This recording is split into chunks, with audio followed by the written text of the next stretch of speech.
Show me what you got. Back up, back up, back up, back up, back up, back up.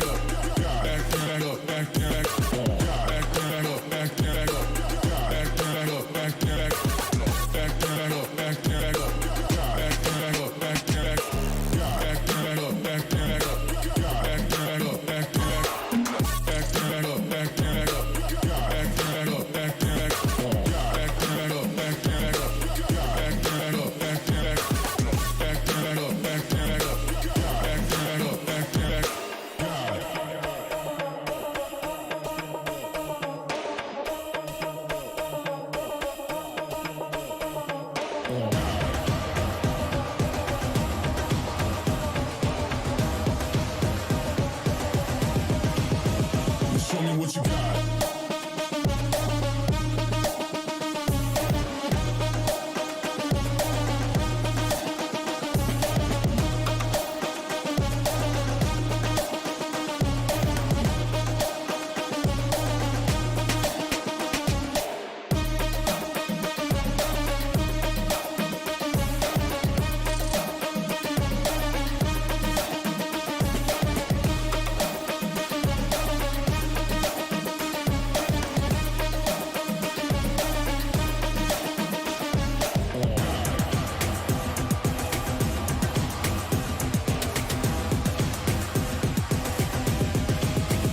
Show me what you got. Down, up, back, up, got down, up, back, got down, up, back, up, got down, up, back,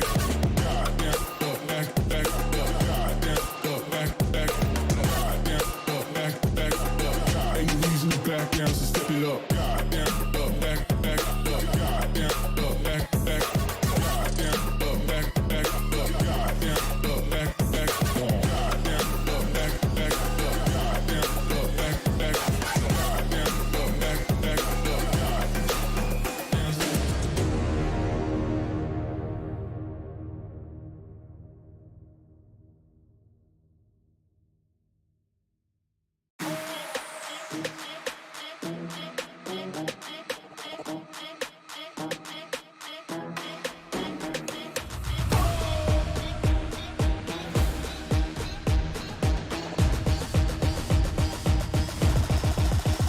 money in the bank. Hit you with the bank. Hit you with the hit you with the 808. Hit you with the hit you with the 808. Bang to the break, bang to the break, bang to the break, bang, bang, bang, bang, bang. I'm a boss, and you know that I'm finna shine. Got the money in the bank.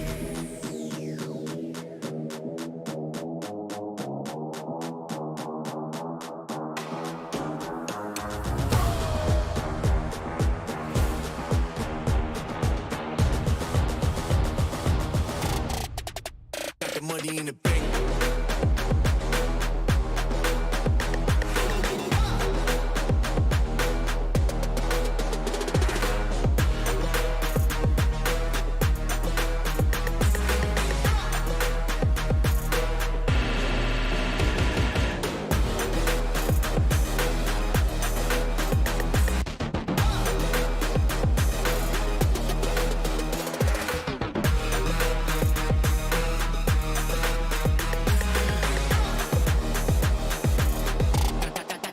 Got the money in the bank. Bank, bank, bank, bank, bank, bank, bank, bank, bank, bank, bank. Got the money in the bank. Hit you with the 808. Hit you with the hit you with the bang. Hit you with the hit you with the 808. Hit you with the hit you with the 808. Bang to the break, bang to the break, bang to the break, bang, bang, bang, bang, bang. I'm a boss, and you know that I'm finna shine. Got the money in the bank.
Gonna do it. She's gonna do it. Oh no, she's gonna do it. Why aren't you doing it, Tash? Okay, Why are you leaving me to do this properly. alone? 1, 2, 3. Forget it. Hello, everyone, and welcome back. This is the VCT Game Changers Asia Pacific LCQ. TASHBUNNY here alongside Raf. We were supposed to give you guys a special introduction, but Raf just... What?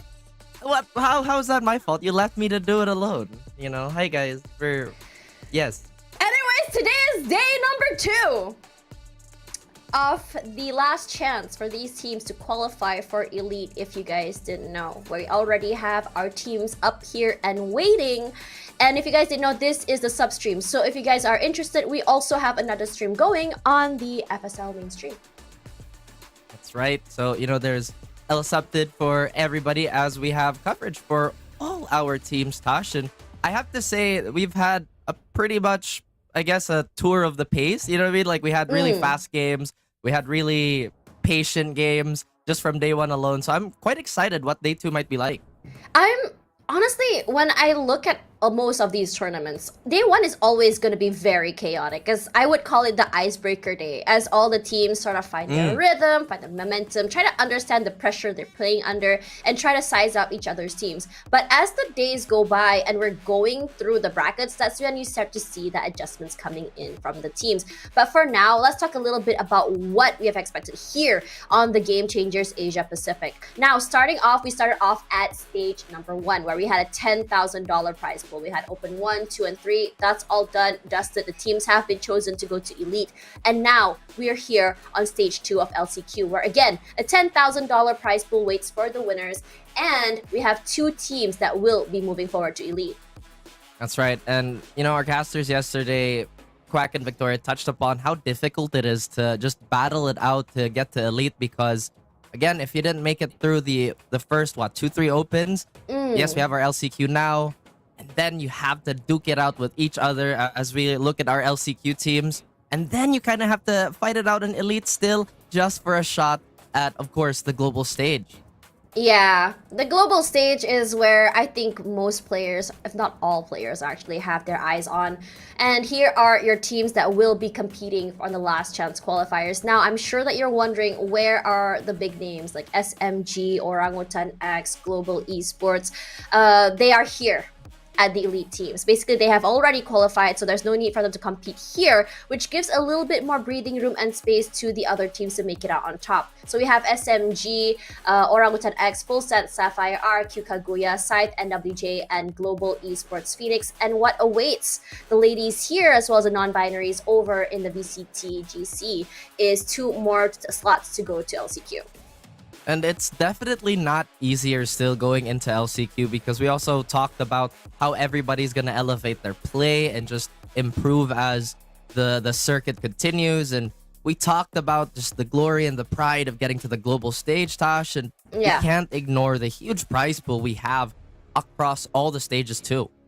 That's right. We have $2,500 for first place and second place. Now, I think that when you talk about like how complicated or how hard this one can be as well, is that while the teams under the big organizations, while they are out of the way, some of these players aren't exactly newbies either. We've had players who come from, I would say, really diverse and I would say heavy experiences when it comes to competing. We had players who were ex-SMG like Delbisky as well. But for now, let's hold that thought as we look at the brackets. So if you didn't follow our journey yesterday, we on the substream did see Nana and Friends versus NYX alongside the Hero KDA and also Bot. On the mainstream, we saw MLT versus BMY alongside DB and NE. And now on this stream today, or at least today, we're going to be seeing NYX versus MLT here alongside Nana and Friends and Be My Team. It's crazy because this is going to be another rematch for NYX Kyosei, and if it's going to be like their match against Nana and Friends, then we might see them elevate once more, have improvement in their game. But I feel like MLT is still a little bit of a surprise, Tash, because if we remember how their games were like on our other stream, it was very, very momentum heavy. You know, I think they lost their first map, and suddenly they surged back with, I think it was a shutout 13-0 into basically the third map. And again, some of these teams just remain so incredibly unpredictable. Yeah, it's really hard to say. Again, that's why I say that day one can be very unpredictable, because you can't really understand and know what exactly these girls can bring to the table. But it's only until like day one ends that you can kind of suss out like the strats that they bring in, what kind of aggression they like to play, what kind of play style they like to bring to the table.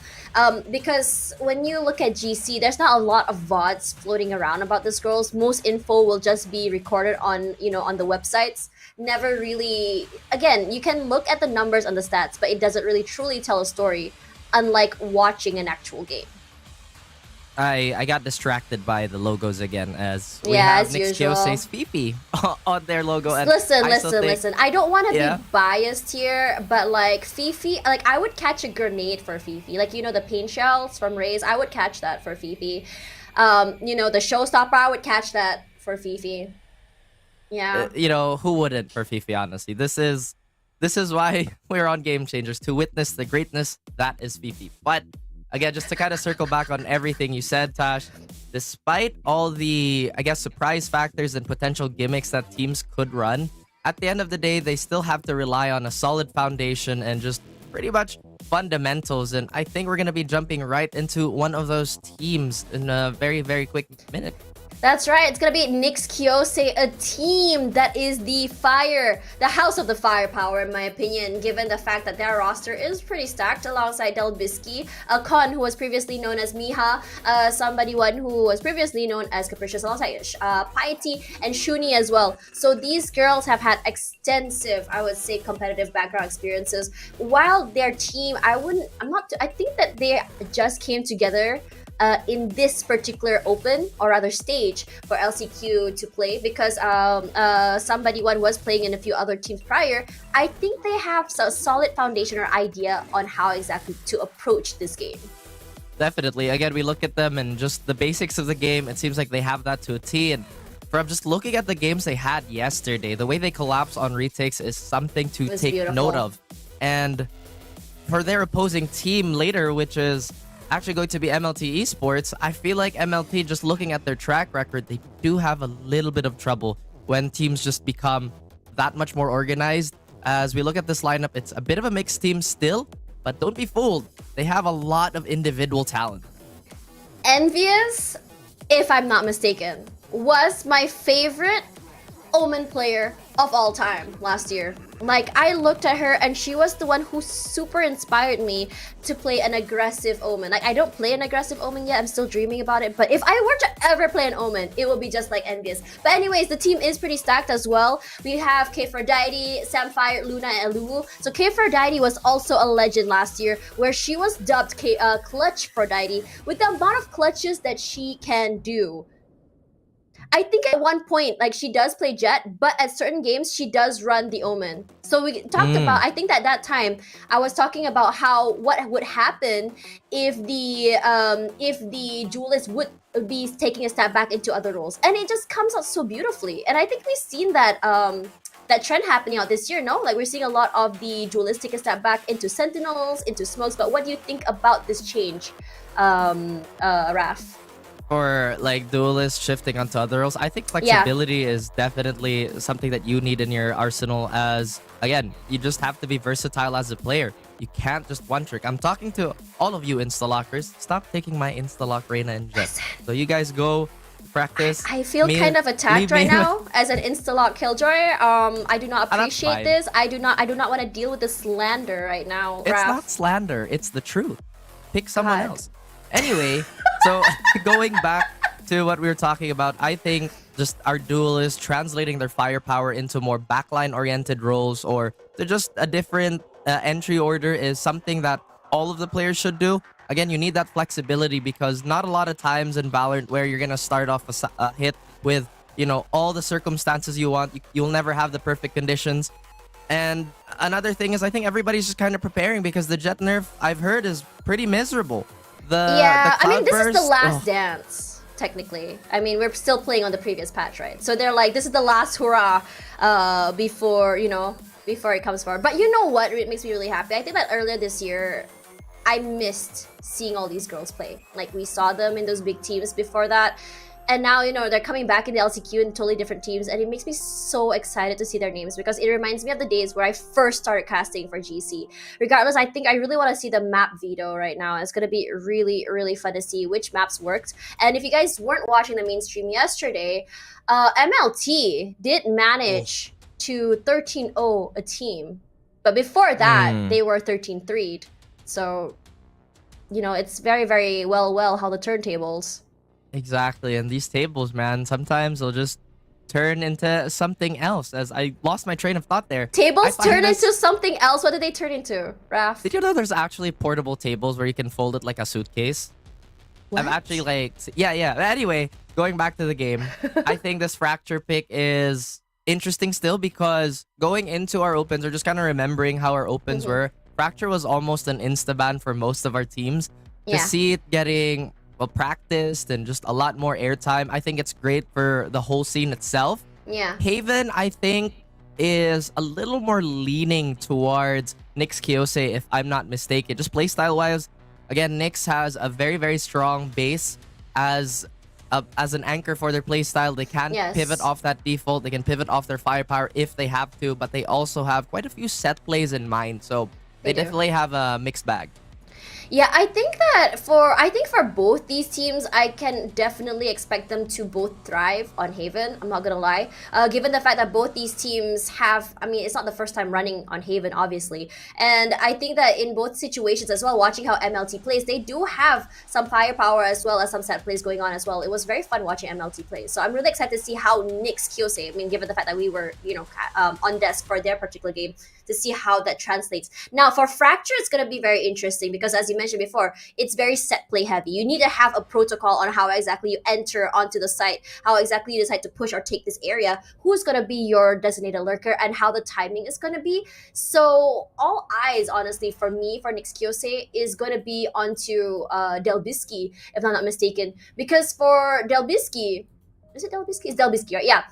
Because in my opinion, for Delbisky, seeing her play yesterday as the Sentinel, when her timing has been very, very good. On top of that, she's really sharp with her gunplay as well, and her chamber on Fracture was devastating. I think that's another thing that MLT have to look out for, right? Because again, NYX, they have a pretty solid foundation and they have the ability to use Delbisky as a major lurk threat that might throw MLT eSports into a bit of a rut, but hopefully they're gonna adjust to that. And again, looking at that third map, we all know I have my reservations about Ascent, but both Quack and Victoria had great points about the map yesterday. It's such a familiar sight to everybody that you have to be extra creative. Yeah, and I think Quack brought out I think it was the Tiles Crush strat from ERX. And again, we've seen that. I think it was the combo, right? The Jet Flash and Dash, but we haven't seen too much of that. Hopefully, we're not gonna see too much of a standard Ascent like comp, because once again, I really would like to see more of that creativity and just the sheer uninteractiveness of B lobby with the Sova sometimes just irritating. And well, you know, before I go off on a tangent here, it's okay. I mean, I would say that definitely both these teams do. I mean, the first of all, the names these two teams carry. These are very, very big names from very, very big teams. They come from very vast competitive experience. So for me, there's a lot of expectation on both these teams, seeing them play. For me, it's because, you know, these teams, some of these players have a lot of firepower. They're known in the scene. They have a reputation, and you want to see them be able to uphold that. But for some of these girls, for Capricious especially, or Miha, they've been competing throughout the entire year, so we can see that consistency come through. But about the rest, because we haven't seen them at all, and I honestly don't know what to predict or what have changed in their playstyle since then. But let's have a look at the agent select. I totally agree with you, but I think for this matchup in particular, I want to go with the more studied quantity, which is going to be NYX Kyosei. Wow! Again, MLT, okay. I'm pretty sure they still have that surprise factor for me because, again, it's one of those teams where we haven't really voted out, and I am a man of data for the most part. And looking at these comps, pretty standard across the board. Since we are actually dealing with a Jet nerf, I'm curious who's going to take her stead in these particular comps, right? Because the dash is still... Well, we're not playing on that patch just yet. No, we're not. Yeah. But, I was going to say that I'm going to go for MLT just because I'm a big fan of Envious, and K4Deity has a lot to live up to, and I'm really hoping that she's able to do that today. That's true. That's true. Again, I'm not necessarily going against your points, but NYX Kyosei, they have the clear advantage of having the greatest logo known to man. How can you go against that? Yeah, how can I not? How can I not, you know, do that when Fifi is just that cute? But let's talk a little bit about strats here. I mean, Envious still on the my favorite woman. Love that for her. Eluwu has been a very, very sharp Jet player as far as I've known and seen in I think the previous times I've seen some of her matches. So it is going to be very, very fun to see how this will all turn out. Regardless, as we go into this game, what are you expecting from this particular matchup? I think since we talked about Jet, not just from her nerfs, but also players that could play Jet, I think some of these teams might take a page out of the RRQ Kaguya book and just hit that A main as hard as they can, whether it be the attacking side or the defending side, because we've seen, again, that Breach Jet combo just be so dangerous however they want to utilize that. So if these teams want to control tempo and be a little more aggressive, I think that has to be a staple in their playbook, but we'll just have to see how they're going to go around that. That's right. So for now, ladies and gentlemen, honestly, I feel like this is the most anticipated match of the day. Let's toss it over to Zach. Wait, what? Quack and Victoria, I'm so sorry. Take it away. I feel like... Guess I'm Zach now. Tash is just trolling you. Yesterday, she called you Vic. She was like, Vic and Victoria. And today, you're Zach. I guess so. She's thinking about the other broadcast. There is one more broadcast with another matchup happening right now. There's so much game-changing going on. But yes, I'm CHUBBYNINJA, and this is Quack. We also did discover Duck can see their own feet. This is one of the many questions you had yesterday. Also finding out Fifi's name, the NYX Kyosei logo. I don't know who that dog belongs to, but it's Fifi. Pretty awesome. Yeah. Fifi. And Fifi is well represented because NYX Kyosei played fantastic yesterday. And I really do want to see this matchup. I mean, both of these teams were on fire. It was a 2-0 from NYX Kyosei MLT, while it was a full 3 series. 2 of the maps were really strong. But this is going to be our first appearance of Haven for our discussion, at least. And like Raph was saying, Haven is... Oh my God, there's another Tacti Bear here. Haven is a really strong map for NYX. It really is. I mean, hopefully we keep the Tacti Bear hunt going on, but you can already see how confident they are. Delbisky dashing into B site, and they already have control over it. Spike planted. They're just moving in really fast, and we have seen this style play to their favor yesterday, and they're continuing this trend, especially during a pistol round, just going hard and fast. No charges left. Well, at the same time, I guess a little bit of a trade coming through. Alou with her Sheriff trying to stay alive, but now it's just kind of exposing her back over to Khan. So Luna's going to come in from the other side of the site, where Piety will have to try to defend the spike, but unfortunately with numbers advantage, MLT comes back in and takes the pistol. Change of plans. Well, they did get the spike down, and I think they overheated just a bit there. Was a push out of that B site and lost all of their pistol duels. It's yeah, that's pretty much it. I mean, watching how the replays play out, it's a lot of positioning, and at the same time, going for such a quick spike plant and then kind of pivoting off site didn't give NYX that much control over B any longer. So you have to recalibrate that one. But because they got the spike plant down, they have some credits. They get to buy some sheriffs.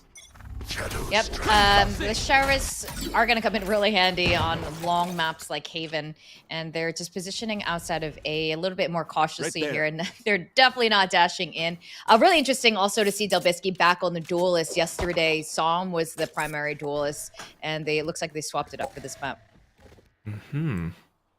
Hopefully that will give it quite some impact. Delbisky was a pretty sharp chamber player as well. But for the time being, I mean, this is already a somewhat different start as compared to the last time that these two teams faced off, which was during the group stage of LCQ. And in those games, NYX won the first pistol. So I'm not sure if they can wrangle control back away from MLT. Gotta channel your inner Fifis. That's right. They won executed to see both of those pistols last time. Oh, I don't know if we're gonna be able to bring it back now. Some sheriff shots going through, and Shuni trying to find some trades, but at the end of it, still MLT with their Spectres and Bulldogs. They managed to secure the round. A little bit of damage, but not too bad.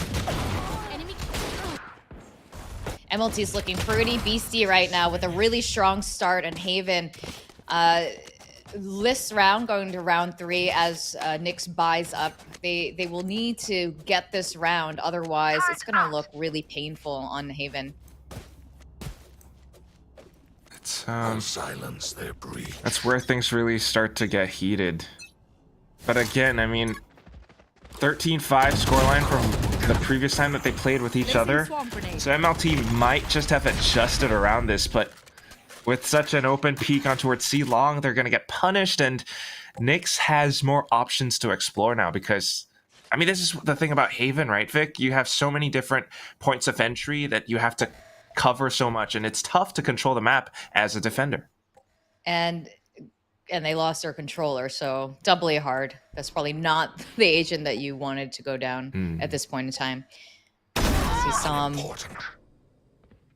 getting some space in mid. Oh, she's just hiding here. Recalling my bot. Yeah, waiting for that rotation. And looks like she's going to catch them. MLT, though, they're also kind of moving across the map, but they won't have any idea that Somd is in back of B. So that's a free kill already. Sam walks straight into Miha or Khan. And now it's all down to Elulu. And she only has a sheriff. Sure, it's a Neon Frontier, but... I mean, Neo Frontier, but... Against a Vandal, a Champions Vandal? Yeah, it's just gonna be NYX fighting back now. That was really unfortunate that she's just facing off a Champions Vandal skin. And one of the original ones. Those are definitely the highest buff skins. The Die For You one. Yeah, that's the best. It is the best one, right? Is that your favorite Actually, Champions no, skin? I like the newer one. I really like Taking Away. Yes. Taking Away? And the music video is just too good. It is. It gives you a lot of feels. But I don't know. Champions, OG Vandal, back in the day. When you have a giant brimstone staring at you. Right. But okay, we've got Elu with an operator now this time, and she's going to be watching down mid. NYX exploring towards the A site, though. Ooh, good smoke. Both of these teams playing very patiently right now, just waiting for any sort of peak, any sort of contact right now before they make their first movements. Placing swarm grenade. Especially because you want to secure the momentum this early on. If NYX can take this round, effectively they would be ruining MLT's economy, which would be great, but op shots fired off, and they know to kind of avoid the B site now. However, it is Sam who got tagged, so she has to be a little bit careful. At the same time, while we're talking about this, NYX is taking up so much time. They only have 40 seconds left to hit a site. Yeah, this is going to be really tough at this point because Aluwu is completely repositioned onto A with her op. This is going to be a lot harder now because it looks like NYX is still choosing to go into A. No charges left. Oh, execute in though. Still have the good old cloud burst, and she's hiding inside of it, playing around with Aluwu, and takes her down. Khan with the triple. That is pretty adorable, like a puppy playing with water. But now, two players trying to retake, and it's near impossible for them. Khan trying to land some flicks. Not gonna happen just yet. But it's safe to say that NYX is in full control right now, and we're going back in for more peaks. This puppy really likes playing with water. Yeah, it's really adorable. Calling my bot. Bot coming back. At this point, we're really going to miss these 2-second smokes from Jet because that really helped NYX get onto site in what looked like it would have been really difficult to get into with MLT completely ready for that A hit. And there's not much they can do at this point. All right. You're opting to save. Definitely want, well, NYX would have to hold on to their weapons. And if MLT can, you know, I guess keep some weapons going into the next round, they'll stand a slightly better chance. But the rest of their team would not have enough to, buy up right now because they only have about, 2,000 credits here or there. Aluwu with the Blade Storm, though, might be able to find some impact. And that's where you need to see MLT going on the offensive.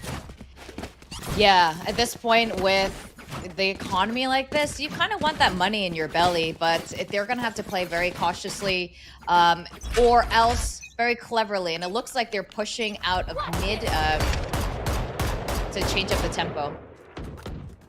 Okay. I kind of like it. Suppressive fire, and they think that there's just someone stationed outside. No idea that LU has slipped right underneath window. NYX, though, are pretty cautious as well right now. The Spike's not really committed to any single site just yet. A 3-woman squad staring down C, and it forces MLT to smoke it off. Enemy down. Oh, wait, Som checks under window. That is experience for NYX. That's absolutely just sensing someone there, taking out that Blade Storm. I was not expecting that, Vic. How did she... Like, you don't normally check a corner like that unless you really have that much experience to know. All right, my opponent might just pull something cheeky like this.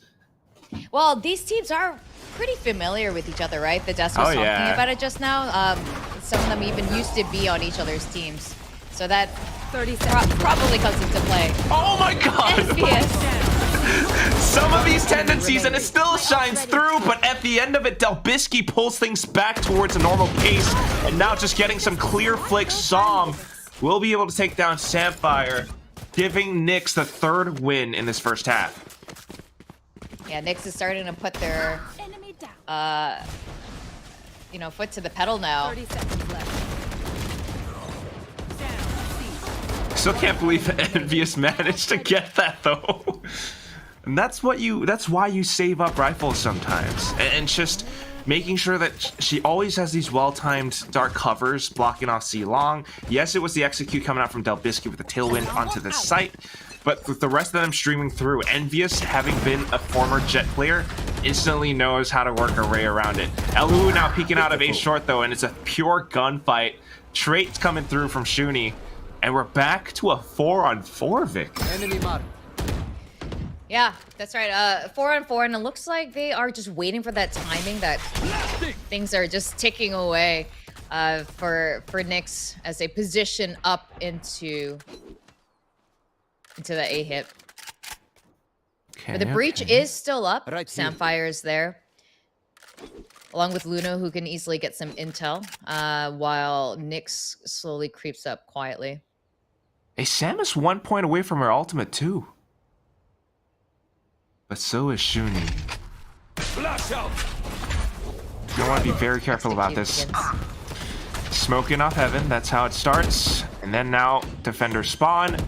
Instantly streaming through. The recon giving them extra value as well. Khan landing that one shot. So we're back to a 3-on-4 scenario. What's crucial is now if Sam can find some angle where she could get one frag possibly, she might be able to throw out a Rolling Thunder, which would greatly increase their chances of being successful with this retake. But it starts with paranoia. Khan instantly peeking off of it though. It's gonna be a quadra kill, shutting down Envious's efforts. NYX, they are still going strong. Oh my goodness, it's like a conveyor belt walking into Khan's crosshairs. Once again. One enemy remaining. Sorry, what was that, Vic? A people conveyor belt? That's right. It's like a conveyor belt for people. So they just feed Just for into Khan. Just into Khan's recon and her crosshairs. That is great. And that's kind of what we saw. Khan is double the amount of kills of the next person on her team. In just like 2 rounds as well. As the initiator, that's insane. And that's, again, why these two teams are kind of poised to be one of the strongest in this LCQ as well. They have so much experience in game changers, but now coming through with it, they don't care. They know that it's just sheriffs on MLT's side, so going in with those confident duels, they're winning all of them. All 5 ultimates online, and they don't even need it yet. Now Delbisky getting a little bit overconfident. They peek out one by one. LU shuts that down for the time being, and then Shuni trades. We're down to the last player alive. And that's gonna be Samfire. Look at Khan with 1 bullet in the chamber, so confident. And okay. And that the is Rolling what we were Thunder. talking about, waiting for that Rolling Thunder. And unfortunately, Shuni doesn't allow it. You know, at this point, it was a good idea from NYX. They were conditioning a bit on that A site, pausing before pushing in with explosiveness, but coming into this round, they just went full throttle and completely took over the site. I think that overconfidence here did you know, get a little costly for them. Well, for NYX or Sapphire, I mean, I could see it going a little bit both ways. Sam, that was a pretty smart idea with the Rolling Thunder, actually. If it paid off, that would have been huge. NYX, on the other hand, just kept on going for those duels. And yes, it did bite them in the heel a little bit towards the end. But ultimately, they knew that they had enough to come up with a win at the end regardless. And it's kind of like what Tash was talking about yesterday on the desk as well.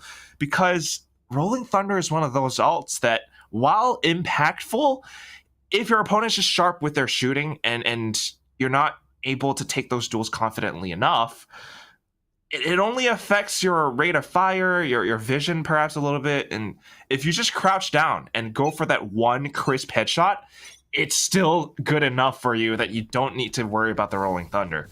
As such, it's 5 rounds in a row now for NYX, and MLT has to call the timeout.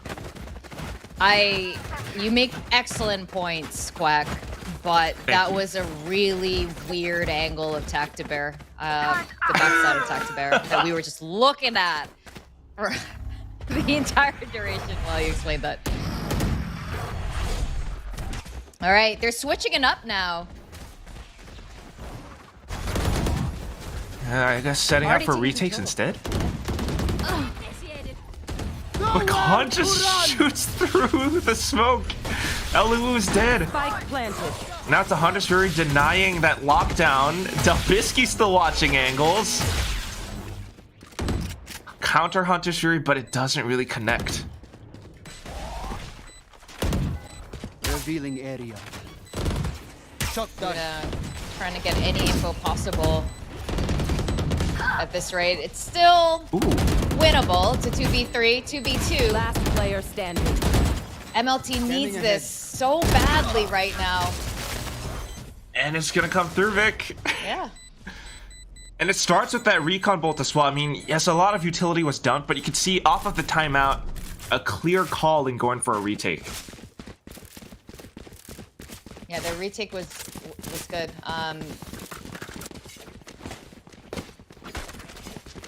I think one of my favorite things, Vic, though, is, I mean, if we could catch it on the replays, would be Aphrodite with the way that she found those 2 initial frags, I think somewhere outside of Garage. Because it shows that she still has that clutch Aphrodite gene in her. And it opens the site up enough for the rest of the squad to push through from defender spawn. And at the same time, just the recon bolt and everything else. It is great. And that's how MLT could come back into the game. It's already slightly different performances to the last time that they played on Haven. MLT actually stands a chance at turning this around on its head. Yeah, absolutely. While NYX did find a little bit of momentum those first couple rounds, Right there. at this rate, MLT needs to switch it up, and they are right now. You can see them pushing out of defender side on mid to throw NYX off guard, and it looks like it's already happening. And NYX now just has to consider, like, where are MLT going to show up from? Shuni almost, I think she did see Eluu. Then again, the tail end is prepped up. Attacking lockdown has been deployed, so it forces MLT to make a move or to wait out the timer. In fact, they actually push up front. Envious taking out the lockdown. A bit of a sacrificial play, but it allows for the team to actually push in deeper. Now going in, Eluu. The recon pull from Khan, though, it's going to reveal quite a bit. She's pinned down, trapped in a corner, and the shock dart is what bites her down. NYX with the plays. Post-plant holding down the site. It's 6-3, and they've doubled up the scoreline. I mean, just a great way of kind of coming back in. Quick adaptations, knowing that MLT would go in for some kind of a crazy retake. They set up for it. And if you're paying attention, NYX have been cycling through their ultimates, you know, not just fully overcommitting a lot of them, but it works out so well, Vic. Now they still have 3 left. MLT is not happy with this right now. Alu's got her knives out, her blade storm up, waiting for someone to step into her crosshair. And at this point, I think she might be pushing up if nothing happens too soon. Gonna have to be careful though. The drone is coming through. All right, Luna. Yeah, Luna covering her. There we go. Yeah, that's what we want to see.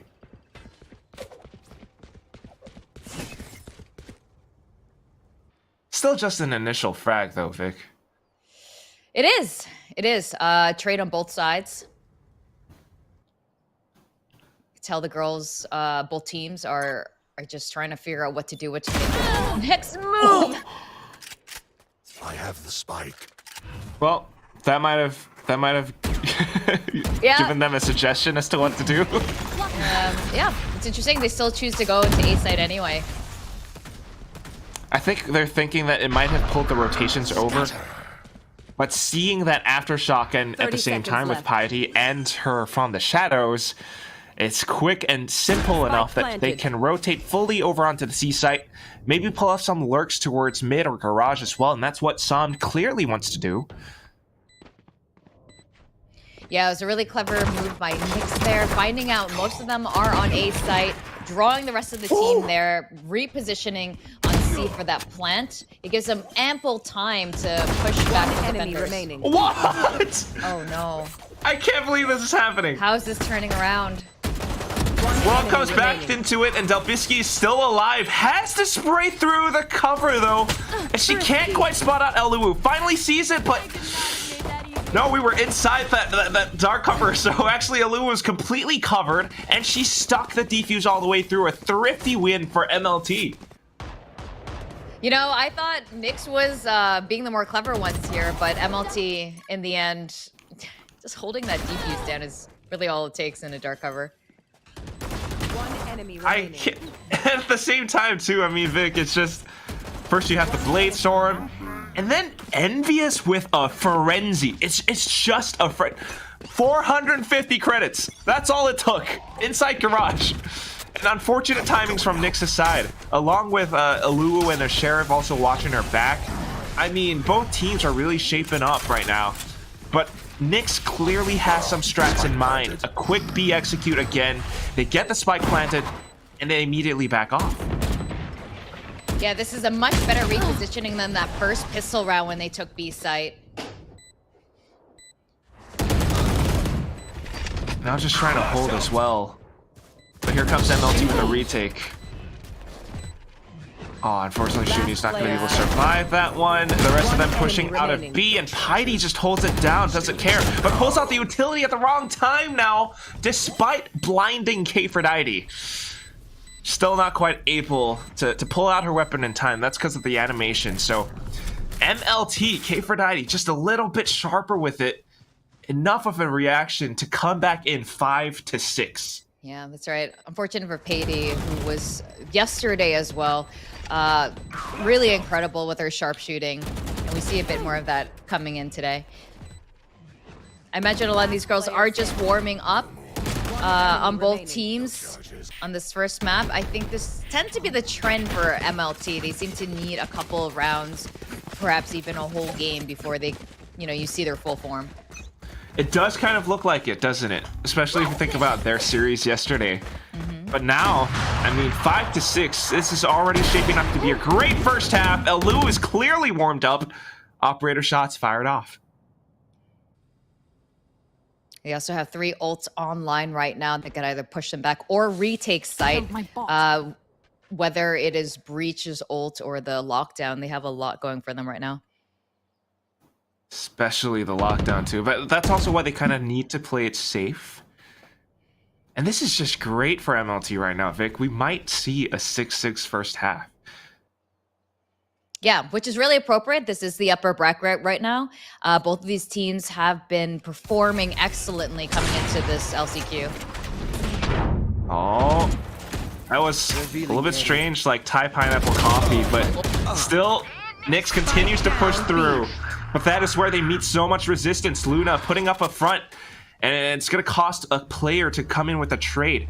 The defending lockdown flushes them over onto the A site, though, and Somnus now pinned down in a tiny little 30 corner. seconds left. She manages to evade it, but now walking back in the crosshairs, the barrel spotted. Elu not quite landing the shot there. Swaps over to a Vandal. Like I'm a pretty sure the merry-go-round. Song can hear this. They're kind of going around it, but still, Song with the simple tap. We've got ultimates in this round. We might as well use them. And Som only has 10 seconds to stick the plant now. She's thankfully under cover. But then again, 2-on-1. She might have her lockdown, but do you really want to use it though? It is really close. Opting not to use it. Goes down to the Bulldog. Yeah, wraps around the side of the corner, Sam. I mean, it was really difficult, but unfortunately not quite able to land that frag.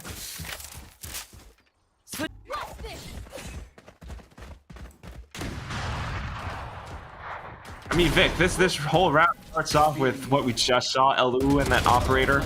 And then at the same time, anytime that NYX tries to push through, this time MLT were prepared. This time we had players like Luna actually shooting them down. So it's pretty good play. But you know what? 6-6. This is not over yet. Either team could come back, and Tash and Ref surely can give us some predictions about this. Predictions might be a little bit hard, but I would love to talk about that game. First of all, number one, the two teams are performing excellently. It looked very strong for round number one, the pistol. But then for NYX, they were a lot faster in finding their momentum early. But while it did take a while for them to really figure it out, after a while, MLT really started to catch up. But regardless of what the outcome was, the rounds have been incredibly close. Exactly. I mean, at the start of the game, we saw quite a few pathing issues from both sides. A lot of the fights, especially on site, were a little messy. And at times, Eluwu would hard commit that operator on a site where she did have teammates, yes, but then they got drowned out by the opposing utility. But again, Eluwu started landing some really, really nasty shots. And one thing I really like about NYX is that they're reasonably quick, but quite thorough when it comes to checking spots that could potentially poison the well. And what I'm talking about is off angles. Quack actually pointed it out. Who would check that spot under a window at that early of a mark? Exactly. And another thing is that even though MLT is a mixed team, there are times where they're a little disjointed, but that individual prowess, Tash, really comes out in chaotic moments where they can still salvage gunfights and have, again, insanity, like round 10. Yeah, I really think so too. And I think for a lot of these teams, right, when it comes to down to the wire, how close things are, it comes down to those hero plays, whether or not Elu can get the clutch, whether or not, Delbisky can get those multi-frags. We saw that happen a lot as well alongside Envious. So I'm really excited to see how exactly it's going to go, because honestly, I thought that NYX had it in the bag. But for now, let's see whether or not will the turntables happen. Quack and Victoria, this time around, I got your name right. Bring us the second half. She got our names right. Finally. Well, just yours, really. Congratulations, getting your name right. Thank you, Tash. That was a really nicely played first half of the game. It's a 6x6 Tacti Bear staring into your soul into this upper bracket. Both teams are playing really well. NYX really pulling out that aggressive play that we've started to get used to. I really like their explosive movements here, even with MLT knowing that they're getting lined up to go into a particular site. NYX holds for that right moment, explodes into sight, and throws MLT off guard. But we know swapping now, it's time for MLT to see what they can do. Yeah, we've seen a lot coming out from Elu, so she might just be able to do something. But speaking of Tacti Bears, you know what I really like is the Tacti Bunny in the back of Vic's background. You like my Tacti Bunny? Thank you. I like my Tacti Bunny too. His own Easter egg here. They execute into garage. Oh. But the Omen Smoke ends up going against their favor. Luna just jumping like a Tacti Bunny. Trying to pick some kills. Oof. Oh no! Just the animation. The sofa collapsing. It's like she was trying so hard to stay alive. Yeah. It's like a little bullet to the shoulder. And that just brings us back into it. A 2-on-4 scenario. MLT might have gotten the spike down, but they're not out of the woods yet, Vic. No. This could easily turn around. NYX does tend to just run in just like that. Death. But they managed to pull through. Pretty good retake. I mean, still, Aphrodite able to kind of hide with the back of Hell for a second longer. Enables her to find that first initial headshot, but then just again overwhelming numbers. NYX, they are really good at this, and if you watch the replays, it's pretty amazing how Khan repeatedly finds these shots through dark covers, through I guess wooden panels at times. And it's just smart because you're playing that recon agent, so you kind of know what your opponents are about to do, and it's a great way for NYX to start off the second half. Look at Patey. She's gearing up for her jet right now. That paranoia. Lulu stepping out, getting that kill. You know, things are definitely going according to plan right now. They're playing very offensively. Whoa! The third Vic. One enemy remaining. Is it gonna be? Is it? Who could have predicted this? Well, it's not. She got killed, but she got a fourth.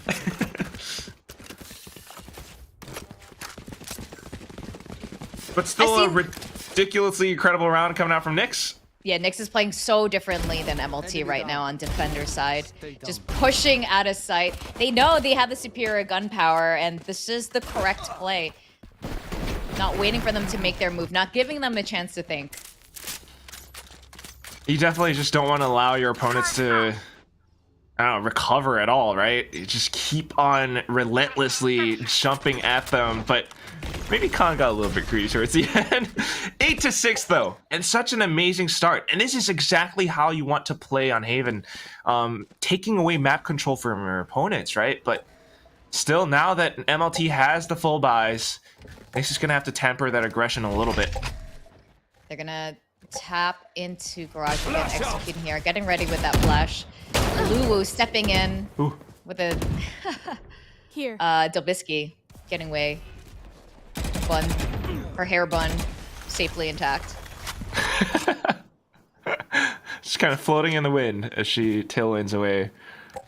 But still, I mean, it's kind of that just exploring across the map. Shuni was eliminated though towards C-Link.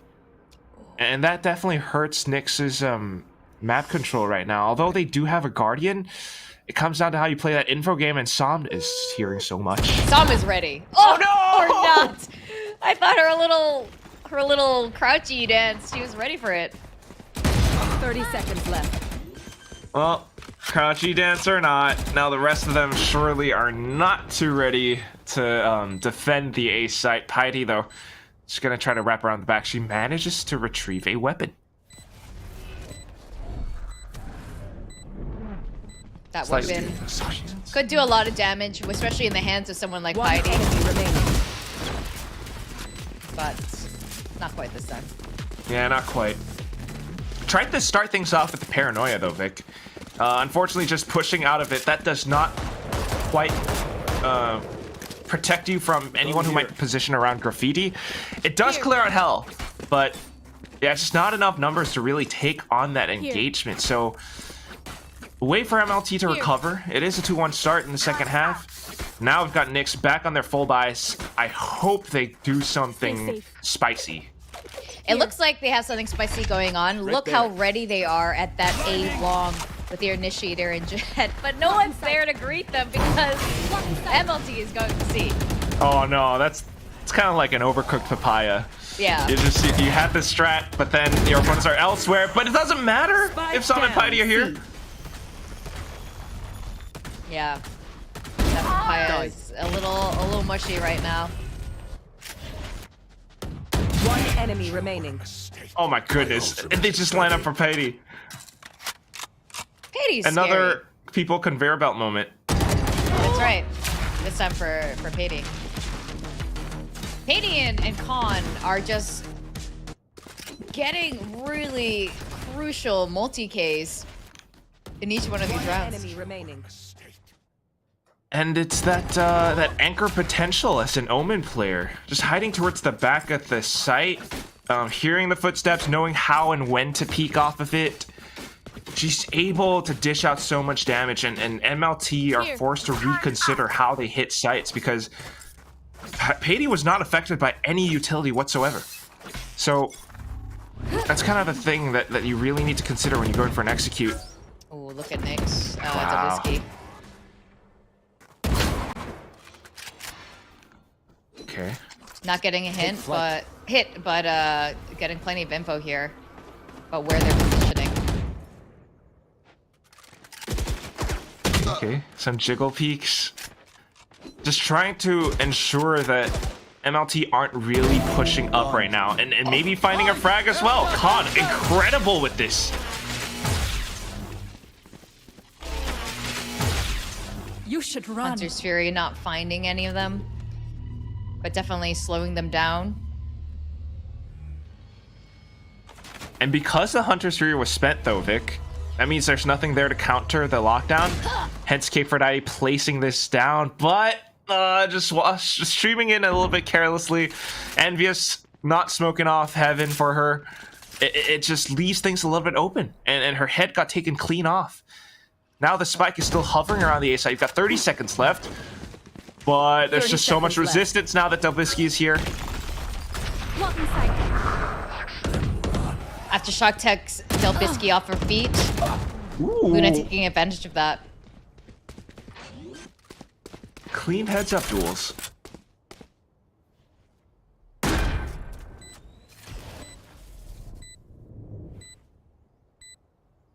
Now we have Sam approaching from A long.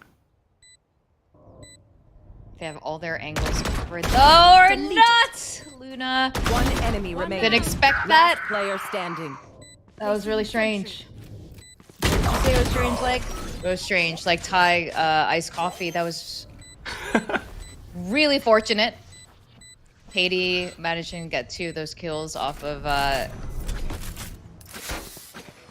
the unsuspecting enemies.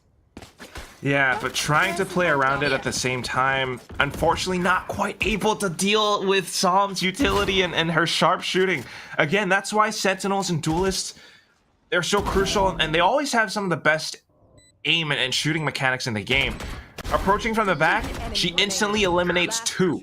And then despite Pady kind of getting taken out, Psalm's turret and her slight little jiggle movement really threw Envious off. So this puts NYX in such a huge lead that they have no choice but to spend their final timeout, MLT, trying to recover from this loss. Yeah, and look at their economy right now. They don't have much going on for them. They do have 3 ults online. Samfire, really close to getting her Rolling Thunder, which could be really helpful here, pushing into a site or at least keeping that post plant. But they need this timeout. The other team has just got so much in the bank and their own ults online at the moment. And NYX is just playing really fast, not giving MLT any opportunity to think. You're absolutely right, Vic. Oh my gosh, they have so much so much money in their belly that you've got this operator coming out from Zabisky, the lockdown from Sam, which is, again, like you mentioned before, Vic, great in a retake scenario. I think MLT might just need to cook up a plan where perhaps they retrieve an alt orb or Samfire finds a frag somewhere. Maybe the Rolling Thunder comes up huge in the following round, but right now, Aluwu committing the Blade Storm. It is an eco round, so you're going to want to be careful about it. Ooh, yeah. I want to see Aluwu do something really effective with her Blade Storm. Creeping up into B. Sending out... Utility. Not quite. She's so blind right now, poor thing. I know. Gun here.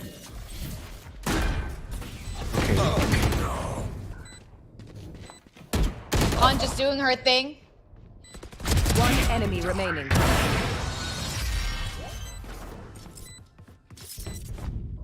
I can't believe it. She's just doing her thing. Watching from A and C link and just shooting them down. But then at the same time, and I mean, Delbisky with her operator just shoots and punches through so much of it. So maybe the timeout impact not quite felt in this round, but hopefully the next, because if MLT doesn't take up the next round, it's gonna be match points. Yeah, and we're already, I mean, 5 rounds already for NYX Kyosei. They're just on a really good trajectory over here. Still, those ultimates. I can't believe. Sometimes it's just so unlucky. You tailwind onto site, instantly get hit by a fault line or something. Delbisky now peeking out of A short. It's a great way to start, but painful for MLT. MLT does have their rifles, but they really need this round. At this rate, it's become very obvious. Just going in on contact isn't enough for MLT. I imagine they're finding the right moments for their ults. There we go. Might be the Rolling Thunder, but look at them. They're still so good.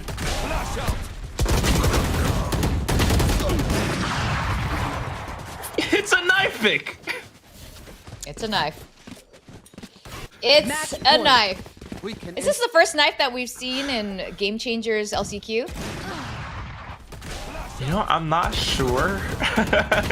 We have to consider the mainstream as well, but look at how she actually got that one. You know what? I can always appreciate a knife when you look your opponent, your enemy, in their face. When you bring your axe down over their head. There's something honorable about it. Bring axe down over your opponent's head. Quote said by Victoria CHUBBYNINJA Chang, honorary member of Team Secret. That's right. Nothing like a good knife. You know, it's well appreciated. And Blue just stepping into Beatty's crosshairs. Blinding. How's she not pinged by that recon? And it's just so unfortunate, but here it is, match point, and they're dropping down like flies, one by one. I don't know, the flies in Singapore don't seem to drop really easily. But in this case, they are falling. But it's not unrecoverable. It is a 2v5. Spike is still within their reach. You can see that they're thinking right now what the next move can possibly be, but NYX is Right there. set up for that crossfire. This is going to be really difficult going into this B site. Oh, it's almost as if there's just such a big wall right in front of them. Too tall to jump over. Song with her frags, and so many of these NYX players going aggressive with some of these picks. Delbisky with that operator again. It's just so oppressing, I think, for MLT sometimes, especially on this attacking side. Yeah, oppressing, almost suffocating the way that they're moving about, not giving them any opportunity to think. They're so ready. By the time MLT is ready to entry into any site or garage, they're ready to go. MLT is going to have to do something a little bit more clever. And I think they've just been really unlucky with some of their utility, not catching them in Garage, for example, with the recon dart. But for that to happen so many rounds in a row, it's just really unfortunate for MLT. But well played by NYX. I think this is what helped them yesterday. I think moving forward, if they want to keep this going at a 2-0, this is the kind of momentum that they're going to have to continue going into the next game, just keeping MLT off their guard and, you know, messing with their mental a bit, making them doubt themselves and being almost a little bit afraid of what to do next. Yeah, it's always that mental game. But you also, I guess, gotta kind of consider that this is just NYX's map pick for the time being. So maybe MLT stands a chance at coming back. We'll see what our panel has to say about that. Tash and Ref, tell us what's gonna happen. Thank you very much, Quack and Victoria. Let's talk a little bit about that game. Honestly, I think it was absolutely banger seeing that game, especially after seeing, again, the Legends play it one more time. Now, talking about that game just now, it did seem like a good start for NYX, and it just seemed that way. It did seem after a while that MLT start to really figure out what exactly is going on in terms of like patterns, but you really gotta give it to NYX. Their mid-round adjustments just phenomenal. It's really hard for MLT to really figure out what to expect from this team, and when you have these situations where the players are playing these really insane off angles and you cannot predict where it's gonna come from, that's when the first sign of trouble shows. Exactly, and I feel like that more brutish approach on the side of MLT was quite effective on that defending end, and honestly, to equalize that first half 6-6, just because they were finding NYX as NYX was transitioning to a more post-plan oriented stance. But the moment that they needed to just be a little more coordinated and refined with their hits on that attacking side, NYX was just super prepared. They let Piety loose. I think Piety actually started getting super comfy when those lurks became that much more, I guess, prominent. And you know what? With Con landing that knife kill, it just kind of awakened a little bit of fight energy in me, you know? Sometimes I love the more cerebral strats in the game, but sometimes you just gotta, you know, heave that knife above your head and stick it as deep as you can into your opponent. And you know what? Sometimes good old combat sports is the way to go. But that being said, mental warfare, honestly, when you think about it, it's just, I don't know, I just start to see it to go downhill there. They start to struggle. Yeah. They couldn't really figure out how to stop the speed, this momentum coming in from NYX. And NYX, you notice the more they play, the better they go. Especially from Khan, from Delbisky, from Somebody One. As soon as you see these three come online, they were sort of unstoppable. Shuni, just all she has to do is just enable her teammates, and they're already on the site running. They're the kind of duelists or teammates that you want. Very proactive, very aggressive. Piety as well on top of that. When you see her lurks, her rotations, her timings have been massive. 13-7. It looked like a struggle toward the end of map 1 and the beginning of the second half. I'm so sorry about that. But then toward the end, it was all just downhill from there and uphill for NYX. You know, Quack and Victoria actually pointed it out that NYX had such great control over their economy, whether it be the credits or just the shuffling of ultimates. It never seemed like they ran out of money from, I guess, their belly stashes. Maybe NYX is part kangaroo. I don't know. Wow. But not the Doraemon pocket? Oh, yeah. Well, that's still a marsupial. I think they were talking about it yesterday, too, about how marsupials can put stuff in their pouch. The Tasmanian tiger, yeah. Sorry about that. Go ahead. Yeah, no. It's not a problem at all. But with that being said, right, again, MLT, they were somewhat hinging off of all that muscle and off all that just, again, direct contact heavy play style that just kind of got segmented on their attacking side. Again, we had NYX Kyosei be very prepared, and again, Con just kind of going like this, you know, and like, yes, absolutely, yes. Look at my whole ascent. Oh no, I squeezed it too hard. Never mind. Anyway, so it's okay, Tash, you don't have to worry about it. Anyways, while we recover from whatever that was. It was a statement, you know? It was Con's statement. We are gonna go for a quick break. When we come back, more VCT Game Changers APAC. Would love to see what MLT has to answer for NYX.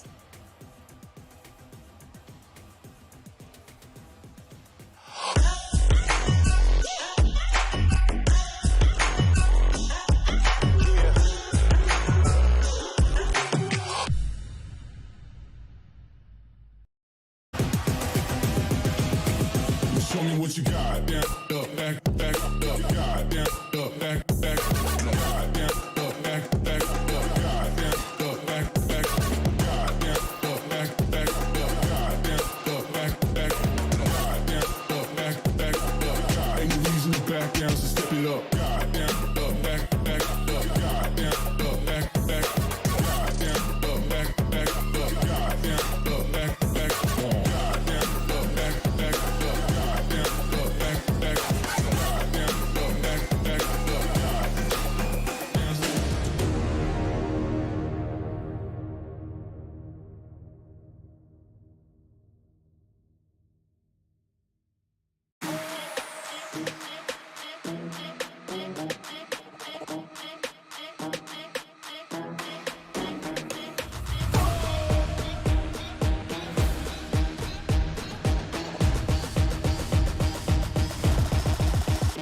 money in the bank. Hit you with the bank.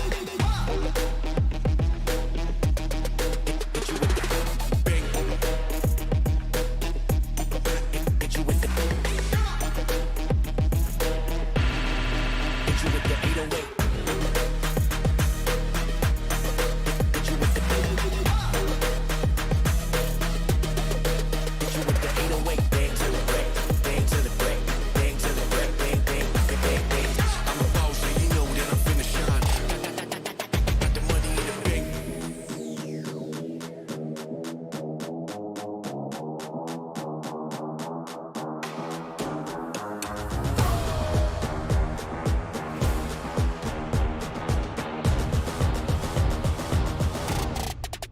Got the money in the bank.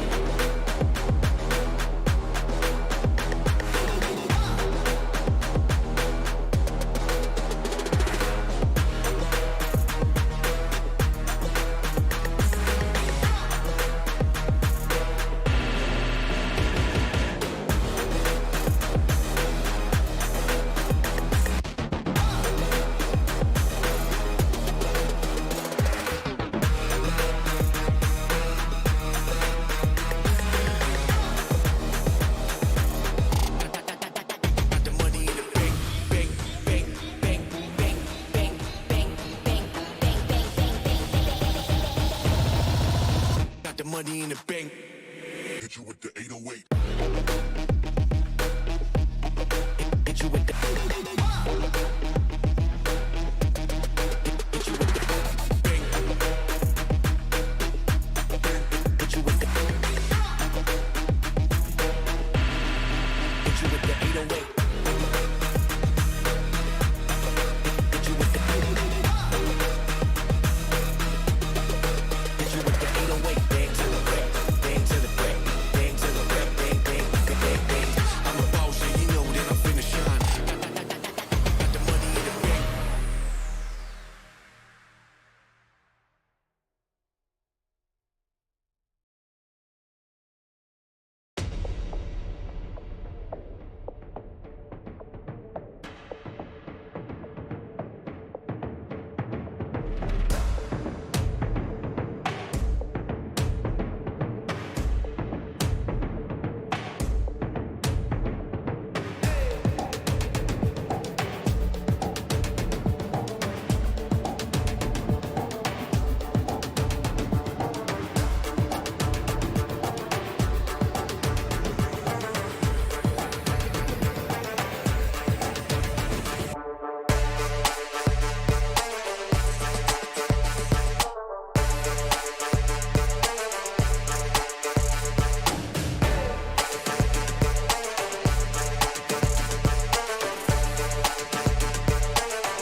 Ladies and gentlemen, welcome back to the VCT Game Changers Asia Pacific LCQ Day 2. This first series has been incredibly banger while we see the return of the legends to the scene.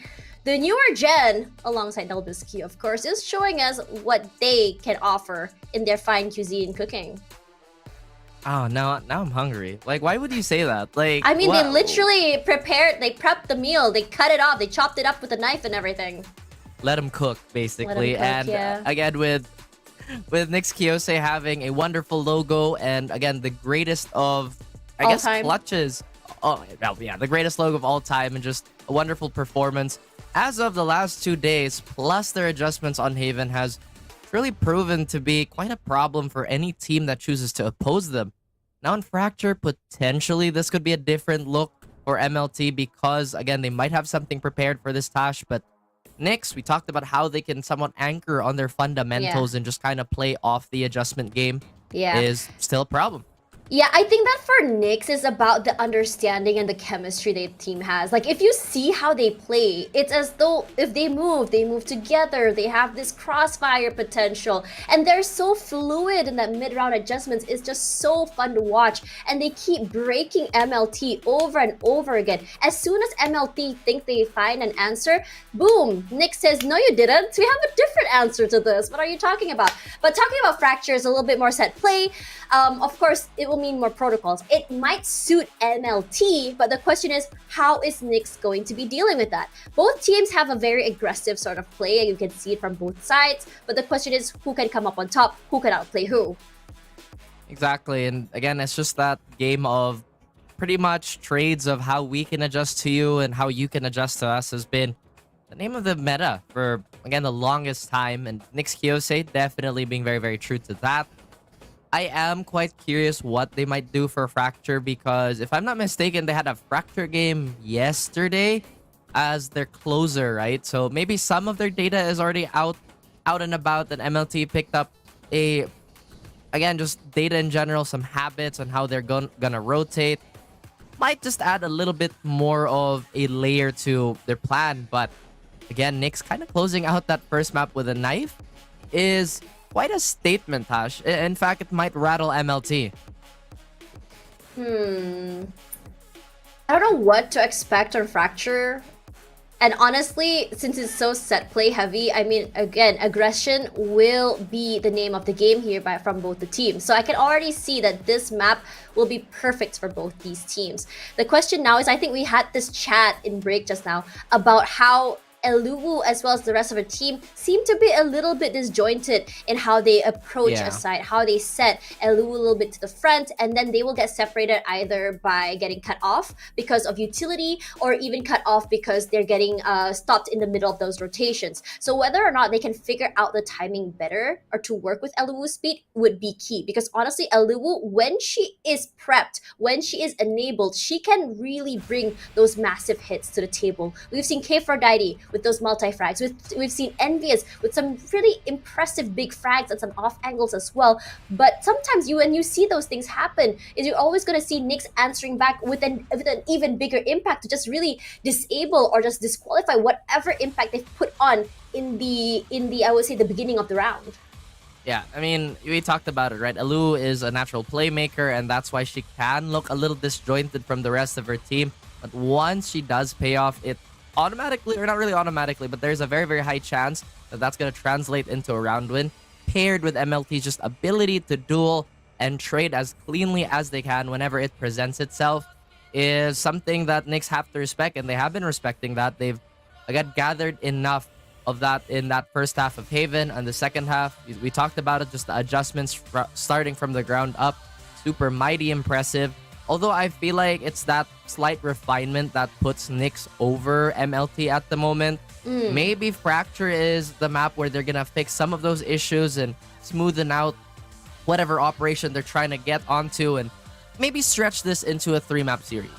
I'm really hoping for that, because watching these two teams duke it out looks very, very fun. Let's talk a little bit about utility usage. I feel like right now for NYX, their utility usage has been, I wouldn't say the most intentional. Like, I would say it's very fluid and very dependent on the situation. It's very different to MLT, where they have a set protocol on how exactly to approach a site or approach a retake by putting down those utilities. So it's two different ways, but I think that because NYX is just so adaptable, that's the problem with MLT, because they're very, like, I would say mechanical in certain rounds. Regardless, let's have a look at the agent select for Fracture. I'm really curious to see what exactly do these teams have in mind when it comes to their cuisines, especially for Fracture.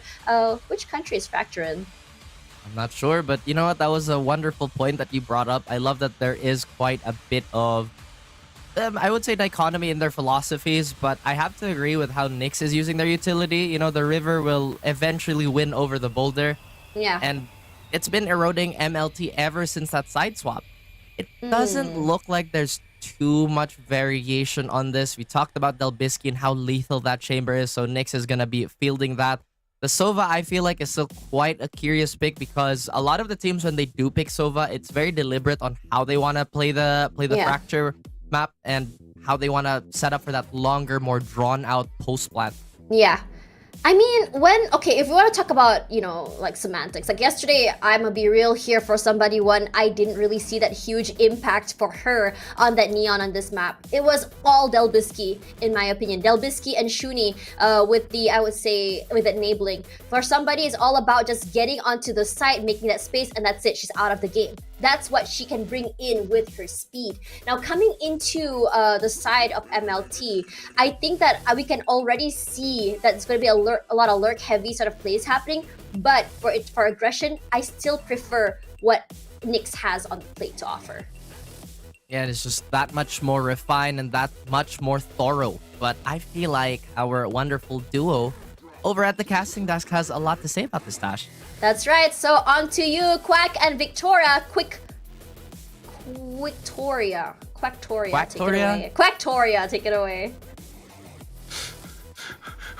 All right, I could go with that. What do you think? Do you like that?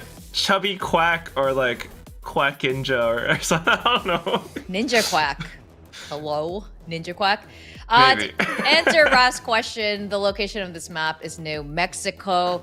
Weirdly, I know that because we asked the PaperX owner where he would want to get married on, and he said Fracture because the zip lines look fun, which brings to mind lots of things that happen on that zip line. It's where they study Radianite according to the lore, so that's why there's that giant thing in the middle. It's a lab. TASHBUNNY! Oh my god, finally! Wait, where is this? It's on Fracture. In New Mexico, Diablo clearly. Canyon. But which part? And it's holding a little like bayonet knife. That's I never knew that this was here. He holds a knife.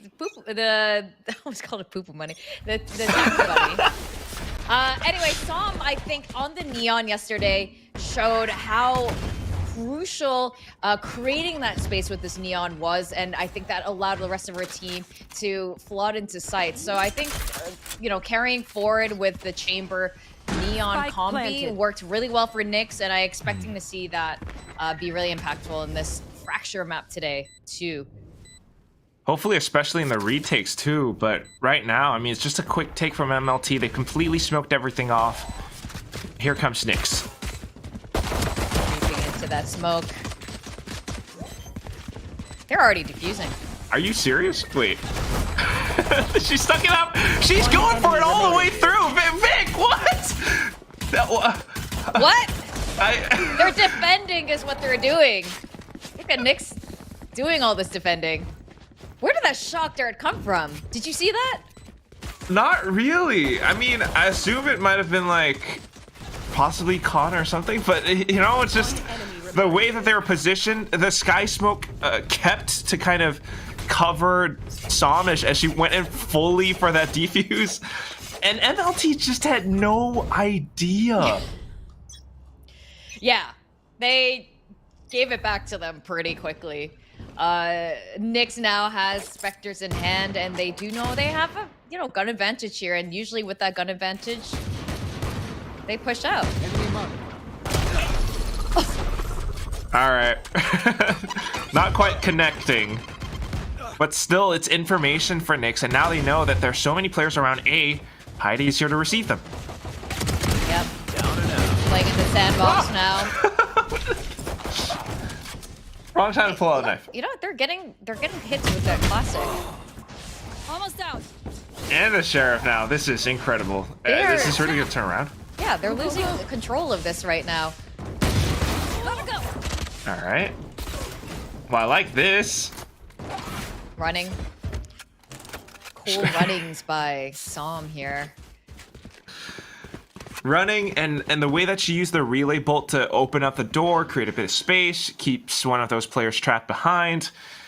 But the major thing right now is that Sam is down to 5 HP. She might have a Spectre, but you're not going to be able to hold on to that for long. Sam still has her fast lane as well, and just quick rotations coming through. Spike might be down, but I don't know if Elu can hold this all on her own. I might even prefer if Sam swapped her Spectre over onto Elu, but here he comes. Player standing. Oh! Thrifty. You seem What? shocked. You seem surprised. Are you surprised? I'm extremely surprised. I was expecting, you know, that neon spray to come in because that's all it would have taken to take out Shuni. But they completely lost it this round, which is interesting. It's almost like they're playing a little bit too loose here, and they're probably gonna have to tighten things up if they want to keep control of Fracture. Maybe some slight overconfidence, perhaps. I really am not sure. I mean, it's just logically speaking, on paper, you would think, all right, 5 HP, no way she survives. But as soon as Sam hops up, Sam lands the perfect headshot. It was a thrifty win for MLT. Now we're tied 1-1. But economy for NYX is ultimately broken.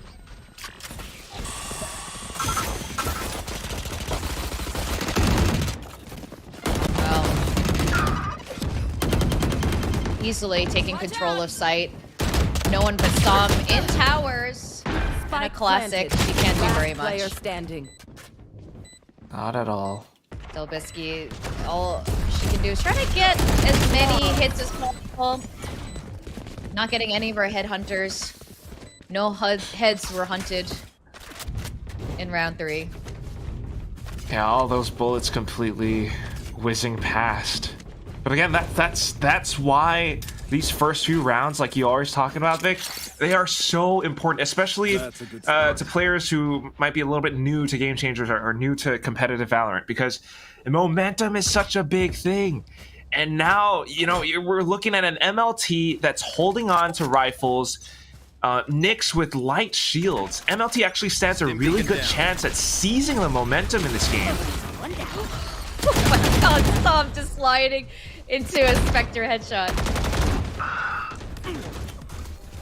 Oh my goodness, and now K4Daddy from behind as well, pushing out a tree. That's more rifles collected by MLT. And perfectly like I was talking about, the momentum onto MLT's side. I mean, you could see that this strat from Som sprinting into bench, it's kind of inspired by what happened between NYX and Nana and Friends yesterday. But this MLT is a whole different team. Yeah. Enemy remaining. MLT is looking really comfortable on the site right now. Wait, Teleport's ready. the timing could have gone really badly. Luckily, turned around just in time to see Delbisky peek up her head. Ow! I love the sound effect. Oh. Okay. 12 HP doesn't deter Delbisky in that first hit. And it's just, once again, gives MLT such momentum. NYX having lost, like, what, two or 3 rounds in a row now? Well, 3 rounds in a row. They might be able to cough up a half buy or 2, but again, not an ideal situation.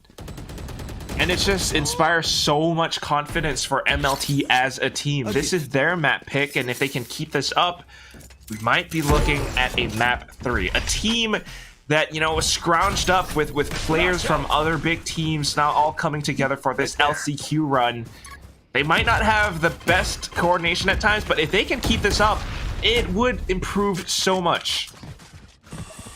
Yep, you can see why they picked this map, Fracture. While they're all scrounged up orphans from other teams, you know, this is their home. Spike planted. I like that. Still curious to know what MLT means, but right now, I mean, it's just K4Daddy anchoring down tree. Nobody's going to be able to make it through. And the rest of them exploring through defender spawn. They have to go in for some peeks, but... Flawless. Wow, that's just truly flawless. Yeah, going into this in a flawless round. Welcome to Fracture. MLT's fractured. Ooh. Yeah. MLT stands for fracture. There's no F in there, Vic. Right Just there. use your imagination. It maybe in a different language. If you rearrange the lines, Vic is not very good at her alphabet. Excuse me. We're gonna have an interview after this, and we're gonna find out. She's gonna hit me. But here's the thing. NYX now having saved up. It's Delbisky with our operator. This is where we saw her shine yesterday on Ascent as well. And we could see that impact once more. Prepare for hellfire. Hellfire comes down. Oh no! Delbisky got spammed too. Spike planted. Off your feet. Rolling Thunder comes in. One enemy Trying to remaining. give NYX as much Last space as player possible, but standing. 2 are still up shooting. Does not win that round. Sapphire keeps MLT on a really good roll. And just keeps on rolling. And the years, they don't stop coming. They don't stop coming. And they don't stop coming. But it really is just, I mean, look at how the round played out. Yes, a good bit of an early start coming with Delbisky and her operator. But as soon as that contact was made, Sam instantly went in for the wall bang. Everyone else started to figure a way to go into sight. Once the spike was down, NYX wasn't really able to make their way in. Yes, they pushed out from drop and everything, but now, even with the overdrive from Som, they walk straight into MLT. And look at how ready these girls are. All their ults are up online. Som already dropped hers and dropped along with it. Delbisky making sure her tour de force is hitting as many as Spike down, possible. B. This could be it for NYX to turn it around. Hopefully. Lockdown though. Oh, is she gonna get deep? The orbital strike has been completely evaded. One enemy remaining. Got the spike. Oh, this is not good, Vic. Nope. Well, not good for NYX. It's great for MLT. Right there. 6 rounds in a row, consecutive rounds. It is And a attacker-sided map, You should run. globally. True. Interesting though, it tends to be a defender-sided map in Game Changers, but right now MLT is playing it, you know, in a style that we see from international stages, which is great considering this is the last chance qualifiers and all of these teams. Oh my God, this poor Tactibear in the arm. But all these teams are competing Hey, to it's go a to Sao lab. Paulo. Maybe, It is a lot. maybe Oh, this is awful. This is. he's got animal Radianite in cruelty. him, so you need to extract it. But do you have to do it like that? Yeah. It's like that's awful. It reminds He's me of gonna- Toy Story. You might The little escape, so you aliens. gotta... Oh, yeah. The claw. The claw. And also, timeout for NYX Kyosei. I mean, yes, you know, it's great for MLT with the win, but what if NYX Kyosei loses, then Fifi's gonna be sad. Look at Fifi. Look at Fifi. It's Look that at Fifi's face. It's so derpy. Do not call Fifi derpy. That is the face of Fifi is actually NYX's coach. I think Oh, that's there we go. who Fifi is. Source of inspiration. That timeout is Scanning a ahead. Fifi call. You ever see that episode of Rick and Morty with the Snowball? Yeah, Snowball. He's a genius. And that That's- showstopper taking Delbisky out, which is really crucial coming into 8th side because it's usually the chamber holding the fort. They got plenty of info, knowing that the site is theirs for the taking. Placing swarm grenade. Still, though, 3 players. And it's just MLT and their decisive aggression. Now reading some of these situations. Player standing. Trades coming through. Envious trying to hold it down as she manages to fend off anyone pushing out of A main. It's all down to Piety coming out from Sands, and it's the off-angle held as well. MLT, their post-plant positions to 7-1. And the timeout impact not felt by NYX and their coach Fifi, I guess. So, MLT, by the way, does not stand for fracture. I don't know why you said that, Quack. That was weird. Oh. It stands for militant. Coming back. Out of charges. Militant esports. I see. They are showing exactly that sort of military level control on fracture right now. Especially when you got these players, you know, coming out from all these other teams joining MLT. For NYX, though, again, I mean, yeah, I totally was the one that said MLT stands for fracture. My bad. Spike down. Oh, well coordinated coming from NYX's side. Ooh! One enemy remaining. I'm just letting loose with all of these ultimates. Well, it pays off because for the first time, MLT is on their back foot with no one but Kphrodite and 7 HP. Oh, they're trying to catch our shock darts too. 7 HP. Yeah. Trying to stay alive like this is so difficult. Oh, we've seen it happen. Oh. She didn't expect Salmon to be right there next to their chamber. But NYX, you know, shouldn't be playing it too dangerously at this point. You have to play it pretty safe. Working together like that, it's a good pick from K, but still good damage coming out from NYX as well. That's how that timeout really came into fruition as well. I think finally making the correct read, contesting that early A main control, starting things off with a bit of a sky smoke and the flashes coming out from Shuni, and just Delbisky landing some shots at the same time. I mean, we need to see that return to form from NYX, but just as they suffer a loss, MLT, the militants, Vic, they're calling a timeout of their own. Yeah, really curious, right? That with 7 rounds here, it's a 2-7 score line. They are not going to take any risks right now. They know they need to win this map. Otherwise, it's going to be over for them. So surely at this point, on the attacker side, they're pulling something out of the strat book right now. And I'm really excited to see what kind of play they'll be doing next. Yeah, they've got an Orbital Strike and a Hunter's Fury as well. So very useful for executing onto its side, or maybe even selling a bit of a fake. It's up to MLT and what they want to pull off. But at the very least right now, potentially setting up for some kind of a B split. Yeah, that's what it looks like right now. They're already doing something a little bit different now in this split push. They're going hard into arcade. And just trading fault lines as well. But already that pressure is felt by NYX, so they're all rotating over to the B site.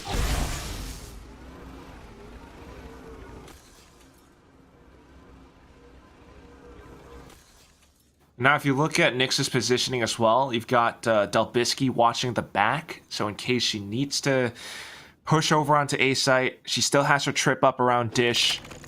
It's good positioning and it's safe enough. MLT, though, cutting noise. So it's a lot of question marks in NYX's heads right now. Yeah, that's right. You can see Envious getting ready to drop down those smokes. Right there. MLT executes onto site. Walks One into enemy Shuni's remaining. crosshairs. Spike down drops. B. NYX was ready for this. Very much so. I don't know if Samphire's ready for that operator. And with that, MLT, despite the timeout, despite, you know, an attempt at cutting noise and maybe selling a bit of a fake, it does not pay off. NYX just hedged their bets and they guessed correctly. Yeah, they read that really well.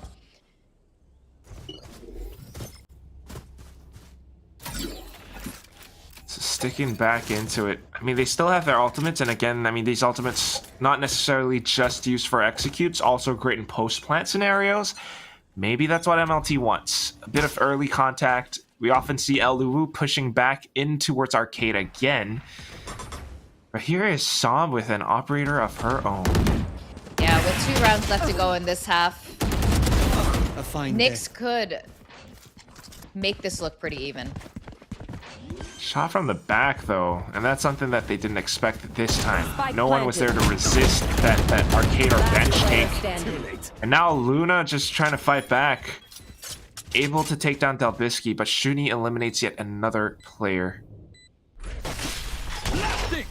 Shooting, gonna do whatever she can. Oh no. It's already off to a bad start of the very end.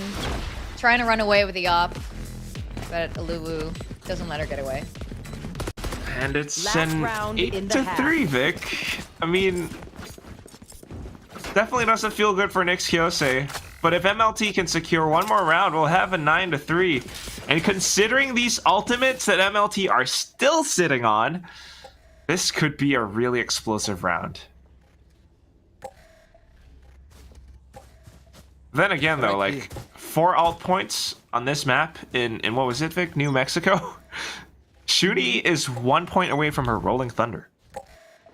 You can see Som is pushed far up into B with her op, but the drone's gonna catch her. Did she just dodge the dart from the owl drone? She pushed up front. Yeah, she jumped past it. Was hoping to get a kill. Didn't really work out. She really killed the heck out of that Kimmy turret, though. Well, the major target is Luna, though. Heidi will be able to do the damage, but unfortunately, damage felt by NYX as well. Now coming back into it, trying to resist Sandfire. Khan is just unstoppable. That breach. One enemy remaining. That breach line didn't do anything to her. No kidding. And that's going to be MLT just continuously pushing up front no matter whoever is standing in their faces, even if it's Som with an operator. A great play, and Luna just pushing up with it as well. And that's why she's top fragging right now, Vic. Yeah, that's right. I mean, this is not the worst scoreline. You know, everyone talks about the 9-3 curse. But you know what? Let's go over to our panelists who are going to break this all down. Thank you very much, Quacktoria. Let's talk a little bit about that particular matchup. I was honestly very entertained watching these two teams duke it out. I think both teams have the same idea in mind when it comes to approaching this map. Aggression from both sides. But I think that MLT just does it better. Like Victoria and Quack said it, they do know how to keep their spaces and areas in check, militant style. They know how to hold it. They will always, if you always notice how they played, they will always have a chunk of their players, maybe 3-2 or a 4-1 going on, where 4 is on site, or 1, which is going to be Luna holding on the flank, making sure that they don't get caught off guard. Their off angles have been very clear. There was only one round number 9, that they were really caught off guard. But after that, it was just back to business as usual for MLT. I feel like on the side of NYX Kyosei, they're overcommitting a lot of their resources on one side of the map and not really playing reactively the way they did on Haven. And I feel like it's giving MLT the reins to just kind of do whatever they want. I understand that NYX Kyosei are relying a lot on somebody's firepower and mobility to have faster, or rather fast reactions for, again, those rotations if they need, but they're also kind of relying on Delbisky's ability to anchor and get that tour de force going. But ultimately, in this first half, it just felt somewhat lacking, Tash. Yeah, it's going to be a little bit hard to play that tour de force on the attacking side. I'm going to be real with you. So unless they could actually get that plant down, it's going to be a problem. And I think in most situations, the problem was for them to get onto site to begin with. There are so many moments where NYX were just not able to get in, and the aggression, I say the more proactive plays coming in from MLT. And MLT has just been doing such a great job of reading them like a book. For now, as they go into attacking side, this might be a little bit more easier for them, but whether or not they'll be able to bring it back is the question that I want to throw to Quack and Victoria. Yeah, reading them like a book, listening them like a podcast. MLT's got it. They own Fracture right now. It's really going to be up to NYX to bring up that raw firepower that we saw in the last map. And now that we're switching sides, they're going to be on attacker side. This is their time to shine, especially with Som on the Neon. Obviously, Neon literally being the fastest agent. I want to see a lot of fast movements. And look at this Tactic Bear.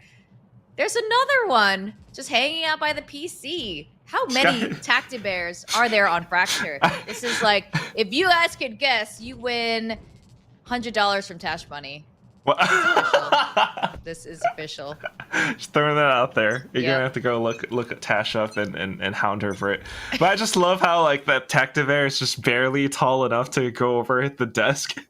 It's like a little gremlin at this monitor right in front. It's like, yeah, I'm playing Valorant. Yeah. Yeah, it's like you know, your kid brother peering over the computer, which usually your kid brother tends to be pretty good, even if Like they're JoJo barely Sasato. looking. Exactly. It's like he's a beast. He's a beastie player, much like how MLT is playing right now. It's a Rizzler, that one. But yeah, MLT, they're doing such a good job, and they're so disciplined and safe right now with how they're defending the map. It's up to NYX to push in, but you can clearly see that they're rethinking their decisions. They've been blocked off by the fire grenade as well. MLT just holding it down. Envious. What positioning? 2 kills, and now it's down to Khan. Yeah, this is a complete reversal of what happened previously. Exactly on B site. But now, you know, even on defender side, they are just so effortlessly defending B site, covering all the angles perfectly, coordinating with their teammates, trusting each other. You can see a lot of trust coming into play here, that they know that they have each other's backs. Right? It was just 3 players on B site, Vic, and like, they didn't even budge. They didn't move a muscle. They were just hiding out like on B tower, one on site, Envious around generator holding the off angle. And it's that trust. Next round though, they've got some guns now. A couple of ghosts, however. Yeah, they didn't That buy I'm up. curious about. That, which is a testament to how confident they are about defending their sites right now, finding more value in purchasing utility or saving up for full buys on the 3rd round of the 2nd half. There. That, I guess that makes fiscal sense. Sense, like CNTS. Ha ha ha. Yeah. Vic hates me so much right now. And look, and all you need is a bulldog. Enemy remaining. Bite a few legs, bite a few heads. Certainly chews him up. Delbisky down to a quarter of her health left. Oh, she's gonna get flanked too. Delbisky is just not in a good place right now. This is gonna hurt one way or another. I just want to picture the comms, you know? MLT's like, all right, just make noise. Just stay there. Just stay there. Kay's like, I'm coming. I'm coming. Just keep her there. Luna kills her anyway. 11-3. Yeah. This is looking like MLT's map.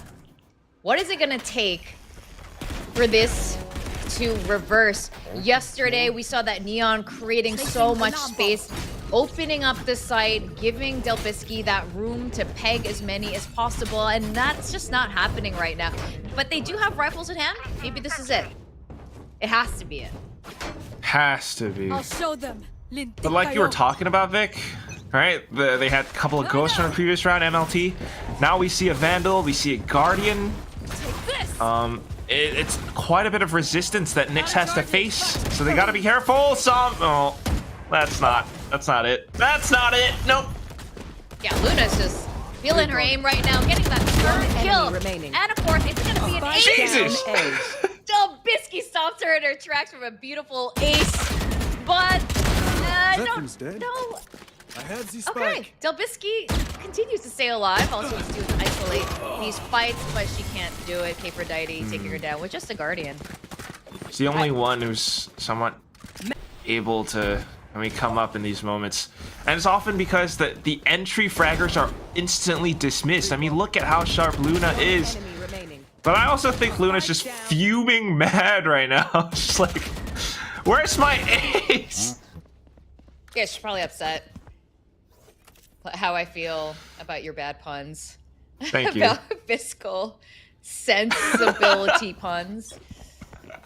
I'm really You proud want of to it. play? Let's play. Okay, I won't take that away from you. She's good. This way.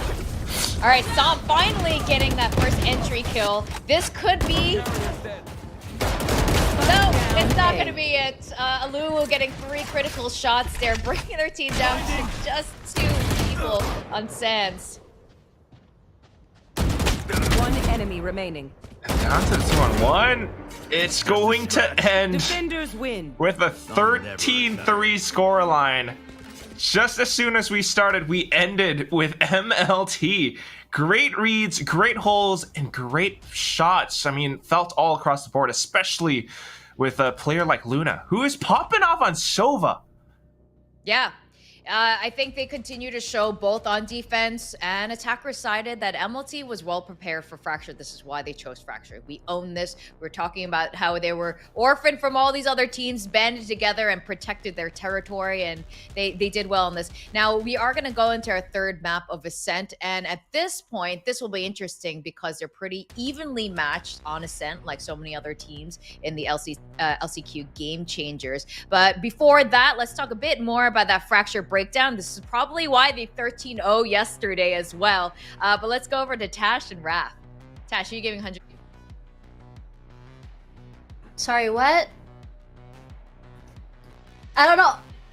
How about I'm giving $100 to myself because I love myself, but that isn't why we're here right now. We're gonna be talking about that game, and I think it's really exciting to talk about this one in particular because it does make me understand what exactly transpired in the best of 3 yesterday between Be My Team and MLT. And for me personally, I really think that if MLT understands a map and knows how to play that map, they know how to play that map 100%. It's really hard to break down their protocols on both attack and defense. But on a map like Haven, that I don't think that they have put as much prep into like they did for Fracture, you start to see those cracks come through, which shows me why they had a best of 3, where it's like a 3-13 and then a 13-0. Regardless, coming into that particular match, I think that when we talk about this team in particular, again, set plays is the name of the game. They know how exactly to play it, how they move together, how they trade together. And if you see how they hold those angles when they push forward, it's going to be those little angles where if one person is playing forward, another player is holding the other side, where it's just so easy to trade. You're not going to expect another one to be close by just to sort of trade you out. And I'm really annoyed at Raph right now, just like how Victoria is mad at Quack. So, you know, I'm just going to let him talk now. No, I agree with all the points that you've said. I feel like I lost my own train of thought there, but one of the biggest things that MLT have to find is that middle ground for all their maps, because they did look incredibly impressive on this Fracture pick. And Vic and Quack actually pointed it out. They are operating on this map at the highest of levels. And NYX, very uncharacteristic for them to, once again, to parse that information very, very slowly. We were kind of expecting Delbisky to just be a little bit of a terror on that defensive side, but no. I just want to say that yesterday, a lot of their success on that map was because Delbisky was able to anchor. And in this situation, she wasn't able to. She was shut down very early so many times. And even then, when she was the last man standing, she was probably on the other side. And in this situation as well, we talked about how, you know, somebody didn't really give that impact, right? And I think in this situation, it's even worse because she wasn't even able to make it on the site itself. So whatever it is that NYX did yesterday, MLT probably saw it and knew how exactly to deal with it. I also feel like, especially on that attacking side, yes, there was a sense of urgency on the side of NYX as a whole, but we kind of lost all those positive qualities they showed on the Haven attacking side, which is being very thorough. A lot of the utility use just seemed very rushed. The trades were almost non-existent in that second half. And MLT, as long as they have prep time, they're very Batman-esque, you know, like can beat anybody and pretty much any team. Now, the question is, we're going to go on a map like Ascent, which is a map where anyone can really take on anyone also. It's just the nature of the beast. And Luna mirroring Con. Actually, Con was an absolute mini-boss in that first Haven. And now we have the menace that is Luna on Fracture. Yeah, I mean, for Khan, I don't think that her performance dwindled at all in the second map. It's just that she wasn't given those windows of opportunity at all to react. The speed that came through from MLT, as well as how they can easily pincer and choke them on so many different areas of the map, was definitely phenomenal. That's just how quickly they can move together as a team on that particular map itself. Luna was absolutely insane. You could see that it was all that confidence coming through. When they feel themselves in terms of aim, they can really, really go far. Yes, there were shining moments from maybe Delbisky or even was it Okan, but I don't think sometimes when you see those big impacts happen in the beginning of the round, it wasn't really enough to translate or change the course of a round. Regardless, that's it for map number 2, series number 1. We are gonna be going to Ascent map 3, whether or not it's gonna be NYX or even MLT's pick. You know what? I think for Raf, he just wants to see Fifi's face, so we're gonna go take a break before he loses it. See you in a bit. One enemy remaining.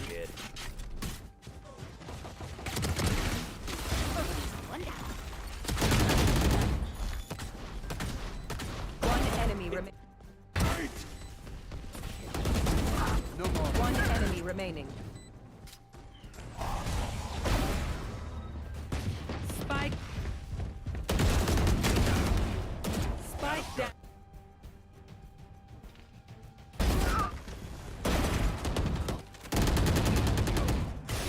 You should run. One enemy remaining. 3 gone. One enemy remaining. Spike down. Hey. This way. One enemy remaining.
Well, Victoria says MLT means fractures. There's no S for this team as they keep the dream alive. 1-1 is the score we're looking right now between NYX Kyosei versus MLT. And we are gonna go to Ascent. Okay, Ascent, yes. We're definitely going to Ascent. Lovely map. No. Jokes aside, guys, I think Ascent is the perfect like middle ground for what we were talking about, right? Because MLT is a team that's really just super hot or super cold, and with their performances, considering the matches they played yesterday, is also quite a telling sign. Ascent will hopefully temper everything and just find that balance, that middle ground that I feel like is something that they're still working on. Yeah, I mean, like, seeing these two games played today by MLT really gave me an understanding on how exactly this team works. When they do well on a certain map, you can see a very well-rounded, clean idea on how exactly they want to, play on the first and second half. But on maps they haven't really prepped, we're going to see something that's coming in like Haven. They can't really adjust in that mid-round. So I would definitely say in terms of mid-round adaptations, I would still give it to NYX. But when it comes to mechanical plays, set plays that are really good and clean, it's going to go to MLT. Now for Ascent, I would say that just like Haven, it's just one of those OG maps that I think for a long time a lot of teams have been playing. But the question now is whether or not MLT is very well versed in this map. It is a very defense-sided map. But I think from yesterday, as well as a little bit on Fracture, what we've noticed is that for MLT, especially rounds they're super aggressive, most of the first contact that happens is mostly very skirmishy. It's not really an all-out in one particular area. And, you mentioned it earlier. I feel like the slight edge for just mechanical prowess perhaps is going to go to MLT. And with that advantage, I think they tried to isolate as many fights as they can, get Aluwu going, because that operator is also such an important part of their strategy. Maybe potentially for Ascent also, because this map can be dominated by the operator and, perhaps the Odin at a few times. But my question is, how are we going to see MLT approach this map? You talked about how NYX can be very adaptive as a team. Are they going to completely ignore mid and just try to fill out the side lanes and pressure from there? Or are they going to go the opposite end and pivot off that initial mid contact and maybe branch out towards tree, maybe towards tiles, so on and so forth? That is a question that we are going to have to wait and see, because again, mid can be very critical. It allows you access either toward market on B or toward the backside all the way to A. And honestly, getting control of the entire area gives you almost full control of backside A. But we'll have to wait and see how exactly they decide to do or go in for that initial hits. Because again, with Luna on that Sova, it's a very different approach on how exactly she plays Sova. It's a little bit more lurky, she plays back a little bit more, and she can definitely go aggressive if she wants to. And we already know the impact of value of a Sova can bring on an Ascent. But let's see the agent select, and this is going to determine what exactly we can expect from both teams. Now, if we look at the bigger VCT stages, it's going to be very, I don't know, same sort of comp throughout. Yeah, Raph, yeah. I have no words. But again, it's really one of those maps where quite a few things are already set in stone, and we really see the differences in playstyle just because of how established everything is. For example, we might see how Luna and actually this time around Shuni try to use their recon. Some Sovas, they really prefer that early info. Some like to back up and get that recon dart to delay that initial push or to kind of like soften that initial blow, right? For example, on A side, some Sovas like to throw that dart as soon as the dash comes in, so they can maybe potentially find off those second, third ins without the mobility.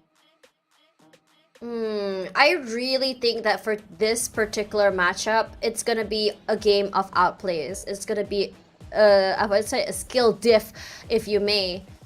Again, between these two teams, if you see their style of play, it's very, very similar. It's just a little bit more on who's a little bit more fluid and who's a little bit more set play. I'm not too sure if set play is a thing on Ascent, because it's all about that mid-round adjustment. It's all about finding the weaker side compared to trying to fully commit on the stronger side. Regardless, we're gonna have Quacktoria tell us the tale of Ascent. Take it away. I want my $100. He wants $100. No, so do we. So does chat. You guys want $100. You want Tash's $100 specifically. In fact, every time $100, you get a kill in Valorant. I think every time there's a set play on a set, you get $100 from Tash because she said there are no set plays on a set. I mean, we gotta see what happens. Yeah, but I don't know if we're gonna see it this game. I hope so. NYX, actually, I do recall seeing a couple of interesting plays from NYX, in particular yesterday, NYX and Fifi. But MLT, this is, if they can carry forth a lot of the ideas that they had from Fracture, that same energy, that same coordination onto Ascent, they could be the ones closing out with the win on this. NYX, however, on defense, they play Ascent really well. TASHBUNNY in Boathouse, we were wondering where this guy was yesterday, and I think it's so interesting. Yesterday, we were staring into his eyes, and today, the observers are showing the backside of TASHBUNNY on all these maps. He's a little peeper. He's looking through a certain spot on the map. I can't use But same thing's happening coming out from NYX. Khan this time on KO. And it's just Psalm going in for a quick peek or two. Elu immediately dismisses them though, and Vic, we've got a B site that is potentially open. We still got Shuni in Boathouse. Shuni's in Boathouse with TASHBUNNY, defending it valiantly. Hold the door. Alright, she's able to do it for a second, but still, MLT coming back in with full force, feeling that confidence from the map which they just won. Yeah, this is exactly the kind of energy that we want to see flowing from the previous map into this one. This is the same MLT. This is what we're kind of talking about. The MLT seems like they need to warm up a little bit. We saw this yesterday too. That first map yesterday didn't go so well for them, and the next two were domination. And this could be a repeat case. NYX, however, has also shown a lot of aggression throughout the past 2 days. And, you know, they're not the kind of team that's going to back down. They're not going to get cowed by MLT. And as long as they keep that in mind, keep up that confidence, it could go either way. I kind of like that they don't shy away from these fights. And also, yes, like Ascent, you know, it's always the same composition and everything, but like what Raph said, it really does show you all these different playstyle differences, and it kind of informs you so much about a team. It's like that litmus test. But still, the shooting and both, and we've seen this positioning already. MLT knows how to deal with it. Yeah, really interesting that they're choosing B site both of these rounds here. The site was really easy for them to capture. Katie still, well, finding one kill. It's not bad. With a classic. Hey, yeah, that's right. When it's a Spectre round, it's always really tough. It's pretty rare to get that sort of that eco win. Yeah. We give her some golf claps, you know, like the tiny like you sink the golf ball in, and she's like, yeah, tiny claps, yeah. Tiny finger claps. Tiny finger claps. What does that look like? I don't with fingers and like a tiny clap, like tiny. Something that Fifi, like, you know, think of Fifi clapping. Oh, that would be so adorable. But still, it's gonna be MLT not backing down. Like you mentioned, Vic, they keep pushing through. And Luna with the Sheriff takes down Khan. Of course, the rifles on the rest of them as well. And if this keeps up, it's gonna be that momentum that we saw in Fracture again. It is so crazy how quickly they took the site with nothing but a recon dart and bulldogs. It just looks as if NYX are like, I don't know, unfortunately not prepared for it. They are using exactly what worked for NYX in that first map back against them, just moving so quickly they don't even have time to respond. By the time I can imagine NYX is making any sort of call, it's already over. Yeah, right, especially when you're trying to defend the A site like this and maybe holding some angles sometimes. You just get met with contact, and whatever plan you had before completely falls apart. So, that's that perfect start that MLT was looking for. Bonus round 1 and economy in shambles for NYX. Yeah, their armor is at half buy, less shield. I think they need $100 from Tash. I think, yeah, they look like they could get every penny from Tash possible here. She might have some to spare, and then maybe NYX could like buy up a bit more utility or something. Yeah, Delbisky is, as a killjoy, doesn't have very much going on right now. I mean, definitely just trying to block off as much of the side as possible with the nanoswarms. And LT, they're just waiting this out though. Look at them. Scanning ahead. Yeah, because they know all NYX has is some utility. Oh. Well, that utility's gone. Exactly. There's not much. Kana has some flashes they could use to their advantage. Some sharp shooting, but it's gonna be a tough one. And Patey just comes in. I mean, a good way to start things off. You know, it's that frenzy again. Picks up the Vandal now. Maybe a slightly better chance. But MLT are so aware of this. They instantly back off into Boathouse. They're buying time, Vic, for K4Dynasty to sneak up. Maybe not even need it. Envious just does it all. That's tough. I mean, Patey did eventually get a rifle in her hands, but to no avail. You can see that they're a little bit shaken up. This is, you know, for NYX, they need to overcome that mental at this rate. Because, you know, it's a 1-1 right now. Both of them have showed their strengths on either maps. They're both good on Ascent. With NYX having played Ascent far more often than MLT has during group stages. They actually have more experience on this together as a team.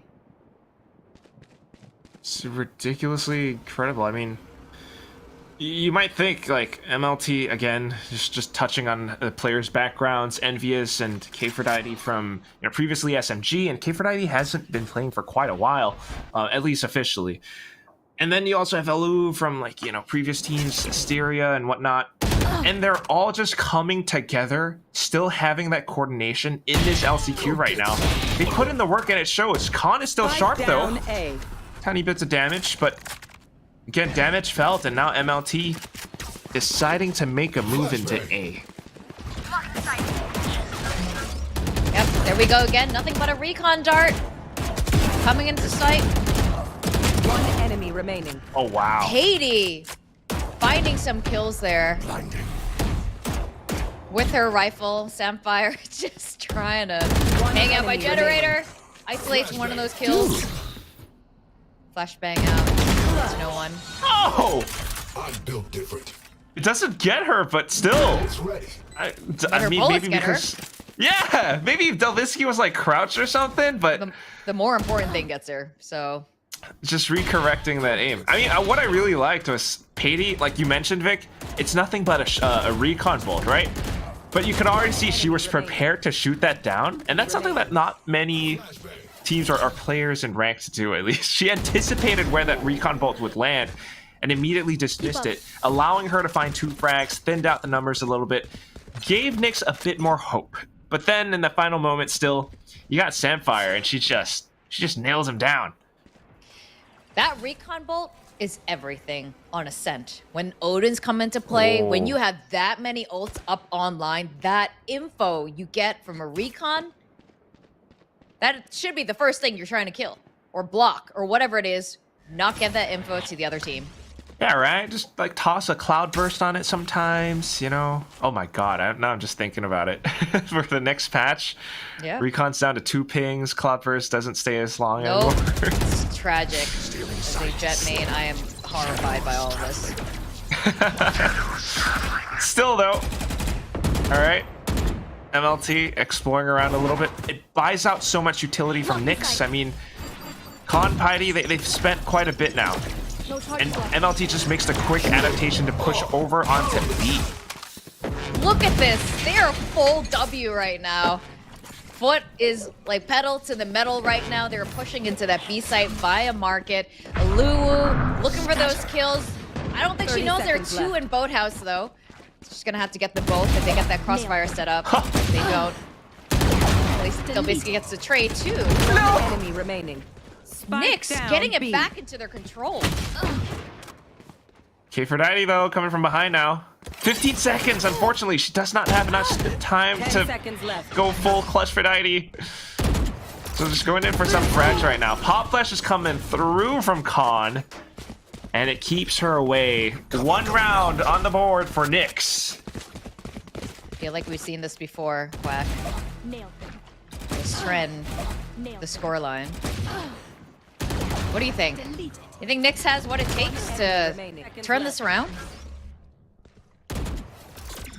They are. I'm actually not sure. They are defender sided, which Alarm bot out. is Yeah. what they're coming back. Out of charges. Stronger at. Sentry. Ish. I mean, statistically on Ascent, it Yeah. should be defender sided. But remember when they played against Nana and Friends, they just like went full hand, kept on pushing, and it kind of worked. This time, maybe a little bit different. MLT still Spike going in, down but B. look at Shuni dancing around these boxes. She's a dancing queen. Young and free, enemy remaining. looking for more kills. Oh, it's a triple.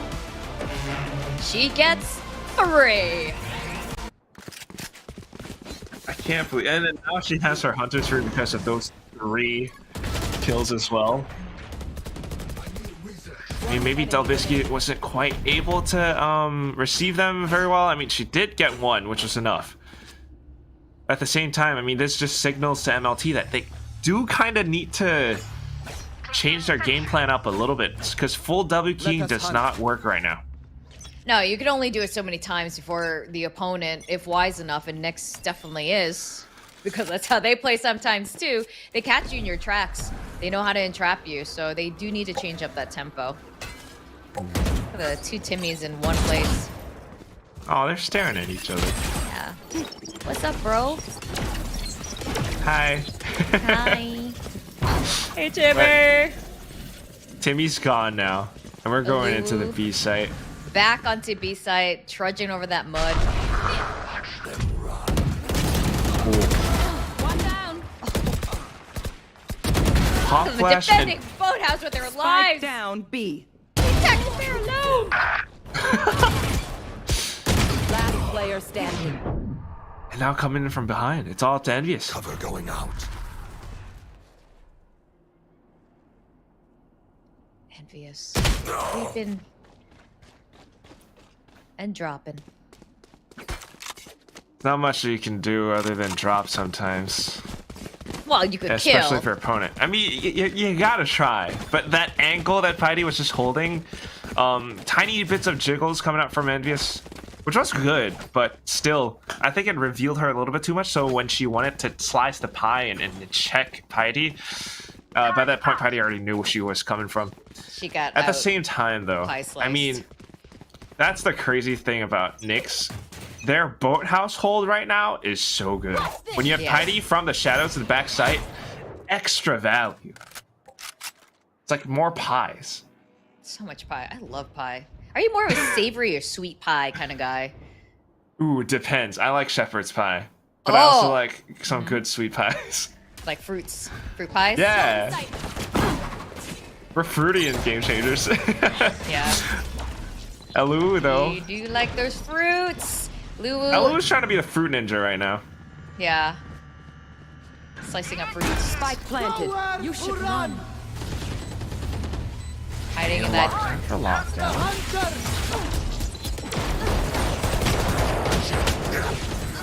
Heidi, what were you doing? Standing in the open. One enemy We're just remaining. trying to play around it. Similar to a boathouse hold. Now we're holding out from hell. And it comes in for the check. Luna from A main. That's all you really needed. MLT now back on the board. Trying to stifle NYX's momentum. Yeah, but 3-6 is definitely much better than the last map already. NYX could just get a couple more in the bag before going to that half, and they'll be okay. They'll be okay, and we can call it a game. Relatively. A little bit worried right now, though. NYX saw him spying up the operator. She's watching down mid as well. Could potentially tailwind up Right towards B lobby. NYX has to be Standing so ahead. sharp with this. Oh, okay. Every time you say you're worried, I imagine a Psyduck. Just kind of mauling. Yeah, just being worried.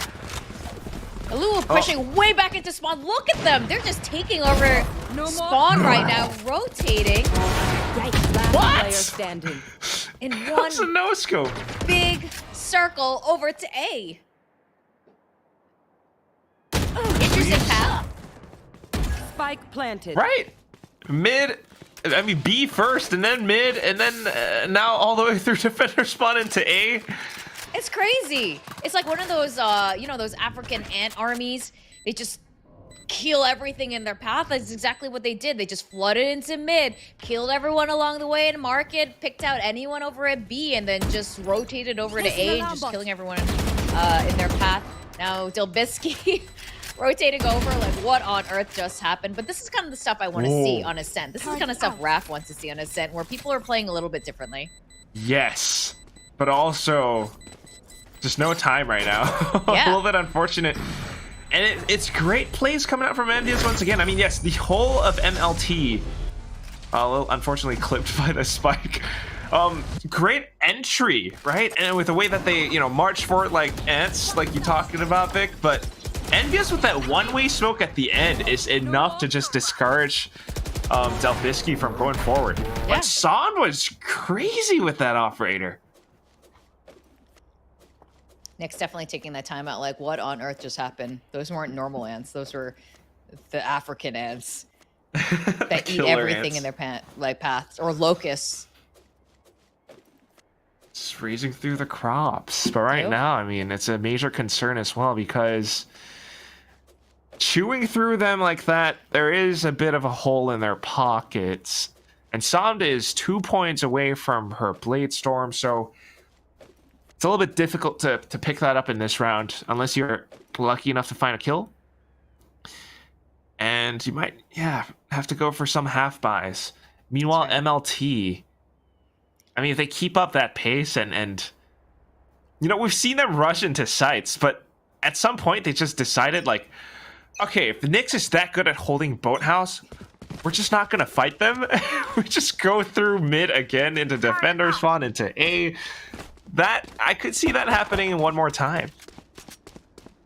Yeah. They're changing it up. They're adapting. It's the tech pause bear. But they're adapting their play to whatever they're encountering, and this is what's keeping them ahead of the game right now. NYX, I can imagine Coach Fifi is also trying to anti-strat MLT, trying to find ways to slow them down. MLT, they're just finding clear pathways, but they're doing it really fast. So it's all these micro adjustments, right, Vic? They're so fast with MLT. But there are some pings across the map as well coming out from NYX. I'm not sure if that's just like random because of the tech pause, but also potentially signaling out to some of these changes in where they want to place the nanostorm, perhaps? Because you can see Delbisky previously, she had one like perhaps across lane, but now it's closer towards Canoe and maybe even Market, especially where the door is, because that's often where Eluwu would kind of tailwind into. So they are looking to stop them if they rush into the B site, which would be smart. Yeah, I think that's a interesting hypothesis. In the meantime, I'm seeing some changes happening here from NYX's side. Delbisky opting to go for full armor. Some switching out from a rifle to a Spectre. They're taking advantage of this tech pause here to rethink some of what they're doing. That's really, I mean, something that you can do, but you can't really talk to your coach or anything, or Fifi's off comms right now. Not your teammates. Yes. They took the headset off of him. But you can imagine, you know, there's a lot of thinking time here. And this is, you know, honestly, I think this is what NYX needs beyond the timeout, is a mental reset right now to catch their breath. MLT was just moving so fast for them. I mean, I suppose now that we know what MLT stands for, militant, was it? That's just, they're operating on that level right now.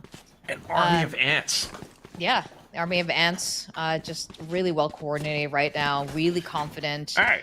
Nothing 10 pauses stopping them done. in their tracks. They're just on a singular goal right now. Looks like we're gonna go into round 11. That's a really good hypothesis as well, Vic. I see that you study a lot from Professor Kyosei, and now you've got a PhD. There's a Tactibear in the canoe. Actually, I talked to Professor Paper Thin. Oh, yeah. He's a really good professor as well. He's great. Revealing area. Love his turtlenecks. But Yeah. it's Kate for 90 on the lurk. She It's all took out wisdom. Khan. Switching out here to Phantom. Okay. Just making sure that nobody gets that rifle as well, I guess. Do you ever do that? Do you ever get a lesser buy because you think your teammate's gonna lose to die? You're gonna take their gun anyway? Because Tom was the one who switched to a Spectre just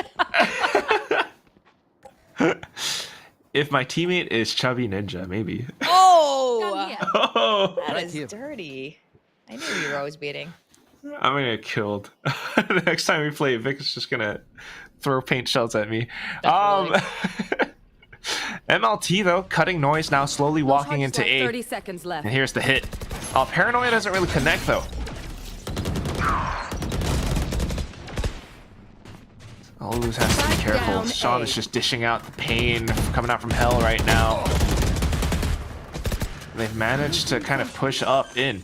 Spike getting planted now. 10 seconds remaining. 10 seconds left. Still not too bad. One enemy remaining. But then MLT. just as they push out, man. Yeah, it was achievable by Last NYX. round before the switch. We lose They- everything after this. Spend Are it. just going for those contacts, situations, just going in for the gunplay right now, which is not working out for them because MLT's ready. NYX, I think, is so used to this aggressive W, style of gaming, and MLT is caught on to this, and they're well prepared. So NYX is really gonna have to shake things up a little bit, find a different strategy to retake these sites. It only worked out for the 3 rounds that they had, though. Right now, all right, changing up the positioning, going a little bit more aggressive with it. Dalbisky is able to take out Elu. So that null command was completely, Placing you swarm might say, grenade. nullified. Swarm grenade. Now we Okay. head on over into A site. Som is just here and waiting. Here. Yeah, she's ready to cook. Blocking sight. Chopping. Aw. Only one. Spike down A. Cutting up enough onions to One enemy make someone remaining. tear up, though. It's going to be MLT, unfortunately, not quite able to secure this round unless Envious can turn things around on its head. But once more, numbers advantage will prevail. And we end the first half 4-8. Yeah. This is good. This is the kind of note that NYX needed to end on. 4-8 is, this is still a game. This could turn around one way or another, but MLT just looks so sharp in this first half of the game. But you know what? We're going to go over to our panelists who are going to break this down. Tash and Raph. Thank you very much, Quacktoria, for that. I would say that this is a very tug of war between these two teams, but either way, this war so far is being won by MLT. As you said during our chat earlier, Raf, it's very, like MLT simplifies it. They're just so quick. They're very mechanical on how exactly they go for these ticks, which makes them so good on attack. Wait out utility, cut the noise. Once everything is down, drop that recon, dash onto site, and just go inside. Yes, toward the, I would say the later half, MLT's momentum does get chopped off, but it might be a little bit too late, at least for the first half. But Oh, yeah. what do you think, Raf? I completely agree with everything that you said, and with MLT just taking that step-by-step approach and doing it very efficiently, it's such a great sign for a team that's still finding that perfect balance between super hot and just kind of, out of the server type of cold. But on the side of NYX, I think this is also somewhat exposing a weakness that has been pretty prevalent in the last 2 days. If we think about it, they rarely win the first 2 rounds, and that kind of snowballs into a bit of a shaky first half. It's not the case all the time, but the numbers definitely back up that they're very slow starters. And with that initial impact that MLT did, they're having quite some trouble climbing back, or at least climbing out of this hole. I think like the biggest takeaway that I saw from this is just that MLT is just so good at reading the stronger sides and the weaker sides. They know when exactly to exploit when they know that where a weaker side is. We saw that happen on round number 7 actually. Sorry, number 9. But the thing is, there are those hero moments coming in from NYX as well when they really take care of Boathouse. Like Delbisky coming out huge with the 3K or with the Sheriff from Boathouse. That can be something of a snowball for them. Regardless, let's see how they do on the second half. 4-8, not the worst in the world. Definitely a comeback era. Let's see how they do. Possible. Possible? Anything's possible in the world of Valorant. We've seen miracles happen. We've seen people come back from a 3-11, was it? And who knows? Who really knows? But right now, MLT is looking really strong. They look like they have their stuff together. They look confident. NYX looks a little shaken up. It was really good that they won that very last round of the first half. But now, hopefully, they mental reset here because this is their second chance. If they win this pistol round, again, that could mean 2 more rounds in the bag after that. And with that, you know, it'll tie up or at least get a lot closer. And MLT, it's up to them to make sure that doesn't happen. So I'm really just thinking about it though, Vic, like what you were talking about yesterday with how these teams need to be more confident, because a slight trend could be that when you're defending on Ascent and you start going on the offensive, like what NYX did in that last round, that's when you can turn things around too. So I want to see MLT, you know, try something different on the defensive side as well. But right now, just hold up inside of Boathouse. They're looking for NYX. That's right. We'll see if they can NYX doing? Hold Boathouse with the same energy as NYX earlier, but doesn't seem to be the case. Yeah, not quite. The Nano Storm was pretty nice, so a lot of them are half HP, but you still need to land your shots, and right now NYX are just doing a little bit better, especially with Som clicking away on heads like that. Yeah, Som is, you know, feeling... Spike planted. You know, feeling some aggression right now that she was missing from the first half. Oh, Sapphire gonna get that kill. Everyone's hiding deep, and they don't need to. They don't need to peek out. They can play safe. Wait for his Sapphire to reveal herself. Oh. Look at these games being played. You know, it's like a whack-a-mole game. Yeah, that's precisely what it is. I mean, Sam really played that to perfection. I really tried to like sneak in. She kind of had an idea of where they could have been hiding, and that's why she kind of flicked to the right spots. But because the movement on NYX were just a little bit faster, and they played that very well as well, so disciplined, hiding away. Just unfortunate for Sam, although she really tried. Good way for NYX to start the second half. Like Tash said, maybe a comeback is about to happen.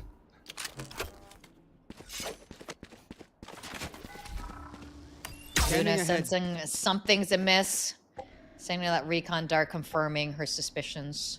They're pulling back. NYX broke it so quickly though, the recon.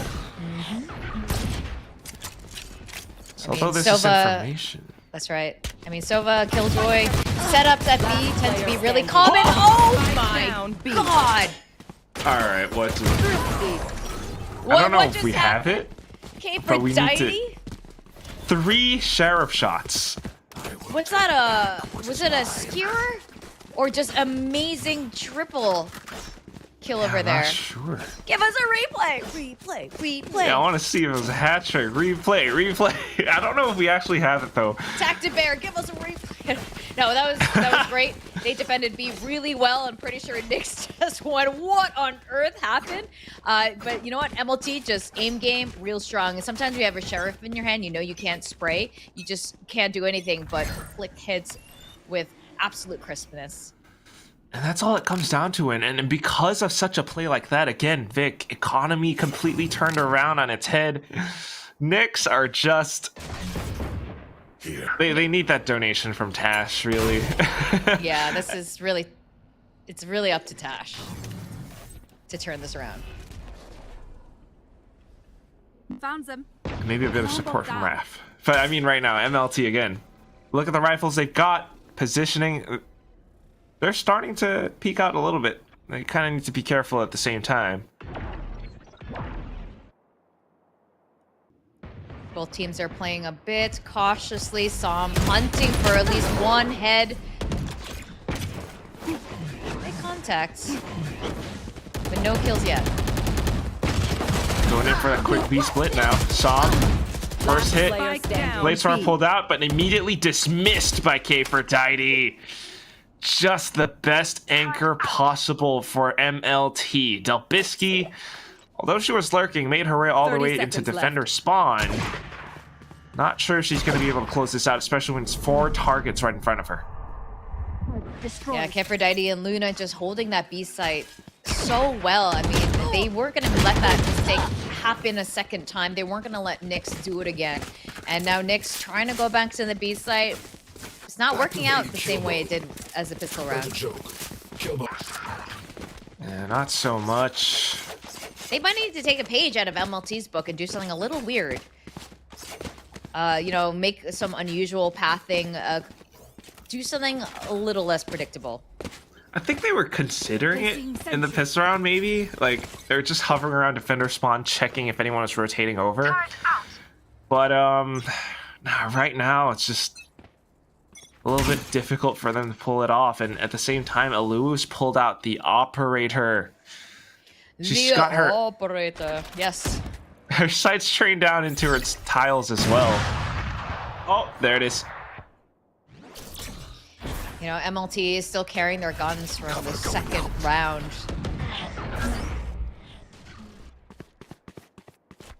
Second round of the second half. With 2 Spectres in hand. That's why you see some of them up on 6,000 credits. They're good enough to they're good to buy up for like 2 more rounds. NYX though is trying to make their current buy count. Again, if MLT wins out on this, it's slightly broken economy for NYX, or maybe a bit of a half buy afforded to them. But MLT get, you know, inches closer towards their match point and potentially the series win. You know, I've seen NYX do this before on the first map. They're getting ready for that execute. But they're being pushed back. It's only Jet on the site right now. 30 seconds All right, rest of her teammates do manage to join her.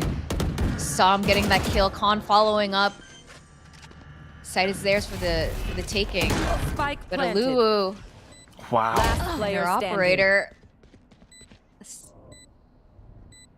is it's a gift. Perfectly wrapped for Som to potentially pick up, I suppose. Kferdite, the only one left. She slowly rotated over. I mean, none the wiser. Just trying to adapt to it, but that was such a great take from NYX. I mean, if you look at how it started off, they're being careful about it, just kind of positioning around. You had Envious kind of jump spotting around Hell as well, but everything was completely evaded by Som. And so Som this time landed all the perfect entry frags. Just Cloudburst and then Tailwind into sight. But I want to pay attention to how she actually did that, because good Jets, you might do the same thing, but then you're just going to Tailwind into the middle of the site. What Som did was to head towards the right side. And then that's where she would have had an angle towards Envious and also bypassing Envious's paranoia.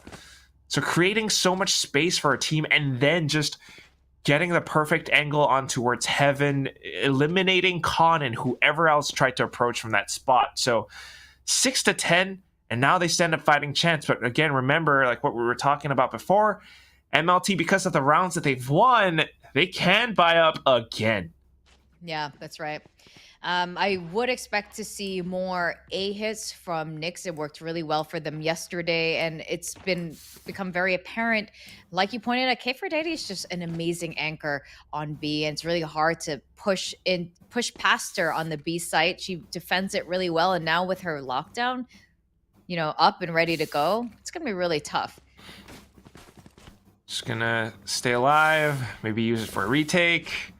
I mean, that's what we need to see from MLT, and Elu again with that operator. Just needs to find impact with it. Whoa. It's like, we talked about it. It's like when you wake up in the morning and if you have a dog or a cat and they're kind of like sitting on your chest, it's like that. That's not a dog. That's a killjoy. Killjoy. Yeah. It's kind of weird if it's Killjoy, I suppose. With the glasses. I really like that they had the Instagram filter for champions. Yeah, that was cool. Did you use it? I tried to mess with it, but I look horrible. Is that why you didn't post it? You're like, oh, I look so bad. I look so bad.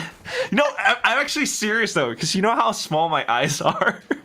That's... And then if I had the wide, like, huge circular Killjoy glasses. Like Harry Potter glasses? Yeah, and I just look terrible. Oh, so you're like, I do not look cute enough. Did not feel cute. I will delete.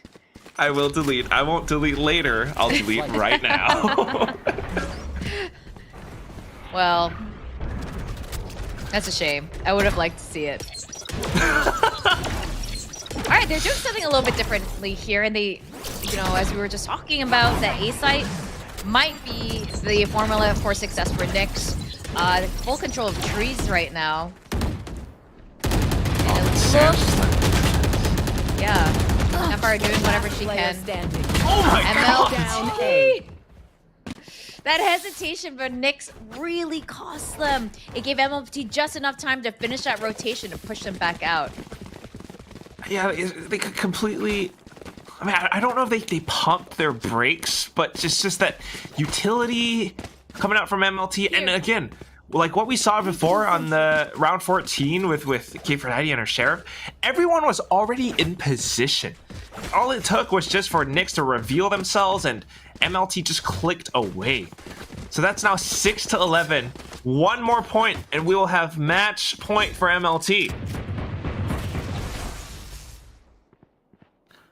So now, NYX slowly trying to push up front, but they're not expecting Elu with the operator inside of B main. Nothing like an operator when you are so desperately trying to climb back up to ruin your mental and break any potential momentum.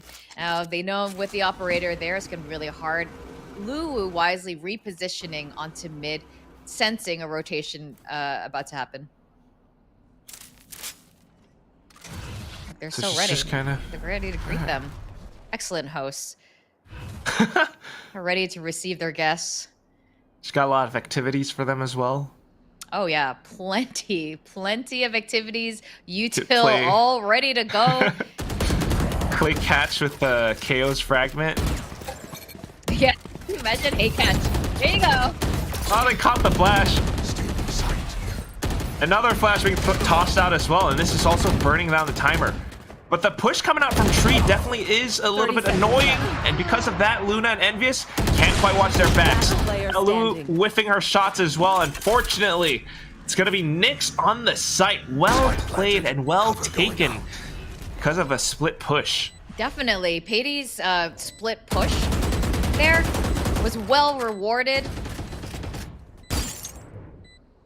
K490 limited in her options right now. She could push them out with her ult. I'm not sure she prefers to save that, but when they're this close to match point, might be worth it.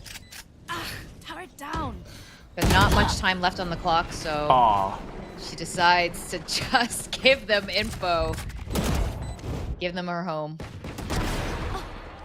She's trying to like just make noise and open up that option to force NYX to think that she might be pushing out of door. But because NYX had that many players and Patey just being that aware, she took up that space around Heaven, which ultimately, you know, took down K490. So not bad. 7-11 right now. A 4-round differential. Not too far off. But again, if this timeout works, it's going to be match point. And an MLT just needs the 2 more round wins. They're still sitting on their ultimates. And Well, economy not too bad. Eluwu's operator maybe not too impactful, especially once she starts feeling that pressure of NYX pushing in on her. So back to a Phantom now. Well, I don't know what Dan the Penguin makes of this. We've seen comebacks. Wait, the Penguin's name is Dan? Yeah. I had no idea. Well, meet Dan. It just looks derpy. He's hanging out in wine. That's where I would hang out. If I was stuck somewhere on this map, it would definitely be wine. Really? You got so many great spots. You got wine. Oh, okay, wait, no. Wine, there's pizza, there's gelato. There's pizza and gelato. Yes, I would the pick best date those map. two over wine. Best date map by far. What do you think, Dan? Do you agree? Don't blink if you agree. He's like, ugh, I don't want wine. You also got Boathouse. What? Kind of. Why would you hang out Boathouse? I mean, I know this is where we have like our Killjoy and Sova usually set up in Boathouse, but that's not usually where I would hang like Standing on ahead. an off day. Go for gondola ride, maybe? Well, not in the Boathouse, you know. I'd be on the water, be out al fresco, going where these guys are going, where pizza is, where market, do a little bit of shopping. Actually, I might prefer gelato. These pizzas look kind of stale, but yeah, NYX the doesn't pizzas care. are right behind Con right now.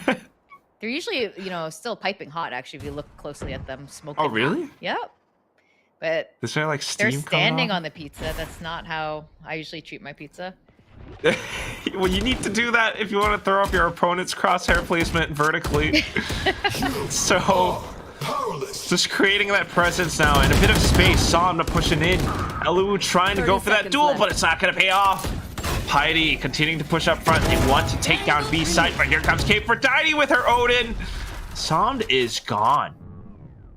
But only for the time being. Bomb grenade out. She gets an Olden. Planted. She has an ult. Samfire too, with a dagger. Oh, Oh, no. well, nothing now. Would have deployed the lockdown if got control of her market quicker. Yeah, that's right. Ooh, look But at look this. at this setup. Yeah. Wow. They want to make sure they get this right. It's gonna be really Last tough with an player Odin. Setup pays off. Shadows traveling. Time for Envious to potentially save as well. NYX and Gang very likely able to get away from this scot-free. So 8-11. I mean, what a way to actually take the site. You know, just perched on top of pizza, and then setting up for that split push again. I mean, it's quick, and with Somna against Eluwu, Somna is doing so well. Yeah, Som's doing great. This is what we want to see coming out of your primary duelist on this very last map in this best of 3. And I like what NYX is doing. They're changing it up. They're not just hitting A. They're not just hitting B. They're going to market, standing on the fresh pizza pies, and stacking on top of each other to create these really off angles that make it difficult for their opponents to hit too easily. Get out of my way. That's why they just keep trying to switch things up. Now varying in terms of pace as well. Hiding around B lobby and tiles in case MLT does decide to push out, especially because they just heard Eluwu pop that Blade Storm. Yeah, they're on an eco buy right now, but I like that NYX is looking more like a cohesive team now. Alarm bot. Potential jet pool too. Ooh, Eluwu. One 2 knife blades left. spent. Or 2. Here. Turret down. Okay. A bit of presence around A main as well. Kfredidi. Just gotta be careful. She's be hopping away. Here comes Envious to assist. Paranoia sent out and it connects onto Khan. That's a rifle retrieved. Now the off angle held by K. There you go. This is the right time for the lockdown. They do have 2 Luna- rifles in hand. Oh no, they don't even need to shoot down the lockdown because they're just far back enough that it doesn't affect them. Hunter 3 now used as they push in, but it doesn't create enough chaos. Kfredidi was caught lacking, looking in the wrong direction. Player standing. Oh no. Oh Luna, no. though. Oh, with the sheriff. Oh no. Nothing but a yet. sheriff. Revealing area. Match point. This is just one of those unfortunate situations where they had control in their hands, but you could tell they were just so anxious about keeping this match. They end up losing it. Yeah, Samd was searching for a head. Yeah, Sam But at that might have point- overheated a little bit. Overcooked papaya. Oh man, don't like that mushiness. But MLT are just, you know, doing a lot better, especially once they're starting to kind of get good reads again.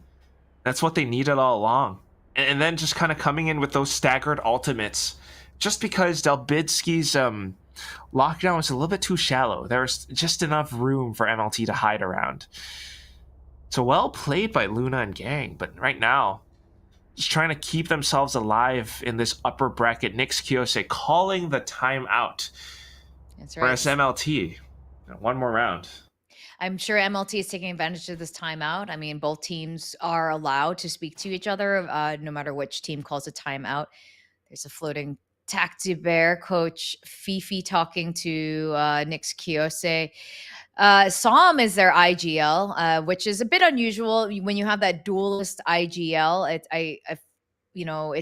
It's a bit difficult to make those calls when you are moving around the map, creating that space, and making that first pick.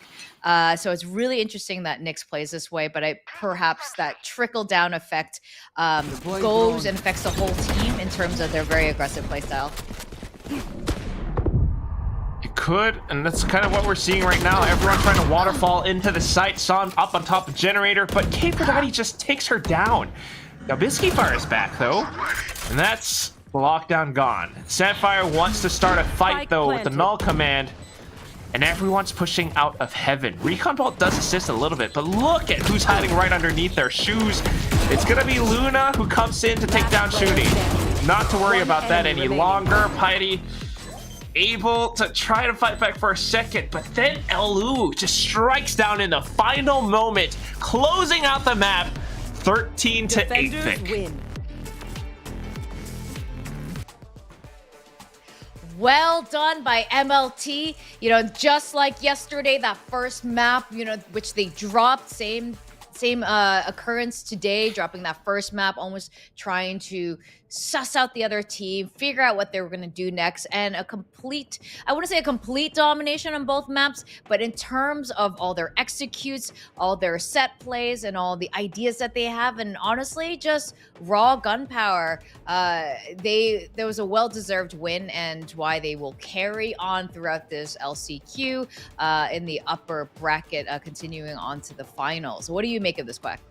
I mean, I think both of these teams really have a lot of potential, but towards the end, you could see, despite both teams having such great, sharpshooting, sometimes it comes down to the read. Sometimes it comes down to that confidence. And MLT just had the greatest start ever on this map, and then coming towards the end of it, starting to read NYX Kyosei and their plays again. And one of those standout players has to be Luna, because although she's a little bit quiet at times, she also comes up huge with a lot of 4K quadra kills, just shy off an ace. But then towards the end with that Sheriff play, really turning things around once more.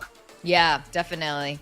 I think she did fantastic. Som did her darndest to keep the dream alive, but unfortunately it ended up being a 2-1 kind of game. But we're going to go over to the panel. We're going to break all of this down in more detail. Low-key, that kind of felt like a grand final, given how competitive that game was, especially on the second half. Now, let's break that down. From what I saw from both teams, especially MLT, they are a team that definitely plays on rhythm. Once they figured out their momentum, how if something's working, they'll just do it again and again until it finally gets broken. And I think that MLT has one thing I've noticed from a lot of maps I played. They would lose pistol round 1, forced by round 2, or maybe they would win pistol with the Sheriff, and that's completely snowball in the first half. And then the second half is when we start seeing things sort of shake, honestly. But overall, I think that in maps that they're super proficient in, like say Fracture or Ascent, MLT has really good read of how the opponent works, really good reads of the weak and strong sides, and I would say that their retakes have been very, very clean. That's true, and we have to give credit to Elu, who held down the rotator position for majority of that defensive scheme, and they didn't actually have to change too much. Whereas on the side of NYX, there are just so many rounds where, again, it seemed they were very undecisive. Like, okay, guys, let's set up for a heavy side hit, but wait, let's default back towards tree. And in some of these transitions, they kept getting caught out. And even with these heavier side hits, when they did fully commit, for example, that second to the last round where there was only 2 hero rifles on the side of MLT. Envious had the first one, and with a pick-off, Aphrodite managed to get one for herself. And that's where everything just kind of tipped over for NYX. It looked so good for them, but they just could not deal with Envious this time. Yeah, Envious really stepped up in the second half. I think that in a lot of situations at the same time, you can really start to see that NYX was just at a loss on how exactly to deal with Envious and her, I would say, her smoke plays, her teleports. You just can't really pinpoint where she's going to be coming from. If you look like in terms of another thing that I've noticed is that the timing has been really impeccable. How, yeah, you will have one person rotating, and when you think that the rotations have been cleared, you'll see another one coming through. It's as though that they wanted to really make sure.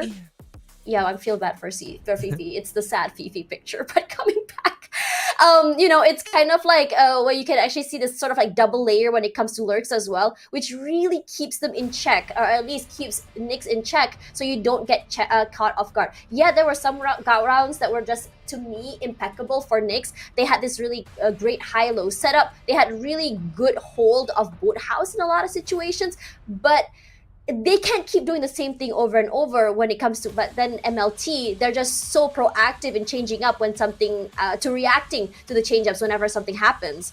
Again, Luna, MVP, 2 maps in a row. What is your take on this? I mean, you already talked about, you know, how flexible MLT is despite how, again, how much they simplify the game, and it's very, very efficient. But with everything that you've said, we definitely saw MLT outmaneuver NYX, which is very, very surprising again, because if we were just going to base this off that Haven game, it's like everything NYX did to MLT was just, again, turned around. We didn't get to see a knife kill as a response on the side of MLT, but they did manage to steal the series. They did try, though. I mean, we saw it happen on Fracture. They almost got that knife. It's just that Delbisky just sort of like twirled and like, all right, we gotta take it down. So that's all onto a discipline at that point. But yeah, I think that if I were to really oversimplify the game, if I were to look at NYX, it's all about the hero plays, the big person holding those big anchors, as opposed to you know, MLT, where you start to see everyone having their job and everyone doing their job perfectly. At least is that what I think. But anyways, we're gonna talk a bit with one of the players. Samfire is on the line, and I'm really curious to see what is going on. Hello, Samfire. It's nice to meet you. Hello. It will be our first time, at least, meeting on this desk. So I have a lot of questions. I mean, first of all, congratulations for you know, for a massive run just now. I just want to know, how does it feel? I mean, some of your teammates haven't been officially playing for a while, and some of you I think some of you guys are on and off, haven't been making it onto the big stage yet. How does it feel to be here?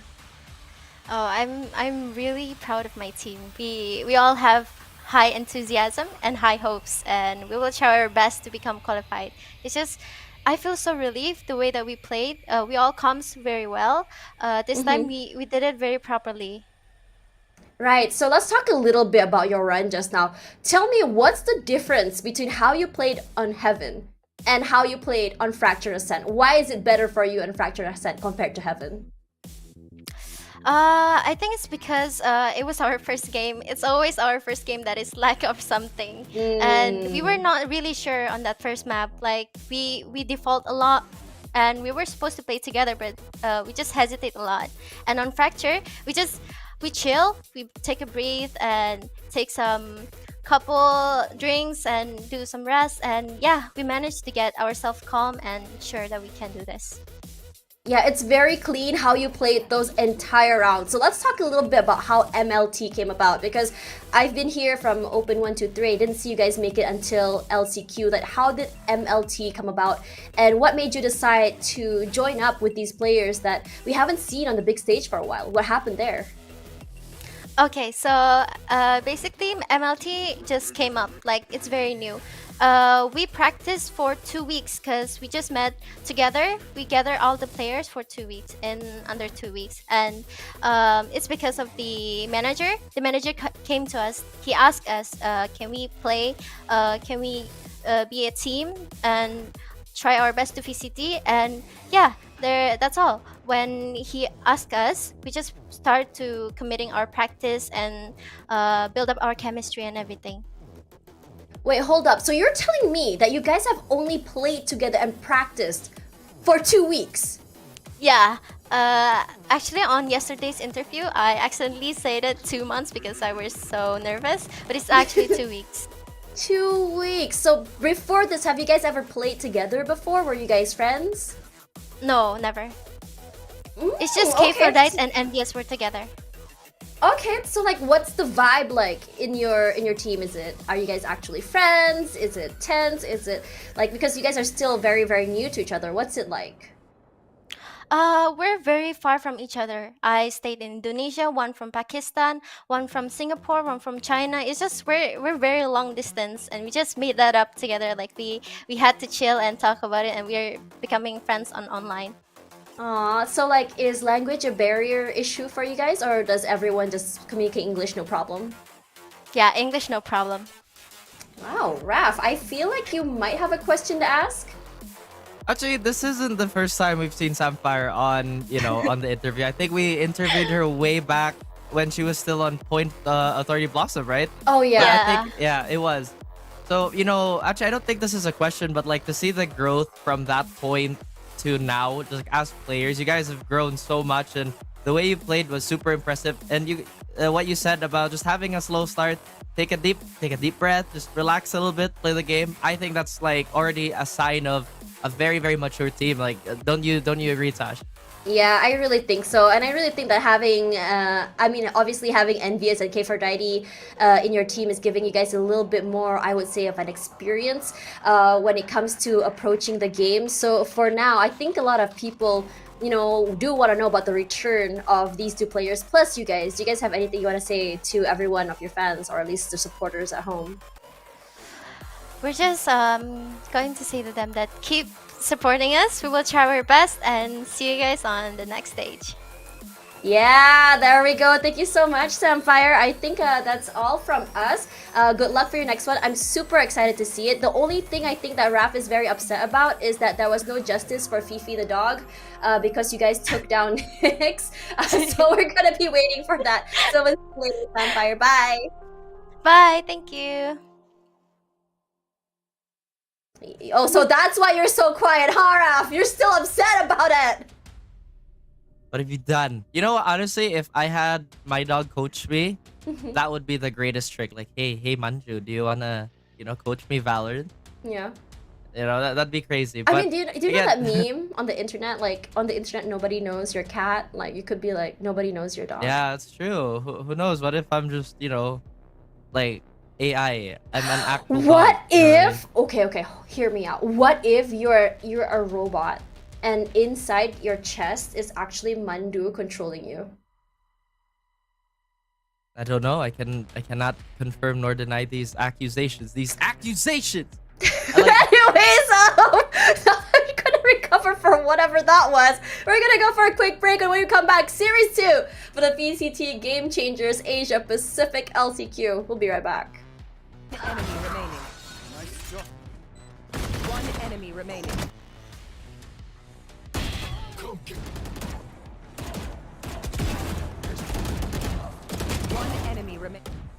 One enemy remaining. Flashbang. Nailed them. Delete it. One enemy remaining. I need reset. One enemy remaining. Is that One down. Spike down B. No more sofa. Yikes. Last play. Here. Blocking.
This is the VCT Game Changers. Okay, what here we I do? go.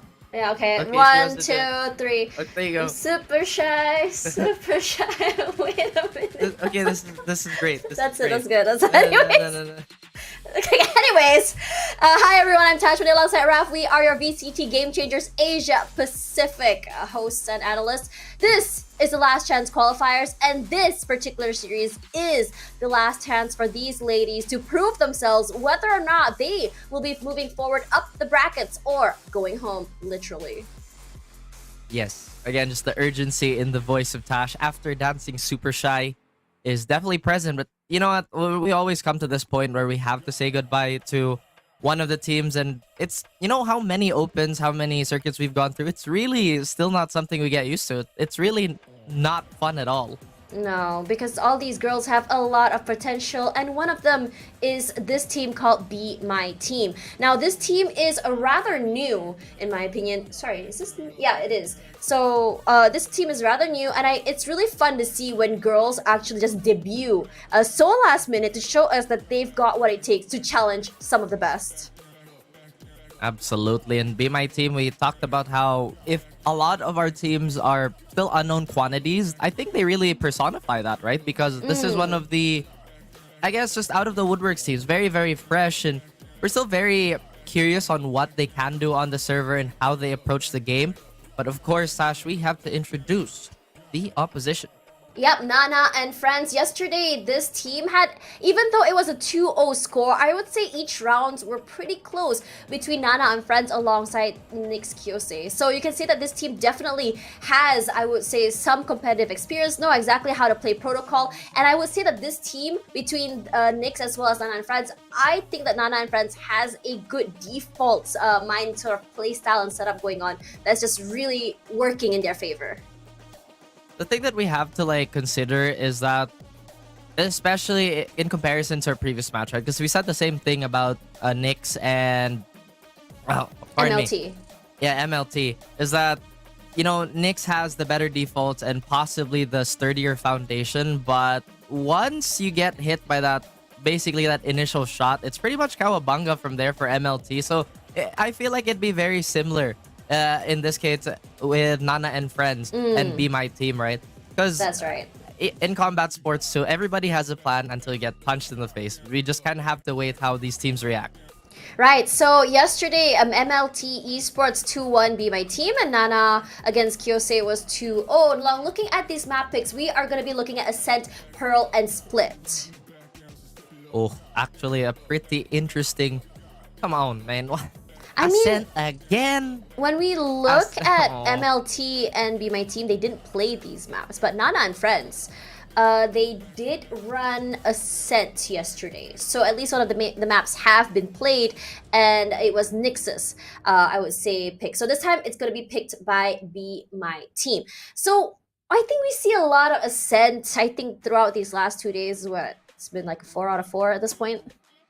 Yeah, I think also this year in general, and it's completely understandable why Ascent and Haven were one of the most common openers, even on Pacific, just so teams would get that feel. Because again, it's kind of like a poke war. Let's see how they react. And when you kind of bring out Split, when you bring out Pearl, when you bring out Fracture, that's when you start throwing your haymakers, your set plays, and your executes and whatnot. So I think Ascent as the size-up map makes a lot of sense for Be My Team, considering they don't really have any experience against Nana and friends, or at least not that we know of. No, I don't think so. If you look at Pearl and Split, though, you are going to be seeing a set sort of protocol come through, or Ascent kind of default heavy. So if this is Be My Team's pick, I'm sort of expecting the same to come through. And even though I do say like, you know, a default heavy setup is better to play on Ascent, teams like MLT shows us like a set play can definitely work out so well in your favor, especially if you're running on attack side. But coming into this situation, I have a feeling that we're going to see a slow Ascent. I don't know. I have a gut feeling. I agree. Again, Ascent, it's probably one of the slowest. Actually, no, I would still put Pearl as the slowest map if you want to use that as a default map. Unless you're running B-Long Simulator.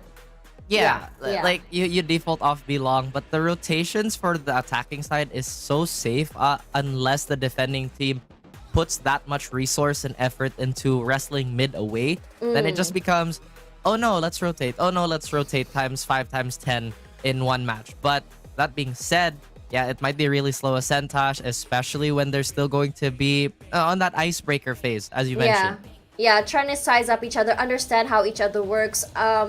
Personally, for me, like Nana and friends, they do have a little bit of competitive experience. They have played for a team before prior to this, but Be My Team, very, very fresh. But the fact that they even made it is already a statement in itself. And this is why we love LCQ, because once all the bigger teams start giving that space for the newer players to come through, this is where you really learn about how exactly these teams will be working.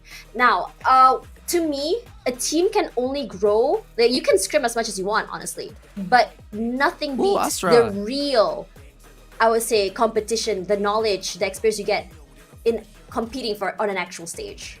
Oh yeah, it is such a different feeling. That's why we have like the term cashing in the scrim bucks, especially against some teams that are known to be, or maybe infamously known to be, scrim monsters, but kind of flounder on the competitive stage.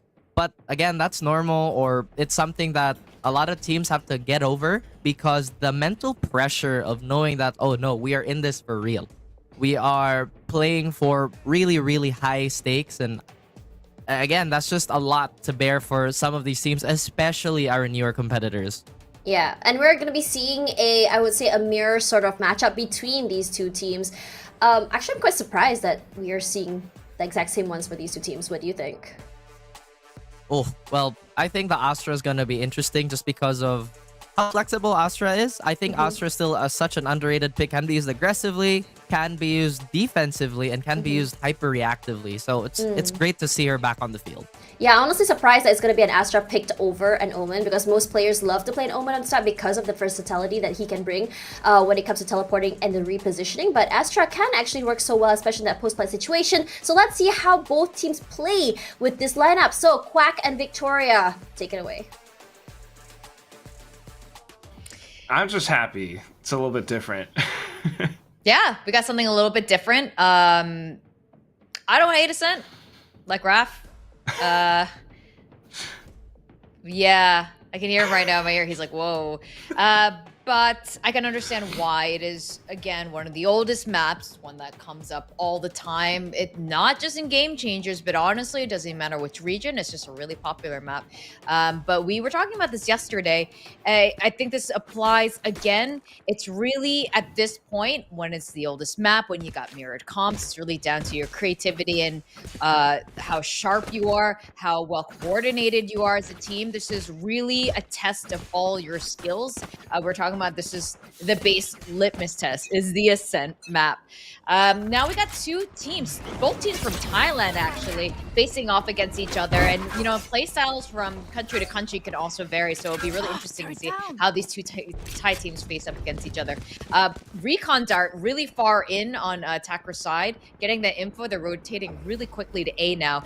And it looks like it's going to be a full-on war over at A side, because they're all rotating here. Wow. Everyone is just prepared for it too. Almost as if they are kind of evenly matched, but let's see what happens when the bullets start flying everywhere. Everyone's already in position though, and that's the main thing. Even the attackers, defenders have been waiting for the opportunity. So right now, smokes dissipate, and here comes Angela. Along with Cupcake, they take out the recon, but just a little bit exposed allows for Pretzel to trade them out. And then Tsuneri comes in, taking out the A main player, leaves Hawk Pib alone, and that is where, unfortunately, BMY will drop the first round. Naf just coming up huge with the retakes. Zero hesitation from Nana and friends there on that rotation, sensing that they were running away through spawn. And it was just the right call. Meeting them, holding, getting ready, and honestly, just killing. Just killing, yeah. Aim, kill. Jump up, drop down by generator, you see someone, just kill.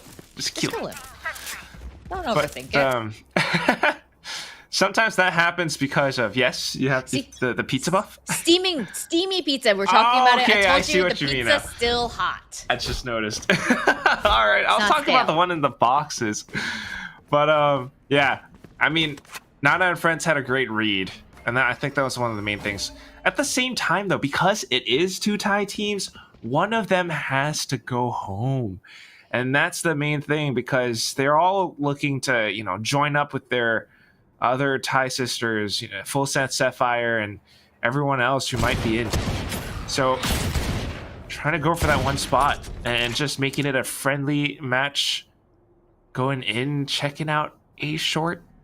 Yeah, the Thai Valorant community is really healthy, which is really cool to see that. Whether it's in you know, Game Changers Ascension, which took place in Bangkok, which is great. Always nice. But at the same time, right now, it's just some sheriff shots popping off.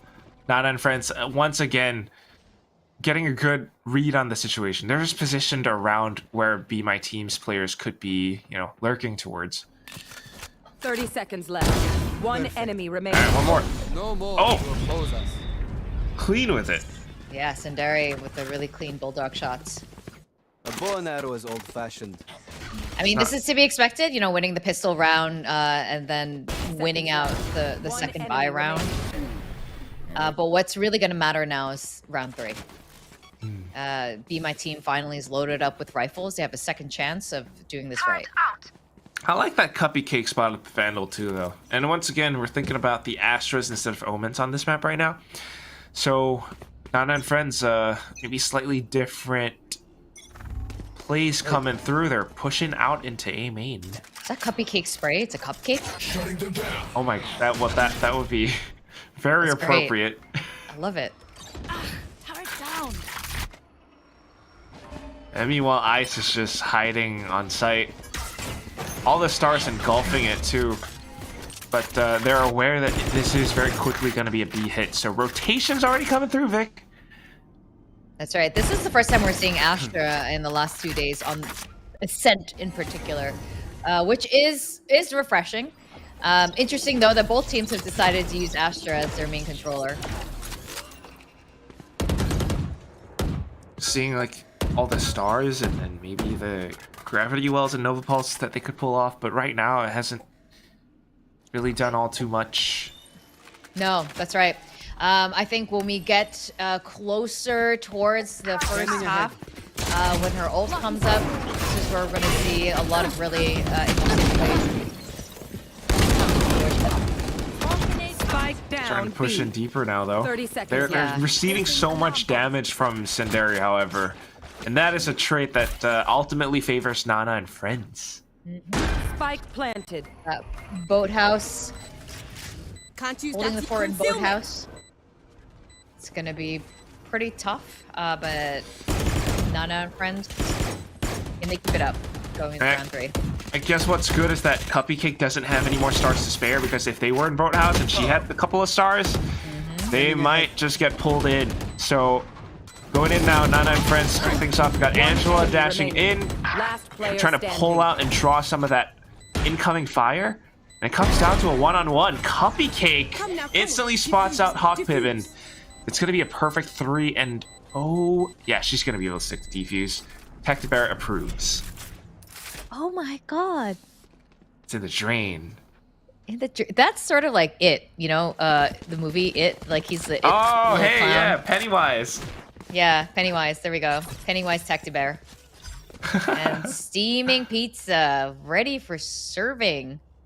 Do you think that's a 4-cheese pizza, or is that like pepperoni? Maybe like margarita? It's kind of weird, like Cheetos on it. It's kinda... Cheetos. These pizzas were made in America. This is not truly Italian pizza.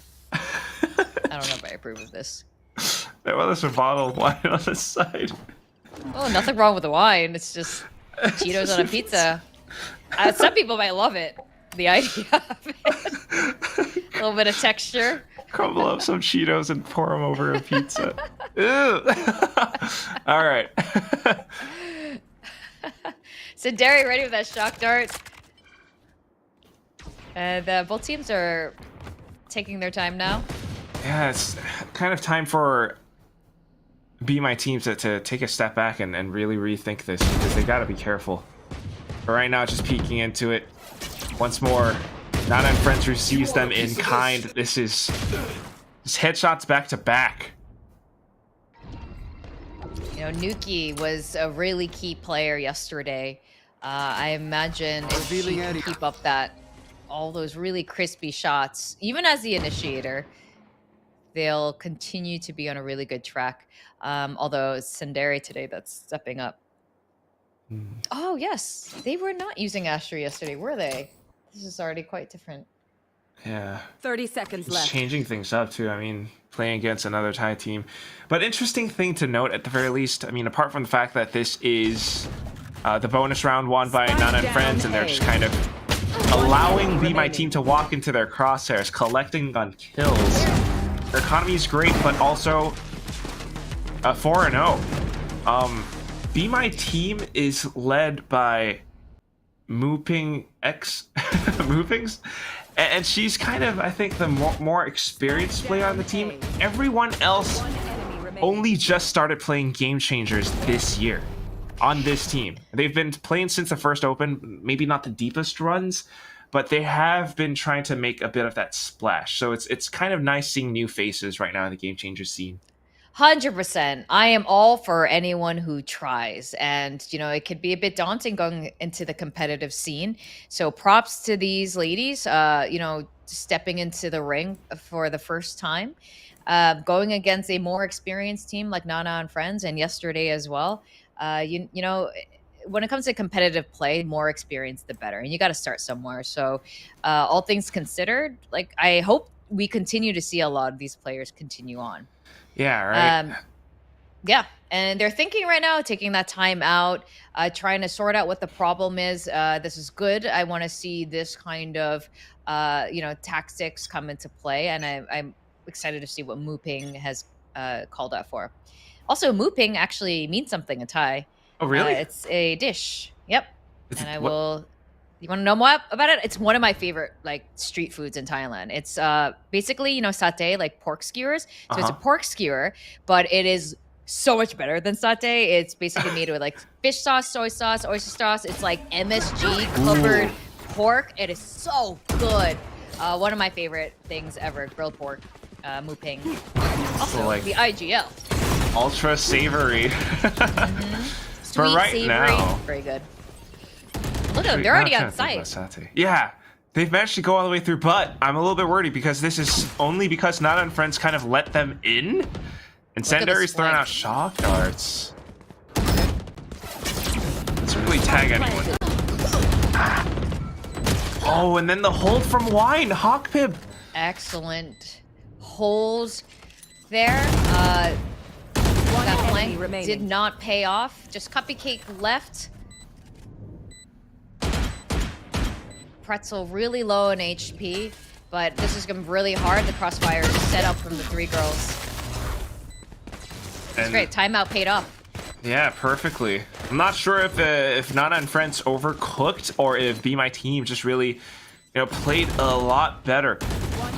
I mean, having that coordination this time, I really love that Hawkpib was hiding inside of Wine, waiting for our teammates to receive contact and then trading off of them.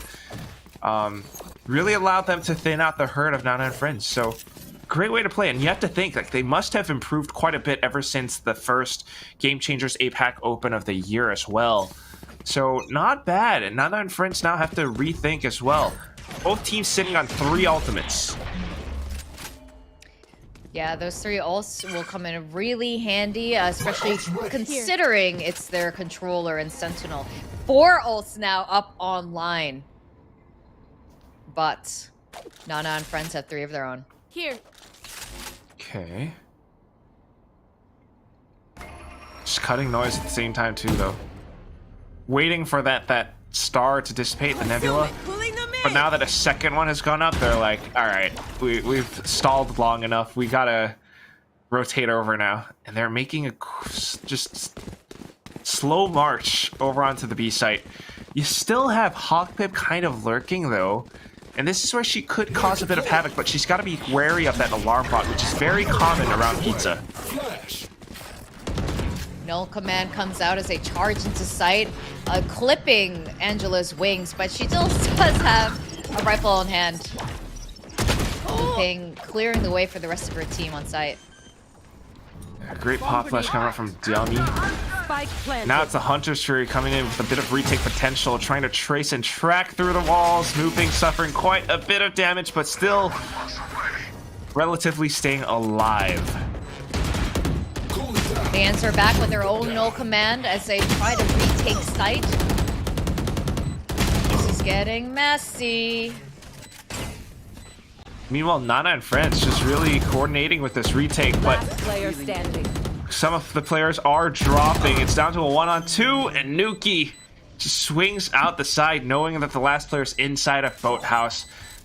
Okay. That was risky stuff. That was a little scary, right? That was a little like, whoa, whoa, whoa, whoa, whoa. You don't have that much time to play with. But then you realize the alt points for Ice is, yeah, okay, a little bit closer to a lockdown, but still. Woo! Okay. You know, it's like, we get like sweaty pits from the, like a little, whoa. Yeah. But they got it. It's all good and fine for Nana and her friends. And the Dabby cat. The what? Dabby cat. Oh, the cat. The Dabby cat. Right, the team logos. RIP Fifi. I mean, not RIP. 5-1 right now. It's still Nana and friends. Look at them getting creative, pushing up catwalk that way. They've managed to catch Diami. Pretzel trying to fight back with a Blade Storm of her own. But it's not safe enough to peek out. Be My Team really likes to hang out in their spawn, and it seems like Nana and friends seems to know that. They are not afraid to push out. Look how far they pushed out of their territory, taking up all this space at top mid. But they don't know that looping is still there. Well, now they know. now they know. Down mid. The owl drone. I mean, if she just creeped up for it silently, it might have changed things. Exactly. But Exactly. still, Interesting choice. the major issue is that the rest of her team kind of falling short around B lobby right now, because Nana and friends are just that much more confident in going for some of these fights, especially given how some of the past rounds have gone. Yeah, that's right. I think what we need from Be My Team right now, I don't want to see an owl drone coming out of spawn into top mid when you are on attacker side. It's a questionable choice, and that ended up costing them a really easy flank or free kills on the two of them. I mean, obviously she couldn't have known, but it was just a very unusual usage of utility. Yeah, it's true. And at the same time, she was alone as well, so it's a little bit risky. But you know what? Sometimes you just don't get paid for that risk. Meanwhile, Nana and friends, a little bit more fundamentally sound, checking out short, hearing footsteps towards A main. They instantly rotate around this. You got Cupcake shooting out the recon. Seeing this from great teams, and now blind shots through the entrance. She catches Diami.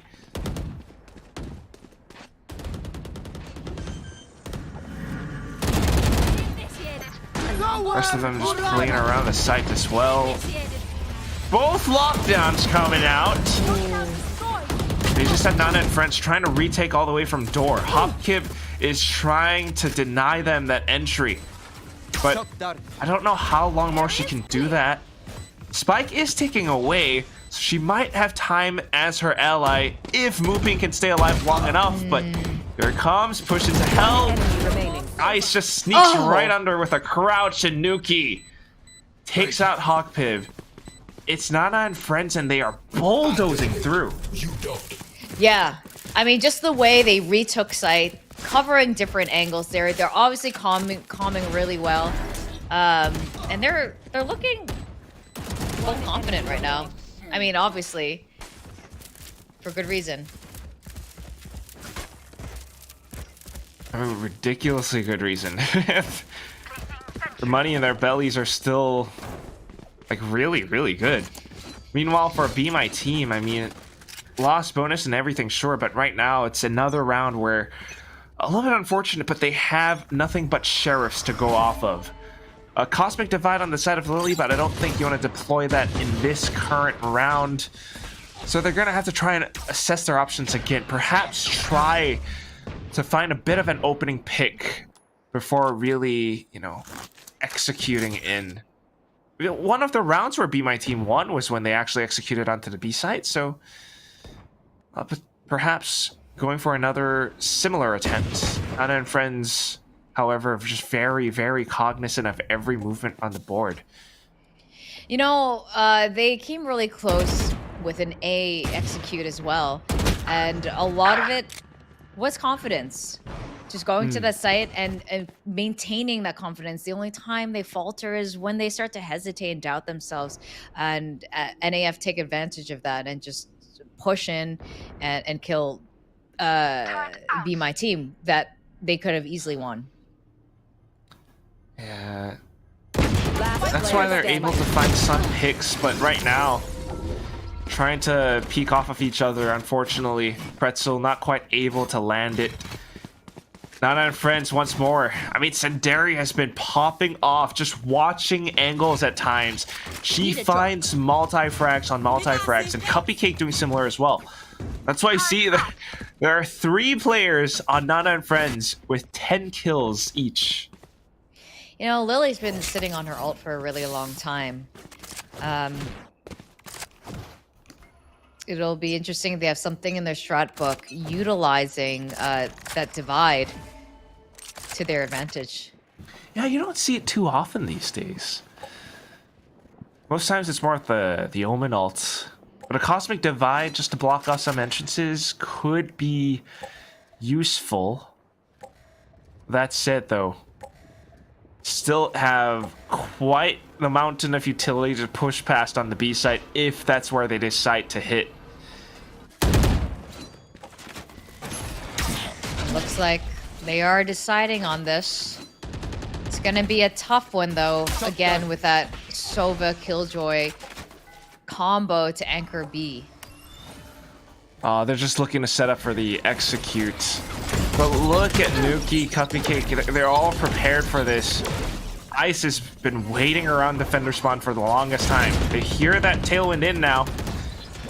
And Senderi is just prepared for it. Here it comes. 2 headshots. And Mooping trades back. Pretzel still trying to stay alive though, but as soon as the pop flash comes out, assist from Nuki and Ice getting the frags. The rest of them trying to stick the plant, but all it comes down to are the final frags. Again, strength in numbers. Truly the power of friendship with Nana and Friends. Yeah. I still don't know who Nana is. This is one of those mysteries that we haven't solved yet. It's the cat. They are looking so much more sharp, so much more confident than yesterday's games. We're seeing a different Nana and Friends today. Yeah, dude, look, like as soon as they tried to walk past B main, someone instantly got hit by the alarm bot. There was a bit of that fragile debuff. But at the same time, the shock dart landing perfectly square, Senteri getting a couple of shots in, and Nana and Friends are just incredibly well prepared on this map. They're reading everything. Be My Team are struggling to find that entrance, and perhaps exploring middle could be the solution. Yeah, you can see they're trying to take that market control. Getting a bit of space, but they've already lost the spike. 1 enemy remaining. Oh no. Nuki is doing what Nuki does best, and it's just click heads. With such perfect movement as well. So 1 on 4, Vic. And the spike is dropped. But if Pretzel can maintain her composure, these are fights that can be very easily isolated. Look how far apart each of these team members are on NAF. You are absolutely right. First step is taking down Senderi. Because that's how you pick up the spike, and then perhaps you rotate over. Oh no. But now it's gonna get a little harder. I mean, Last round. situationally speaking, that would have been the right One enemy remaining. move to make. It's just a good attempt nonetheless, and they're not giving up. But the thing is, it is Senderi who was positioned on the spike, and she had that recon that just came up in time, sussed out, unfortunately, Pretzel's position. Yeah, that was very unlucky with that timing coming up. And honestly, you couldn't really know how far apart they were, depending how she was calming with her team.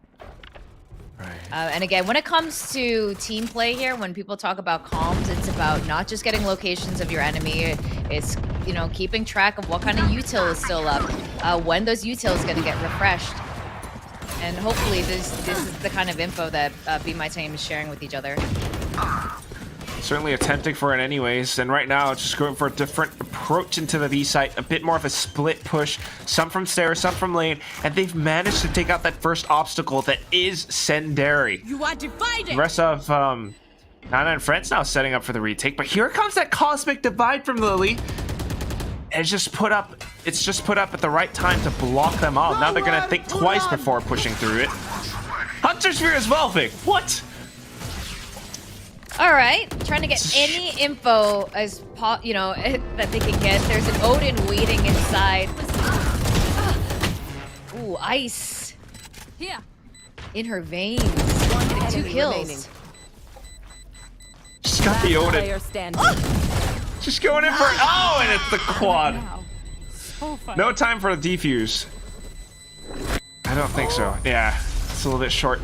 But that's it. I mean, it's a great way to make use of your ultimates in the Switching sides. final round before the swap. And I guess that's why, you know, it's spent in that way and kind of staggered in such a fashion. Because ultimately, Be My Team's idea was to really just buy as much time as possible, delay it. But yeah, thank you for being my friend, Vic. You're welcome. And we're going to go back to our other friends on the panel, Raph and Tash. Raph. Oh wait, we have friends too. It's great. It's great. It's great out here. This is Victoria. Okay, you don't have a lot of time, so let's break that down. At 10-2, I was a bit worried for Be My Team, or for Quack, he would call it Be My Friend, that it was going to be just a straight up. Because again, remember, MLT managed to 13-0 this team yesterday, and I was a bit worried that you know, history might be able to repeat itself. Now, there is that question from me for Lily about holding her ultimate for way too many rounds. It just wasn't decided when exactly they wanted to use that until the very last round. I mean, it's a little bit too late, no? With that being said, I think this is a pretty common problem with some of our Astra players, and in general when teams are relatively light on experience, is that they hesitate quite a bit. And it's really a little sad on the side of Be My Team, because at the early rounds they had, you know, when you look at it just from the eye test, they're doing everything right. Oh, they see a little bit of resistance, they try to pull away and, you know, maybe aggress somewhere else on the map. But at the end of the day and at the end of the half, they just had so much trouble with establishing any sort of presence. They couldn't stagger that retake. They couldn't win their gunfights anymore. And even if they did win that last round, that Odin 4K was still, you know, that was a punch devastating. to the gut. Yeah, that was definitely devastating. Like, I was just losing my mind at that particular round. If anything, I'm really hoping that they'd be able to, you know, come back in the second half, because again, this can be a defender-sided map, but whether or not they can do that is the question. For now, I'm gonna throw it back to our friends, Victoria and Quack. Go ahead. I have Hey, friends. friend. Hey, friend. I would like a potato. Well, apparently, I don't know why Tash keeps calling me that potato, but she keeps calling me that potato, and then she hugs it. So maybe it's a good thing. I hope it's a good thing. Seems like a good thing. Yeah. But Nana and Friends is the ultimate friends. They're doing really well right now. Ooh, that gelato looks delicious. It's weirdly shiny. It looks yeah. Really shiny gelato here. It's a 10-2 scoreline. Now it looks weird. It looked delicious at first. And The colors are I threw it off. It's been a long day. That's why I can't. I don't even know what I'm looking at anymore. Oh my god, please just. I don't want to look at this gelato anymore. It's ruined. It's about to start. But this is going to be really tough for Be My Friends to climb back from a 10-2 scoreline. Nana and Friends, their experience here is really showing in this ring. It really is. And that's why Raph had such a great point, because it's not as if Be My Team are making the wrong choices or decisions. They're trying to make some plays off of what they see or what they can feel on the map. But when it comes down to it, that's why it really is a testament to this high skill ceiling of a game like Valorant, because there's so much at stake. There's so much to consider. And Nana and Friends just has that extra, layer to how they are playing. First of all, the sharpshooting for sure, but that coordination and how they really read what's about to happen on the map as well. Which is why right now, they're taking things slow, wanting to secure that pistol round win, which would potentially give them match point. Now just blocking things off the cloud first, going in for the full-on B split. Yeah, that's right. They are on a really good trajectory right now. So getting onto that B split push Down B is not paying off the way they thought it would. here. Oh yeah, whiffing some shots, especially towards defender spawn. But some of the ghosts still landing through though. Nuki able to find a couple more, but now time not on her side. Pretzel trying to duck underneath, but then Lily from the back. And again, it's a way to play through with numbers. Yep. Be My Friends. Sorry. Oh my god, now I'm doing it. Down B. Be My Team. It's Astral to do Be them My Friend. Astral Guardian things. Yeah, Be My Team is not gonna go down without a little bit of a fight here. Yeah, which is really, really impressive, and that's the main thing about a team like this. Having that courage, maybe not always confident in some of these fights, but then never backing down. Never give up, never surrender. And also just learning from, your past mistakes, right? That's really how you grow as a team. Absolutely. So you love to see it. Now they've got some 100%. guns. 100%. I mean, we've seen it, right? Like, this could be the beginning of their underdog story. Oh. Well, tempting to go for it, but with the Ares, not quite connecting or catching onto anything. However, again, just given the positions, they are recognizing a lot of the plays and just putting up some roadblocks against Nana and Friends.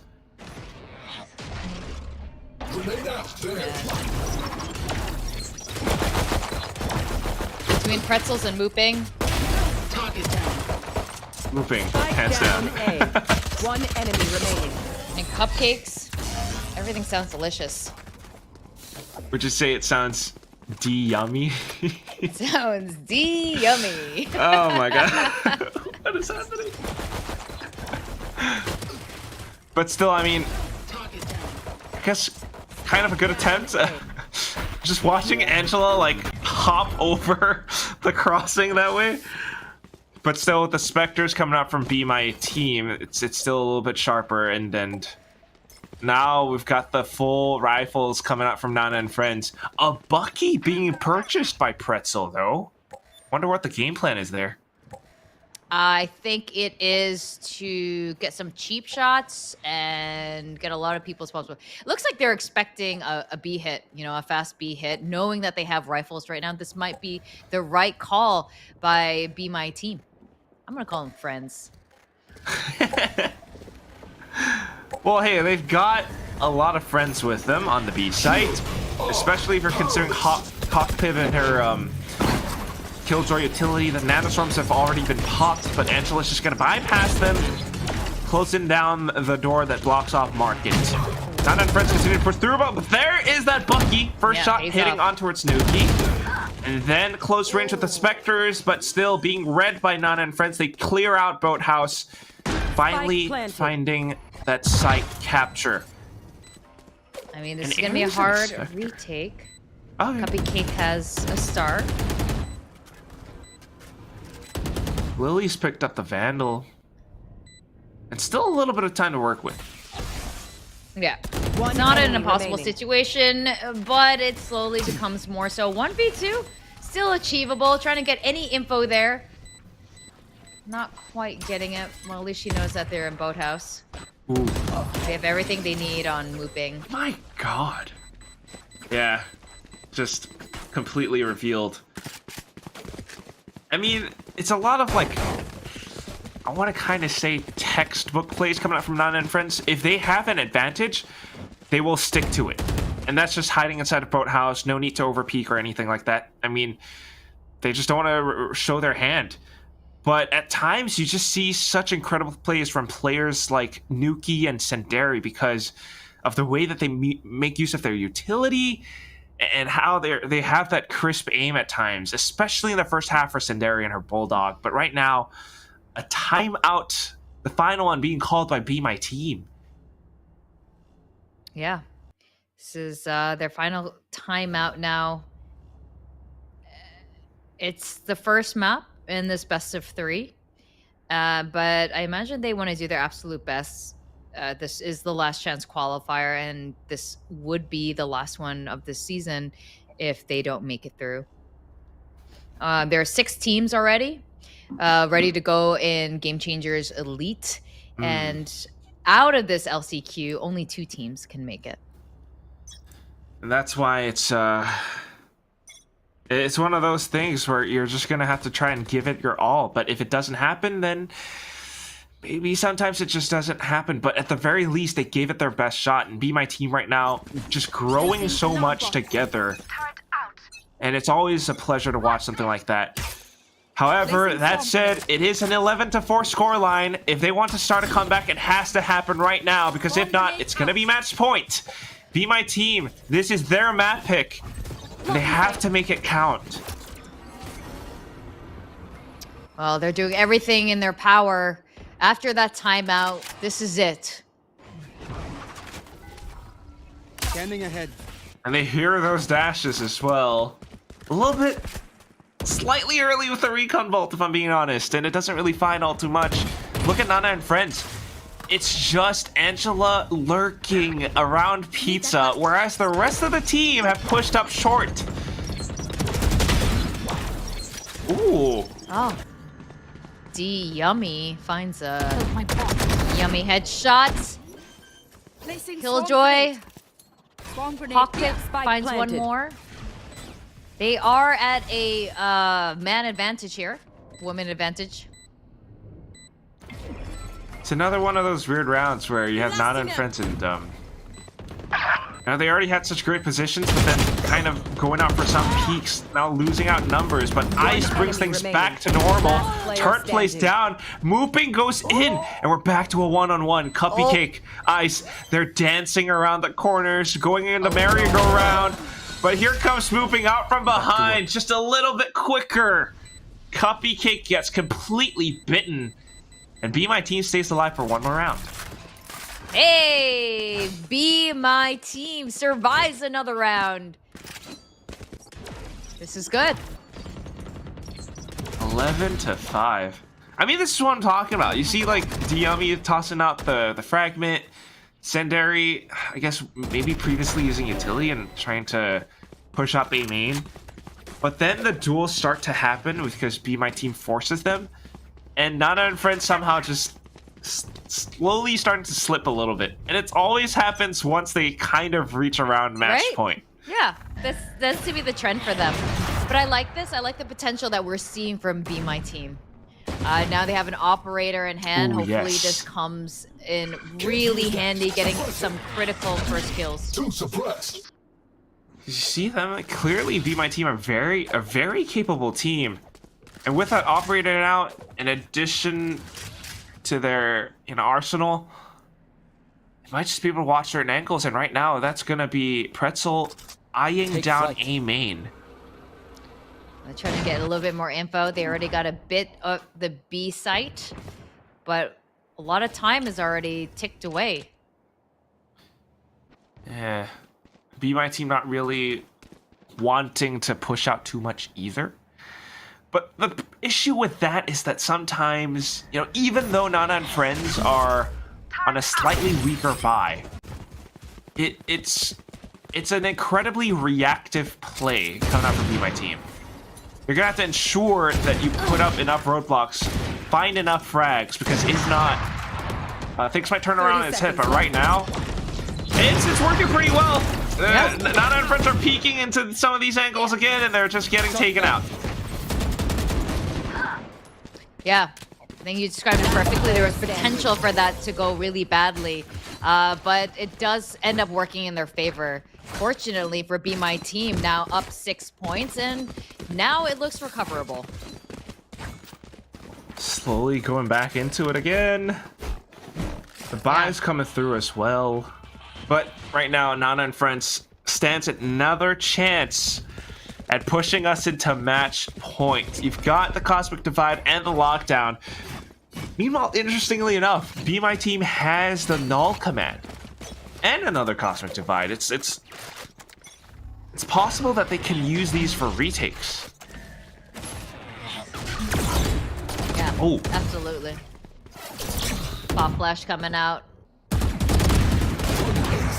I like this aggressive play by D Yummy. Well played. That Pop Flash repositioning there and getting the 2 kills. Operator still up. Hurts Nana and friends. I mean, right now they're thinking, okay, we know there's an op on B. We probably don't want to go back there. Let's try it into A. But as soon as Sindari shows herself, Lily completely caps her. Almost full health. Full stack, still alive. Be My Team. They got to play this neat. They want to continue to hurt Nana and friends' economy if they want to continue on. No, for a second I thought you were saying that they want to hurt Nana and friends. Well, I'm sure they do in game. In game. Right, just also kind of waiting out the clock. You've got these rifles, valuable rifles, and you just want to friendly fire. Hopefully use them for the next round. Just hurt some friends. Ooh. What? Vic is like sending some dangerous signals. She wants to hurt me, and I'm... Friendly fire. I'm not gonna play ranked with you. I... Just don't be surprised if paint shells end up in your direction. I'm just protecting you. Right, because there's like a mosquito or something buzzing about. That's right. Well, Nana and friends opting to save here. And we were just talking about this. Their economy is slowly being chipped away with each one of these losses. I want to see more confident plays like this by Be My Team.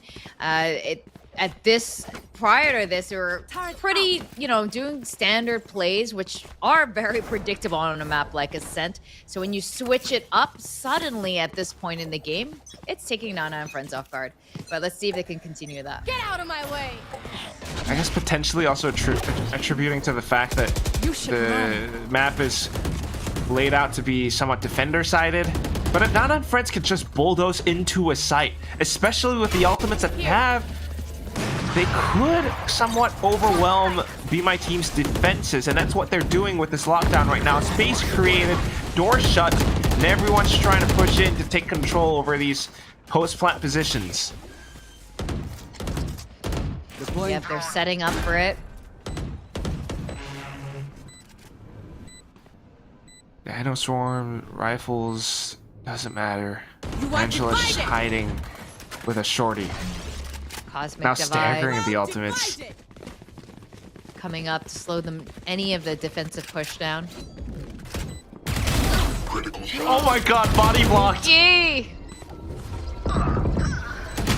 She wasn't phased by the flash as well. Now Cupcake peeking out. Angela finding a blade as well. Nana and friends reaching match point with a sight hit. You know, those Astra play, just now, this is when Astra really comes into that limelight when it comes to holding that post plant. Yeah, you can truly see. I mean, that's the impact that we were looking for with the Astra. The Cosmic Divide sometimes, and with the way that they position themselves around it, is truly what makes the difference. And that requires coordination. So once again, Nana and friends 100%. just showing. And Astra is just completely ineffective without a full team play. Pulling them in. On completely evading that gravity well as well. So now Lily's scrambling. What could potentially be the last round? Is this it? It's gonna be really hard to say. Lockdown is one of the things that they have in their bag here. Nowhere to run. Okay, Ice makes it out. The rest of them should be detained though. And Be My Team are just shredding through Nana and Friends post plant. That lockdown, that one ult is paying off. Yummy just doing whatever they can so they can just stick the defuse. Defuse happens and Be My Team survives again for another round.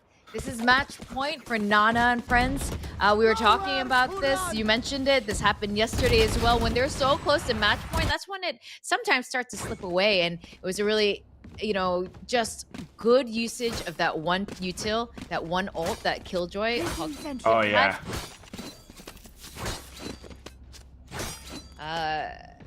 And look at their economy right now. They've geared up with an Odin in hand. Sovin and Odin's always fun to watch. Which is why Nana and Friends aren't going to Hertz B. But yeah, I mean, no kidding. That lockdown really changed so much, especially because 3 players were detained. Nobody went for the lockdown or even had any pieces of utility to counter it. But apart from that, I love how D-Yummy just like threw every single piece of KO utility into that star just to like ensure that Ice would not be able to find that angle onto the spike. But right now, Be My Team slowly starting to chain more wins together. It's the operator in hand. Pretzel managing to sneak out. And Angela's looking to take some more heads clean off. Oh, there are only 2 players left for Be My Team.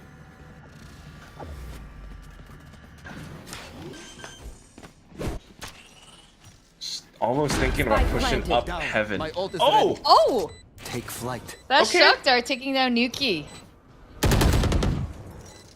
Still winnable. Yeah. He's got a Hunter Surya as well. And a couple more pieces of utility. There's an Odin. You notice there are some people hanging around in hell. Odin doesn't really quite find that hit. Does tag up Angela though, but the time is ticking away. And all it takes is a couple more peaks. Oh, Mooping tried to drop off of heaven, but Sinderi and Angela just dismissing their efforts away. Yeah, that was a really good comeback by Be My Team. And, you know, there was some hope there for a moment. That's a very difficult climb after a 10-2 first half. But I see so much potential from Be My Team. Nana and Friends is the more experienced of the 2 in this lower bracket. So this is looking okay. I mean, we are going to go into the second map now. So it's not... all hope is not lost, but the stakes are a bit higher for these girls in the last chance qualifiers. Whoever doesn't make it through today, this is it. This is the end of the road for Game Changers 2023 for them. Yeah, so I mean, you're gonna have to try everything. And at the same time, next map is Nana and Friends' map pick, so Be My Team, they're gonna have to rethink their strategies. But there is a chance, because Nana and Friends sometimes, once they reach match point, they start to stay there for a while. It happens. But you know what, Tash and Raph, maybe they're gonna have some insights for us about what just happened. Take it away. Thank you, Quacktoria, and I have to agree with you, Quack. I feel like for Nana and Friends, they have trouble closing the game at times, but it does happen, as you said before, but let's break it down. Now, Nana and Friends took a huge lead in the first half, and I have to say that it felt for that moment, Be My Team did not have an answer to the defensive side or defensive play that they have laid down. And the same could be said about Be My Team toward Nana and Friends, so it's a well, tell the turntables moment. But in this situation, situation, it felt like for Nana and Friends, it wasn't really more of like not really understanding how the defensive play works. At times, I felt like the respect was not given to Be My Team. When just now, when the Killjoy ult was put down, we did not see that that respect put through. They actually wanted to fight inside of that without looking at the timer or even going for that lockdown. So perhaps that might have been the reason why this game went longer than it should have.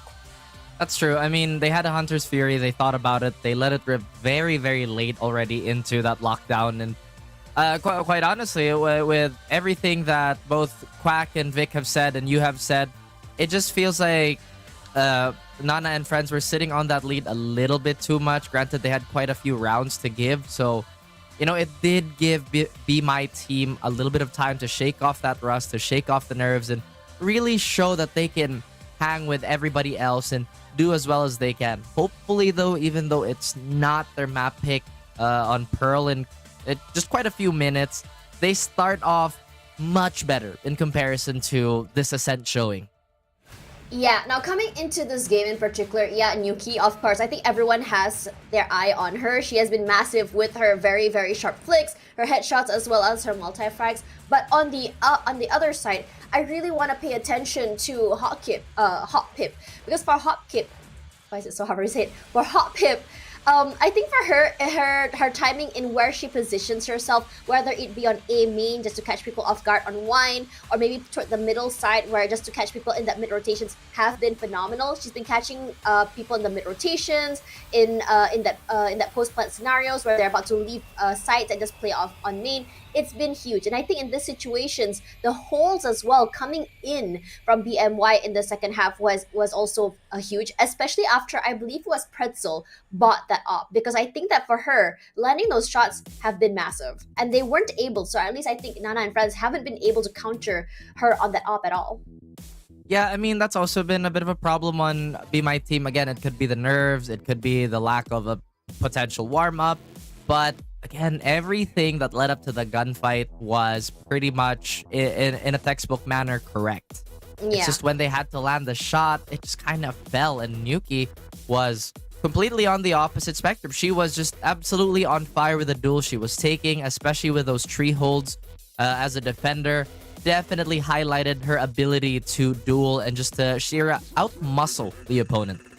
Yeah, and I think in a lot of situations, these two teams are, I wouldn't say they have a set play. Again, very defaulty. I would say it depends more on their, I would say, individual plays compared to, like, I would say, a team effort in this situation. It's which player will be able to get those massive big hits. It's which player will be able to get those first few shots to really change the course of the game. And I think in the second half, though, excuse me, while we did see some really big impactful picks, especially toward round when we were about to see match point coming in from Nana and Friends, you see it all fall apart so quickly just because they are not very aware of what's going on around them. Regardless, congratulations to Nana and Friends for that first map pick. We still have another 2 maps to go, so don't go anywhere. We are going to be finding out who will be moving forward and whose journey stops here. We are back.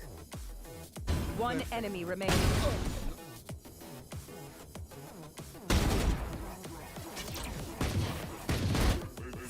Down A. One enemy remaining.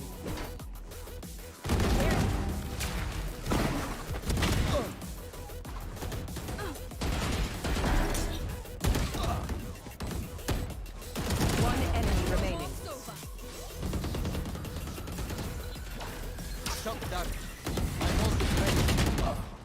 Spike down B. One enemy remaining.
The stories for all of these ladies is just begun, but for these two teams fighting for their lives right now, Be My Team and Nana and Friends, the team to go home today, this is where their story comes to a close. TASHBUNNY alongside Raf here on the desk is a little bit more solemn for us because the question now is whether it's going to go to a 1-1 or a 2-0 as we go into map number 2.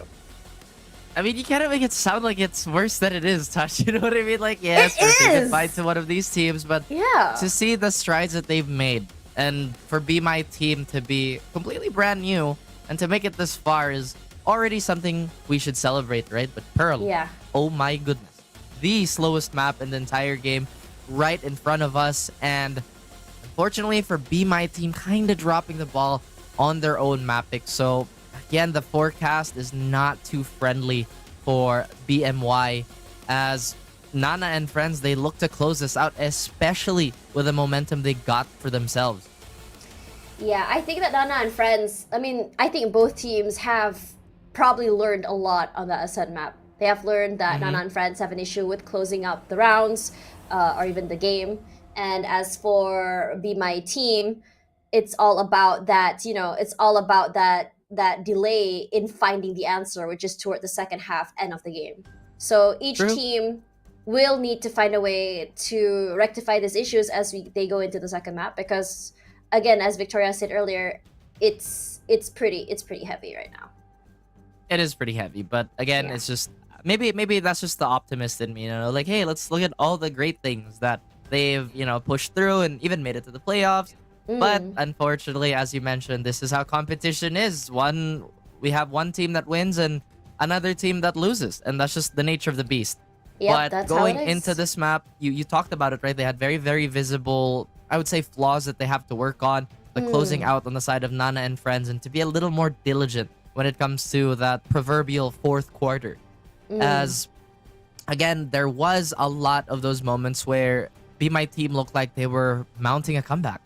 Yeah, it does happen, and they can chain those rounds. It's just that confidence is definitely something that you want to see come online a little bit earlier for Be My Team. Let's just hope that this confidence that they just grew or got in the previous map will be brought forward into Pearl when we look at the agent select. And this is going to be very interesting. Now, for Nana and Friends, this is a map that they took, and the way they play, I'd say, is very much suited for this map. You have one lurk or two lurks just kind of moving around the middle side, trying to catch anyone in the mid rotation, and then you have either a strong side or a weaker side. Now, we are seeing a Viper Astra on one side, and on the other, an Astra and a Sova. Oh, I actually quite like this matchup, right? The double ini versus the double controller pick. Yeah. Just because of, like, you know how double initiators, let's maximize the open space and try to fight as loosely as we can and be aggressive, right? Whereas double controller is the more, as the name would suggest, controlled approach. Let's divvy up the sites. Let's divvy up the corners that we want to approach and limit the field of vision that our opponents are going to have within this map, at least. And I feel like Pearl is one of the more flexible maps in terms of just how you want to approach and how you want to play, which is, I believe they're removing Pearl, right? If I'm not mistaken. Even though I do not like the map, but like, I love Pearl. But like, I'm sick of it. But like, I still enjoy watching it now and then, given the fact that how many different types of ways to play the map has come through. Regardless, I think that our casters, Quacktoria, is ready. So whether or not they can predict the outcome for the match is what I want to hear from them. So take it away. Thank you, Raf Bunny. We're going to be going to Pearl. And it's nice to see a Pearl come into play. We haven't really seen it these last 2 days at our side of this LCQ. Nana and Friends with the double controller. Like Raf said, whether it's a double initiator, double controller, and for some teams, sometimes even double duelist, there are many different ways to play Pearl. Now, things that we're going to be looking out for, Operator is a big factor on Pearl, especially on B long, and it's surely going to come out at some point. Both teams have shown that their operator prowess here, and what I'm going to want to see is how do you anti-strat and op and get control of that B? Or are you just gonna go for those A hits over and over again? The start, at least, it's gonna be an A hit for Be My Team, but yeah, you're right about those ops, Vic, and especially the snipers, and that's why it comes down to those Jet players and how they really take space. Yeah, you can have a double controller, but, you know, Astra versus Harbors is a whole different thing, right? And it comes down to coordination sometimes as well. But right now, it's just Nana and friends kind of allowing Be My Team to walk into sight. Although they have sustained a little bit of damage, they are dishing out damage as well. Ice able to take out one, but not before getting her head ripped off by Pretzel. So it's a 2-on-4. Yeah, it's a 2-on-4 right now. Well, Astra was setting up. Okay. Angela getting 2 kills down and evening out the odds. Nuki's just on the hunt now, but they've managed to escape. Sticks it to halfway. She's got a couple flashes, but hearing footsteps, can't pull it out in time, and just ultimately rushed down. Yeah, that was tough. Yeah, that was tough, but it was, you know, Be My Team had an early numbers advantage. So it was good. We continued that trend. Again, we were talking about, this is the newer team coming into Game Changers, and we want to see that potential. We want to see them take a lot of learnings from their previous games. But it really shows that Be My Team is just kind of going in for that decisive take really pays off, and Nana and friends on the other hand, although this is their map pick, you know, you still need to be careful. Full-on pistol train towards the mid side though, and Be My Team are discouraged from actually taking control over this one spot. Viper to anchor the B site, surely hearing the thuds of many footsteps. Tracking into B. Good attempt from Senderi with her gravity well, but the spike unfortunately wasn't in that spot. And Cupcake losing her life. I mean, maybe a couple of shots popped into Diami, but that's about it. So Nana and friends again, I mean, range is a big factor in this duel right now, as Be My Team just floats across with their Spectres, easily ripping away at them. Ice able to take out a couple, not before falling herself, so a good little bit of damage, but ultimately Be My Team walks away with a win. Yeah, Puck Pip just being super confident there on the front lines as a Killjoy.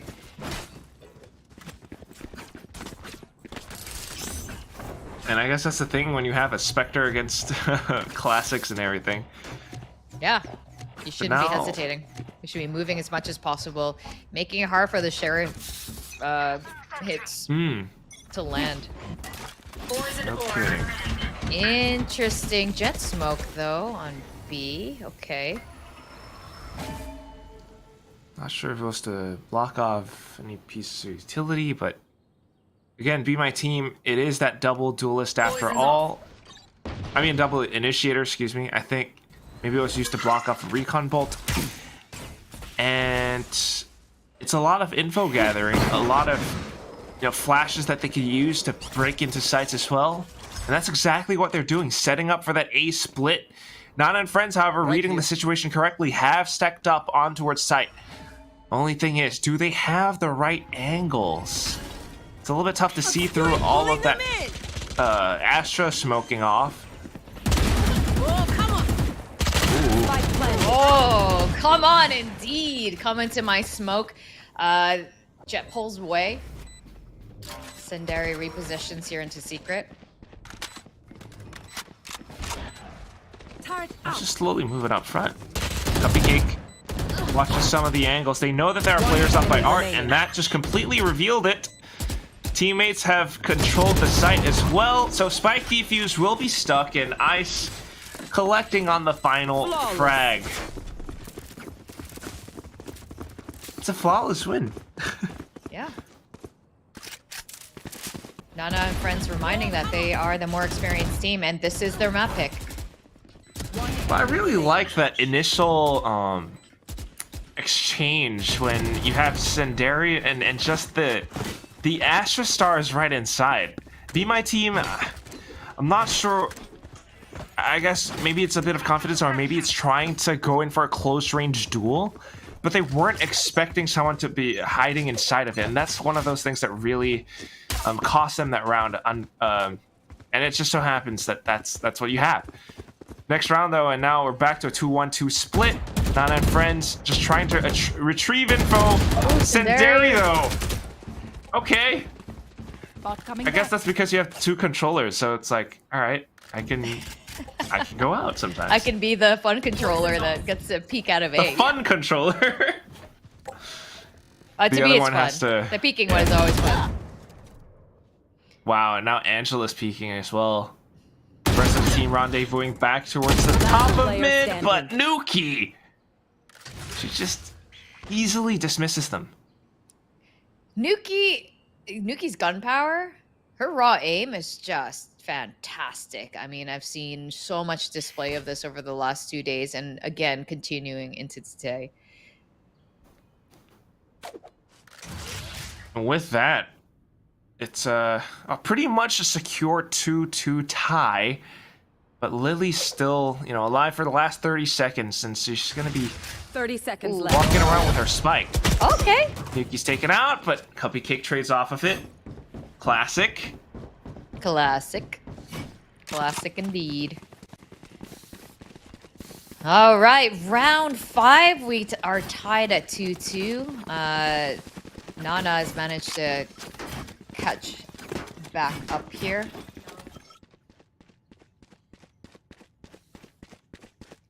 Oh, it's the comic book store. But yeah, an attempt at trying to come back. Nana and friends, this is their map pick after all. So you can see that, especially on the defensive side, they kind of have some clear ideas in how they want to take control over things, especially when you got players like Angela on their hunts, roaming around, taking control over A main right now. I'm pretty sure they can hear some footsteps towards mids too.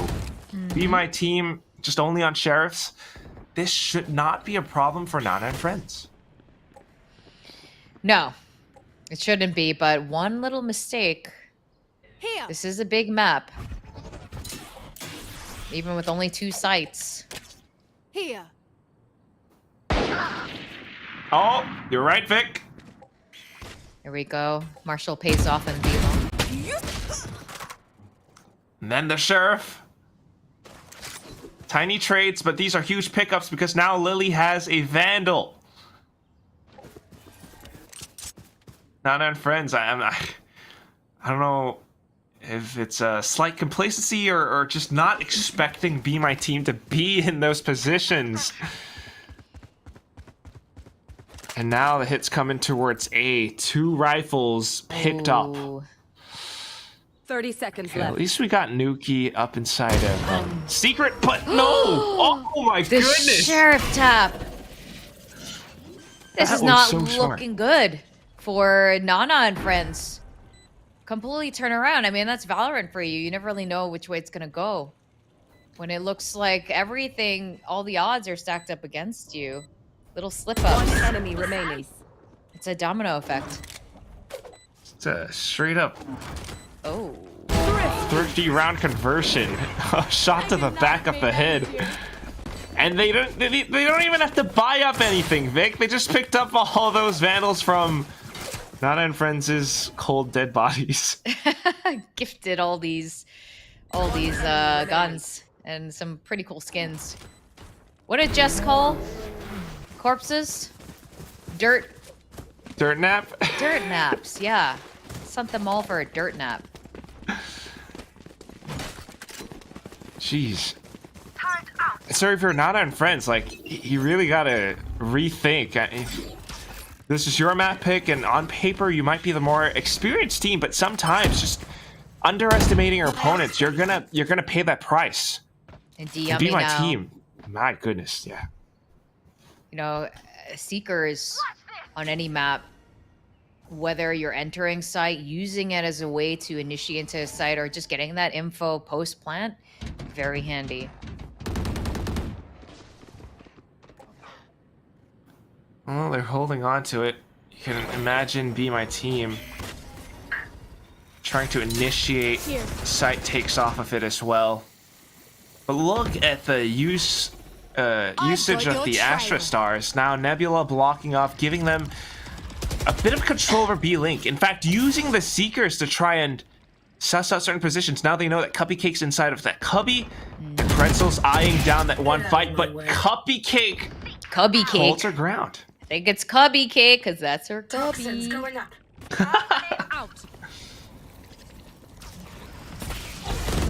Mooping, trying to flush out anyone from Secret. Right here. I don't think they know.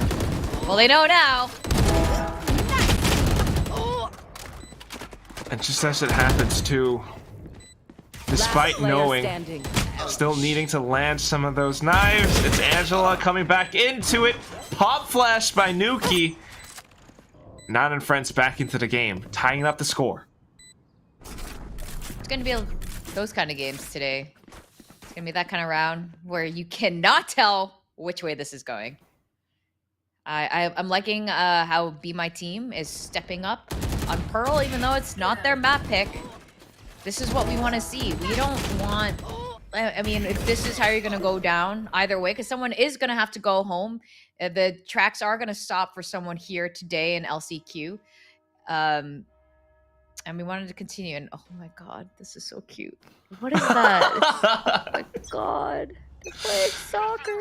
It's a full-on He has party. no feet, and he's playing soccer. For football. The worm? Yeah. How do you play football without feet? I don't know. It's called creative. Should, like, yeah.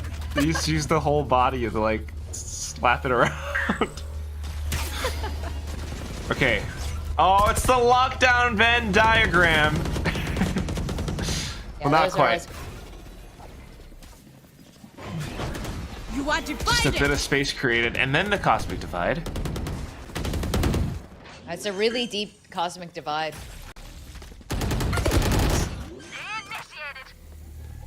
Nowhere to run. Countered with the lockdown. Battle of the ults. Cupcakes got her Viper Spit online as well.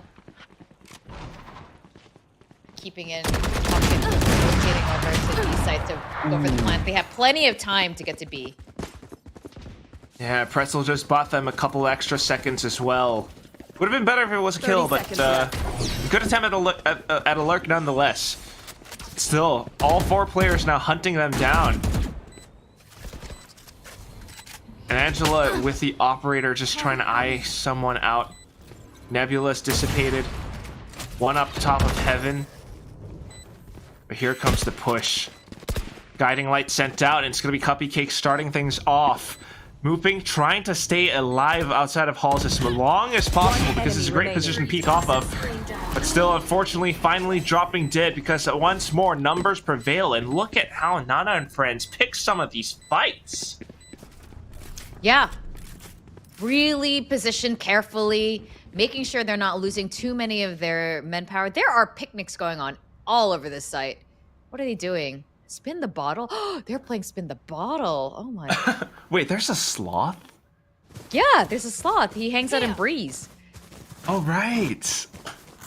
I didn't know he was on this map, though. I don't know the sloth's name. There's Dan the Penguin, there's Tacti Bear, Tacti Bunny, there's Bruno the Corgi, which actually hasn't really come to fruition in only in Gun Buddies. Figurine form. Yeah, and sprays. Get out of my The way. whole collection. The Riot merch collection. Of course, you got Wingman as well. Raph has one. Oh yeah, caught that little bro there. I would love to see a Gecko or a Harver or something Game Changers LCQ, but time being, I'll settle on this double initiator composition that Be My Team has, because they've been able to start fights with this. Poison orb emitting. A deadlock would be fun. We didn't even see a champions. Game Changers could be the first time we see deadlocks in competitive play. Maybe? Yeah. Come on, ladies. I really want to say Let's be that. the first. The ultimate line. But still, right now just hovering around the A site, Ouch. waiting out the smoke. Angela getting the first pick. That's the lurker gone. Poison orb emitted. And easily dealing with the recon bolts. Cupcake, however, going in for a second shot, whiffs it. Sandari comes back in to bail her out. Angela dashing past, trying to break her ankles. Pretzel gets hit with a shorty in the face. Here. Yeah, both pistols Let's came go. out, but the shorty's gonna win out on that particular one. Oh, I don't want to relive this moment. Oh my god, the pain.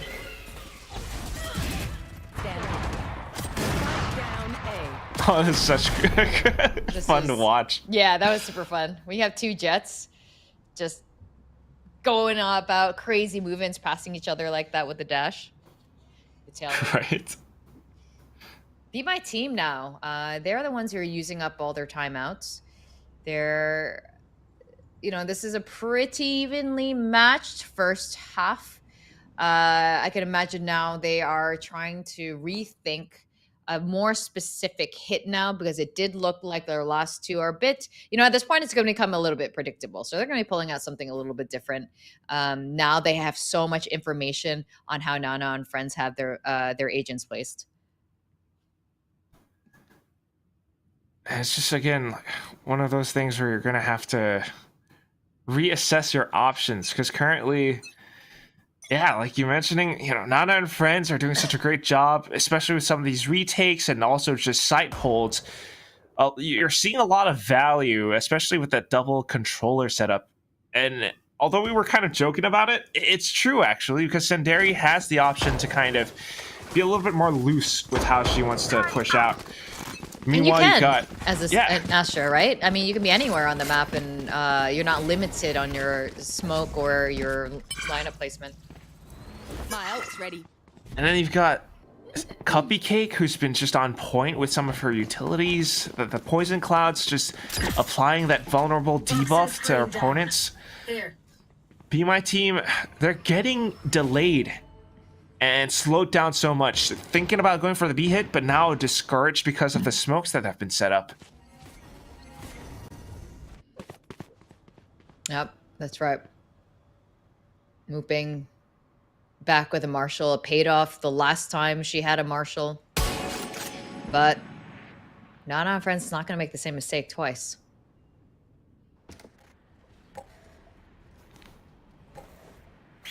Going for that mid control. Double doors. Nothing but Timmy there. Okay. Good enough info. Trying to bait out a peek potentially from connector. But nobody's there, Pretzel. 30 seconds left.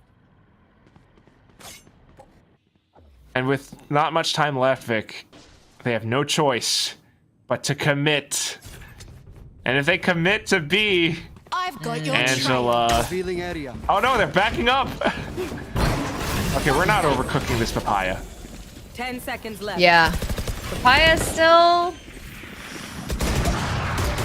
there. that's it. Oh, That was it. Player standing. massacre. Cupcake, they're so patient. I mean, I guess Angela kind of left the site a little bit early, which is okay. Cupcake peeked out of halls at the right time just to slay that spike planter. And as soon as that kill went through, they already secured the win. Yeah. Their B site retake is I need excellent. They have their positions in place, and it's up to Be My Team to have captured that information. And I think they have, judging by their confidence to go into B again. Oh, man. Well, at least they're trying, you know, just trying to poke holes and try to identify that weakness in Nana and Friends' Toxin screen down. defense. But right now, I mean, this setup just looks great. Cupcake once more in position. She's got a Viper's Pit if needed. And Ice is here with her nanoswarms as well. Oh! But okay. This is a great play by Be My Team. They know right now, they hide really back. The defenders are really far back into sight. So getting a fast push in and then setting up for that post-plant retake Way to go. One enemy remaining.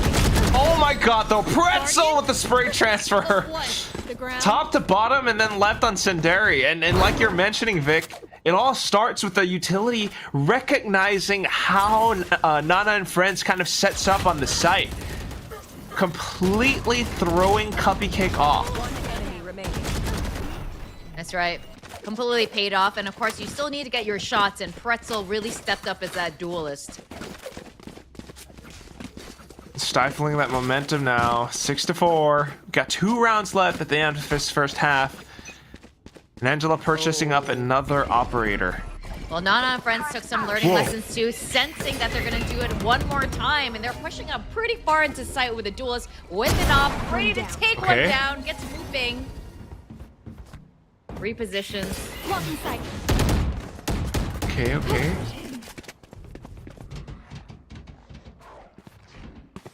They got their first pick, and then they went all the way back to their default defensive positions. Yep. No, well, Angela's still got Angela? that op. Oh, trying to go for a curtain drop. But nobody's there. They've slipped past it. Pretzel. That timing. Split second too late, but she knows where she is, so a little bit of her barrel. Pretzel! Man. Peekaboo. Here. Hey, look at how they're just staggering all of those smokes. Senderi back up again. Angela, another frag.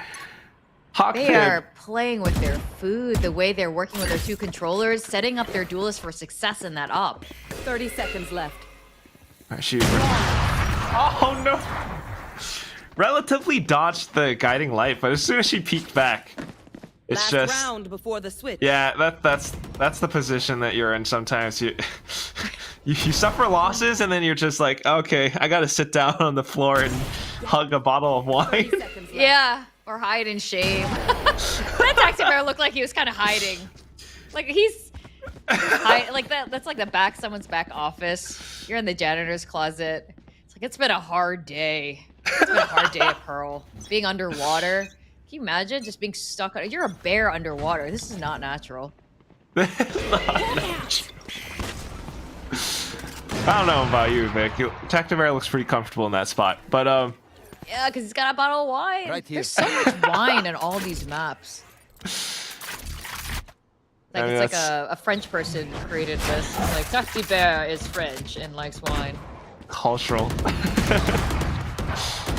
Well, Angela's still online with the operator, and it completely blocks off B-Long. It's perfectly like how you predicted this would go, Vic. As soon as those snipers came online, yeah, whichever team was attacking, they're going to be discouraged from hitting B. So straight into A we go. And this is where Ice is set up. Ooh, Ice. You know, we've seen some amazing plays by Ice. I'm a little cautious. She definitely knows they're coming. Oh, that's the spike. The way she controls them with her swarm grenades into her crosshair. Cupcake also 30 seconds has left. her ult up. Doesn't even need it. It's just D-Yummy all by herself. Coming up from the back. Yep. I mean, it's perfect. It's really like in, you know, different sports and stuff where you throw in feints and try to lure your opponents into where you want them to go. And that's where Ice is perfectly available to strike. And then Senderi coming in from the back as well, of course, controlling the map in full. That's right. Well, we are going into the second half. Let's go over to our panelists. I mean, is this it? Is it going to be a 2-0 kind of day? It's gonna be really hard to say, but thank you so much, Quack and Victoria, for that. Let's talk a little bit about it, because again, for Nana and Friends, they tend to have very strong starts, but the second half tend to be very shaky, and I wouldn't be surprised if this would tell the same tale. Now, talking about that though, the beginning for this particular map, especially, is a back and forth between the two teams. It's as though the two teams cannot, for the life of them, figure out what exactly is the play, is the strat from both, at least until Angela got her hands on that op, and then suddenly it was just smooth sailing ahead. That is true. And as long as they have that operator and the dominance in the longer range, it allows Nana and friends to basically Shella play super passive and let Be My Team use all their flashes, all the things that could potentially dominate their fights, and basically not have anything for the more long drawn out sets. And that being said, Nana and friends playing this double controller to a T. They're really using that Viper wall to pressure very, very well. The snake bites are very well timed. And again, it just kind of seems like Be My Team is super impatient on some of these hits because it just ends up in super, super late round situations. Yeah, because they do have this, I would say, initiator, which they can disable the setups put up forward. It's just so unfortunate because the way that that Angela has positioned herself makes it really hard for them to really spot her out. They weren't sure if she's going to be playing A main or rather B long. In this situation as well, I think leaving only one person anchoring on one side and 4 on the other with the op has been so massive for them because they have a lot of faith that their Killjoy can be able to do that on their own. Regardless, as we go into the second half, let's see if the same question, or rather the same play, will be happening here from Be My Team, because again, stakes are incredibly high.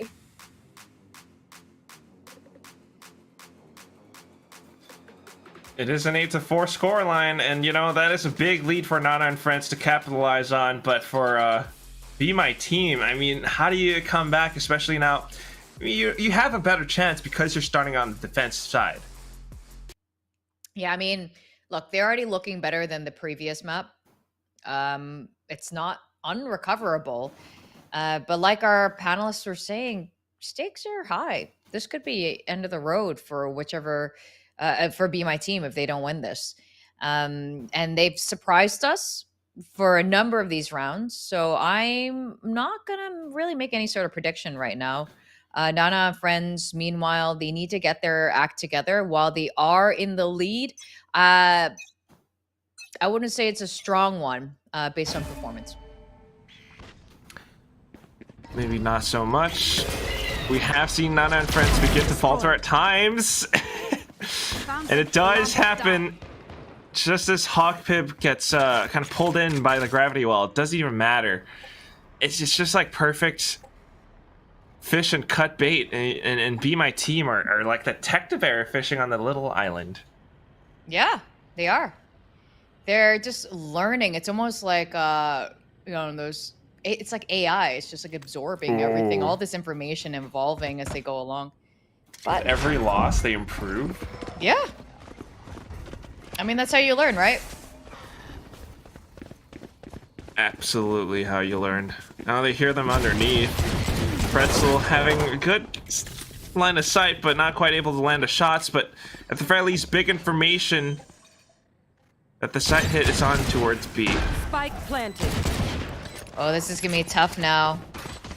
Nana and friends are positioned to make sure that spike does not get diffused. If you look at the mini-map too, though, Turret out. Nana and friends, although they are in position, Be My Team are taking their time with this because they are buying time for Lily as well as Muping to kind of approach from the back of B long. And Ice might not be aware of this, although they are still hiding and buying time inside of halls. They've managed to stay alive long enough. The spike timer, it is going off. And Cupcake peeks out again, collects up on the 4th kill in the round. Muping sticking the defuse now, goes up for the swing, and Cupcake! Frenzied kills. It's an ace in the pistol round of the second half. I love that dramatic observer cam just going up. Zoom out. Right here. Right here.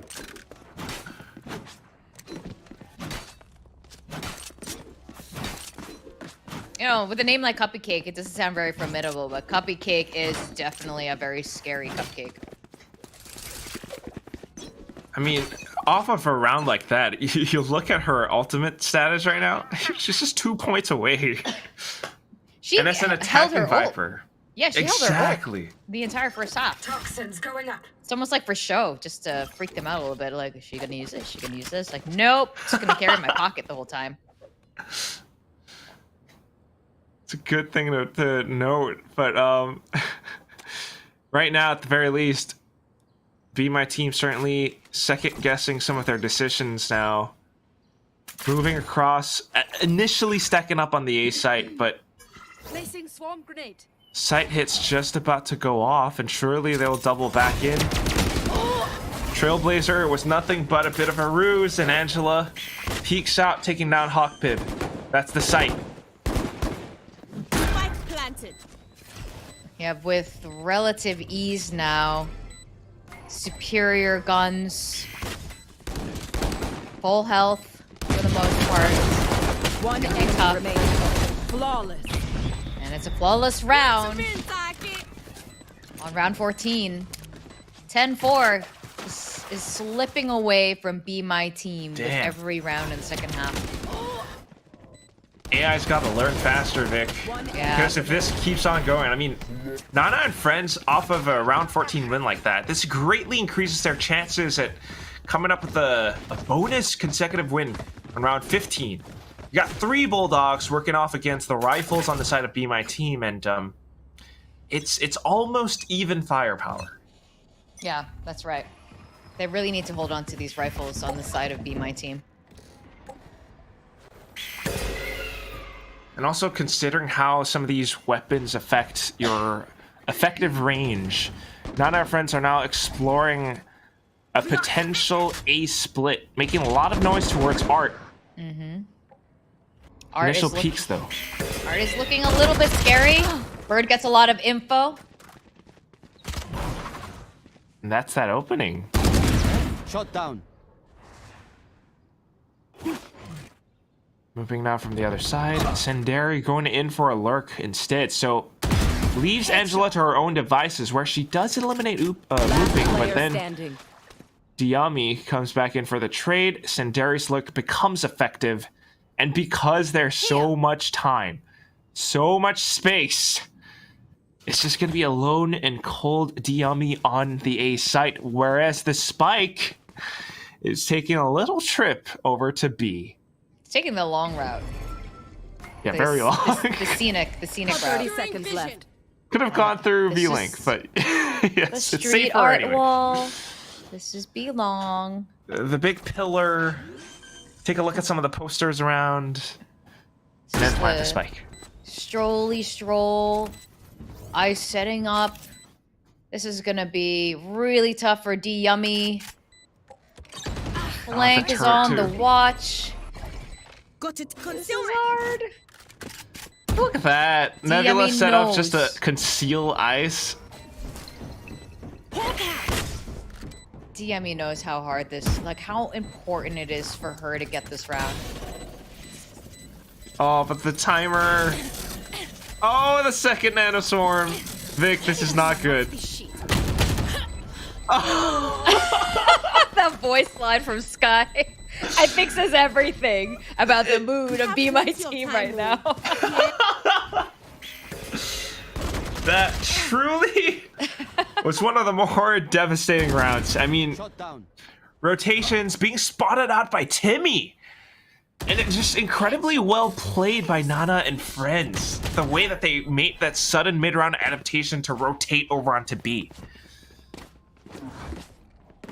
It's 3 consecutive rounds for Nana and friends in the second half. Be My The Team. bonus. Oh, they've got nothing but Sheriffs. Sheriffs can be devastating, though. I mean, we say this, we're always like, they got nothing. But Sheriffs can do a lot of damage, really. It only takes 1 tap.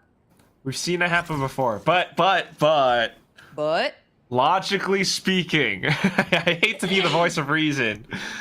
On paper, this should be Nana and Friends' win, which would give them match point, and that's why it's so pressurizing for Be My Team right now in this very moment. all right, let's see how much logic rules on round 16. Trailblazer stunning the team in that smoke, slowing them down a little bit. Silence. Okay, One enemy remaining. Oh! look at that. Spike down. Never doubt the Sheriff. Never! Oh There my you go. goodness! Just takes 1 tap. I really like it. You gotta defy logic sometimes. That's right. This is Valorant. There's logic, and then you throw it out the window. I mean, I just want to see that again. Like, how did they... It's the positioning that they had, surely, but then also landing the shot, just playing outside of Art, and a couple more players positioned around Flower and Secret. That's right. And they used their util to help set them up. You know, they had a lot of time to set up, get information, put up that smoke, send out that that dog to slow them down and stun them, disorientating their hit. You just sometimes need that confidence to go in for those sorts of plays too, to defy logic, right? You gotta be willing to die fighting rather than to die giving them what they want. Yeah, precisely. Well, now they got an op. Andor quote. Okay, yes. It's the op now being bought out by Pretzel. And it is stationed up towards B. Nana and friends, though. Another scenic route, but this time a bit of a detour through Connector. They spotted out Hawkpib, and that means Killjoy utility on A is now rendered useless. Pulling them in. I like how you like them to Andor.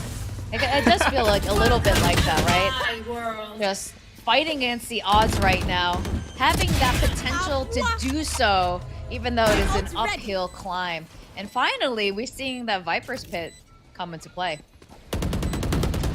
Deploying and drone. that's just when it's so effective, so oppressive, because you're gonna need to spend so much utility just to push in and clear all of it. Meanwhile, Cupcake is sitting so comfortably in her ivory tower, able to send out snake bites and all the nanoswarms going off. But you have to fight, you have to climb. The spike's still ticking away though. Just climb. Last player standing. Oh, And it's no. ice. So Striking them down. Match point has been claimed, Vic. Match point. This is just so hard at this point. Again, miracles can happen. And like you said, logic does say that this is definitely not gonna be going in their favor. Nana and friends, interestingly, is choosing a timeout. And why is this Tactibear stuck here? It's like he's stuck here inside another big bubble. It's just oh, maybe he wants to be here. Maybe. Like, you can think about it both ways, and just nice because it's like a timeout, so it's like the black and white color comes up. This Tactibear is either lying down on its back, or it's looking upwards and kind of like, I need to get out of here. Yeah, he's either imprisoned or he's hiding. Or he's controlling all of Pearl. This is the command center, actually. Oh, it's the command center. It is one of these. Yeah, this is where the timeout's being called from. But also, interestingly enough, it's a timeout called by Nana and friends. The team that is winning right now, so... With a clear lead, so they're up to something. Right? 3 ultimates in their pockets. How do we want to use them? Get out of my way. All right, well, they're setting up for something epic. Oh, it's just going to be a full-on executed to B. They weren't even that close yet. They just immediately put up the toxic screen, the cosmic divide. Now Seeker's in. It's almost... Looking to close this map out in fashion. Definitely. It's always comical, though, because nobody's there. They just sent out everything, all their ults. Seekers gives in a lot of information, though. I mean, look at the economy on Be My Team's side, and Angela. She's taken up so much space. Be My Team's gonna have to fight tooth and nail just to wrangle it back. Possible, though. It all starts with Storm one. on the other side. Online. Oh, she doesn't see it. Oh, Last man. player standing. And it's just the off angle. Attackers Cubby win. Cake holding up and an ice as well inside of the Cubby. So 13-5 is the end of the second map, and a bit of a bittersweet ending. I mean, you love to see Nana and friends, you know, improving in like this and having that timeout going into such an execute. But for Be My Team, despite some of these slight adjustments and improvements towards the second half, just not quite able to claw back. Yeah, that was a really tough situation for Be My Team. This was Nana and Friends map pick, and they definitely ended it in style, just throwing out all their ults there to make sure there is absolutely minimal chance for them to lose that match point. It's almost like they heard us saying they tend to lose that match, start to slip whenever they hit that match point. They're like, no. We're gonna call that. a timeout. You know, when they say like everything in the kitchen sink, it was that kind of situation. Call that timeout even. Use up everything. And you know what? If they're going to be continuing on, when you are in this point in a last chance qualifier, whenever you're in finals, you want to make sure you're going through it looking really strong.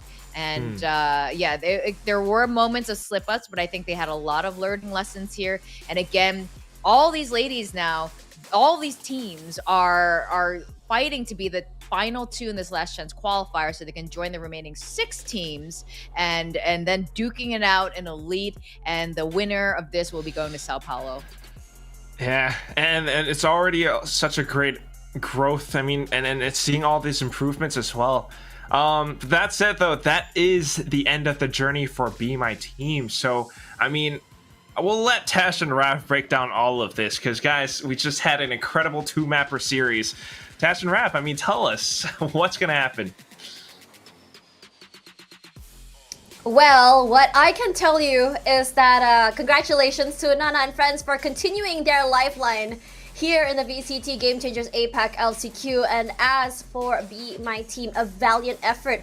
First timer into the scene, making it all the way to playoffs and surviving to this day. I would say that is definitely a really good first try. Now, let's break down that game, as we talk about what happened.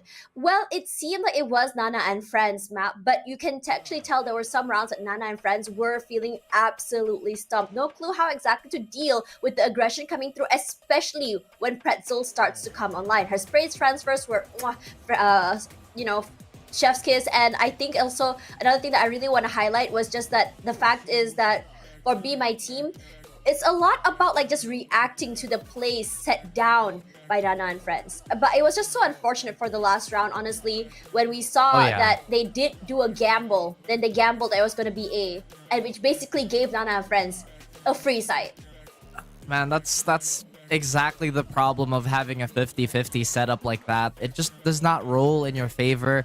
And to have such a crucial round kind of fall into the lap of Nana and Friends is such a devastating blow to Be My Team. But again, we were almost looking at a Be My Team comeback again. There were so many rounds where Nana and Friends throughout the series that were stolen right under their feet, especially on those ecos. I'm not sure if it's just a lack of due diligence or just maybe being a little too complacent. But either way, Be My Team, they had such a great ability to punish when they could and kind of, you know, smell that blood in the water. But unfortunately for them, the experience of Nana and Friends was just too much to overcome today. And that oppressive double controller setup was yet another problem, another hurdle that they could not get over.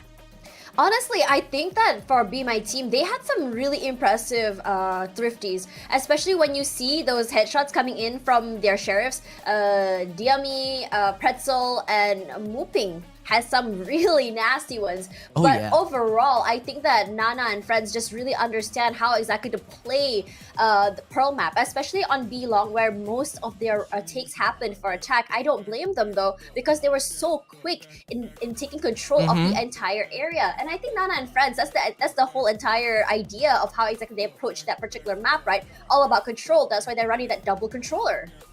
What really surprised me was that Be My Team is incredibly equipped to deal with that operator. They do have that Astra. They have the flashes if they chose to use that. Yeah, but to displace again, the Opper, right? Yeah, but the hesitation that we saw, and again, just need a few more reps in terms of tournament presence to really kind of drill these types of, again, reactions and protocol to said situations. But once again, limelight on Nana and Friends for especially Angela. Again, that operator was just too much.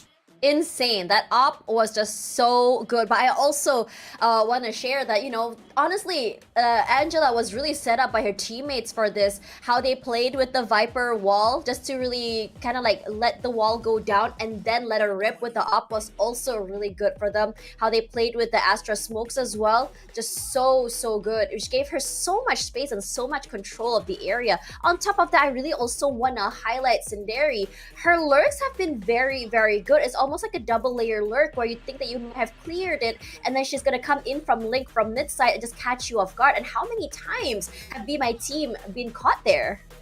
True, and honestly, just looking at these stats, it's insane. Angela had so many rounds where she was opping but still retained an incredible 34% headshot and 100% conversion rate on that ultimate. Just means that she was on top of her game today. Be My Team just had pretty much the final boss of their journey, and hopefully we get to see more of that roster from Be My Team in the future, right? Because that's exactly what Game Changers is all about. That's exactly why we have many circuits, many LCQs and whatnot, to see all the talents develop and just everybody get better in general. Yep, that's right. For now, we're gonna close the day, but before that, let's have a look at the brackets to see how our journey is going. And for now, we are on day 2, where tomorrow we're going to be seeing on the upper brackets MLT meeting up with Neons. This is a very highly anticipated match, seeing how these two teams have been duking it up. MLT, the legends from a long time when return, moving up against one. Yeah, the old guard against the newer gen. And now for the lower brackets, we are going to be seeing the hero KDA meeting up with Nana and friends. And NYX, we are still waiting for the results between Bot versus Deviants. Oh, and again, just looking at the rest of the bracket and how competitive it has been. You know, we actually have quite a fair share of 3-map series already. We saw quite a few today. And we talked about it on day 1 too. It's just, this is urgency. This is where everybody has to elevate. This is your chance at Elite and to basically represent APAC on the global stage. Yeah, and I think to also join with the big names here in Asia Pacific as well, to duke it out here in Elite as we go forward. And looks like Lil Bro looks like he has something to say. Let's hear it.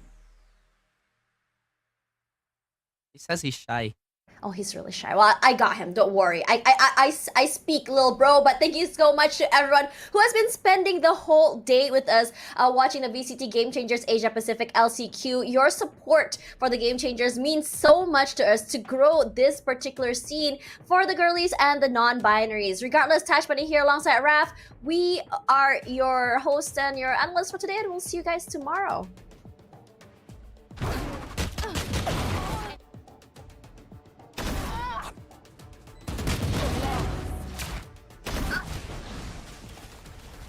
30 seconds left. Down. C. One enemy remaining. One enemy remaining. My ult's ready.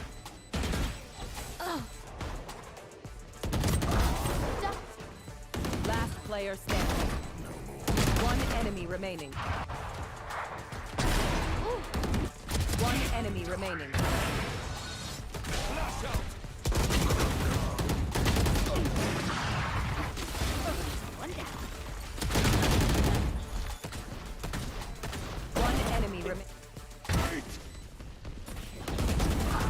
One enemy remain. Spike down. 3 gone. One enemy remaining. One enemy remaining. One enemy remaining. Nice job. One enemy remaining.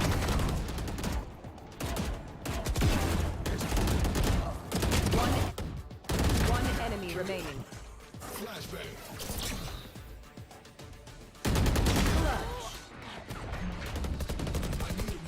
One enemy remaining. Seconds left. One enemy remaining.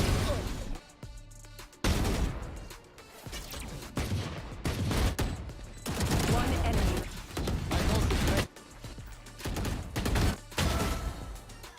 One enemy remaining.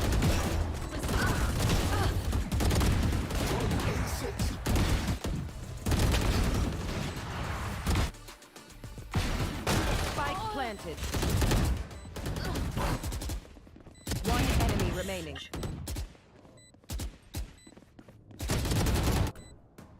One enemy.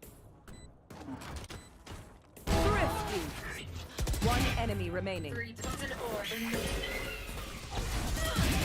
Standing. Strike down A.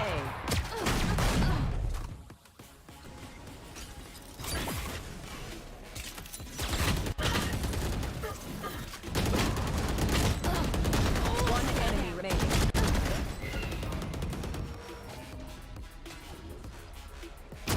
One down.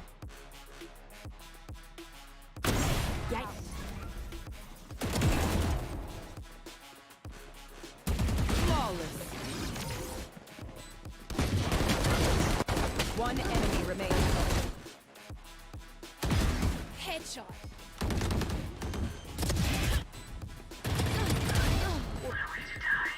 Last player standing.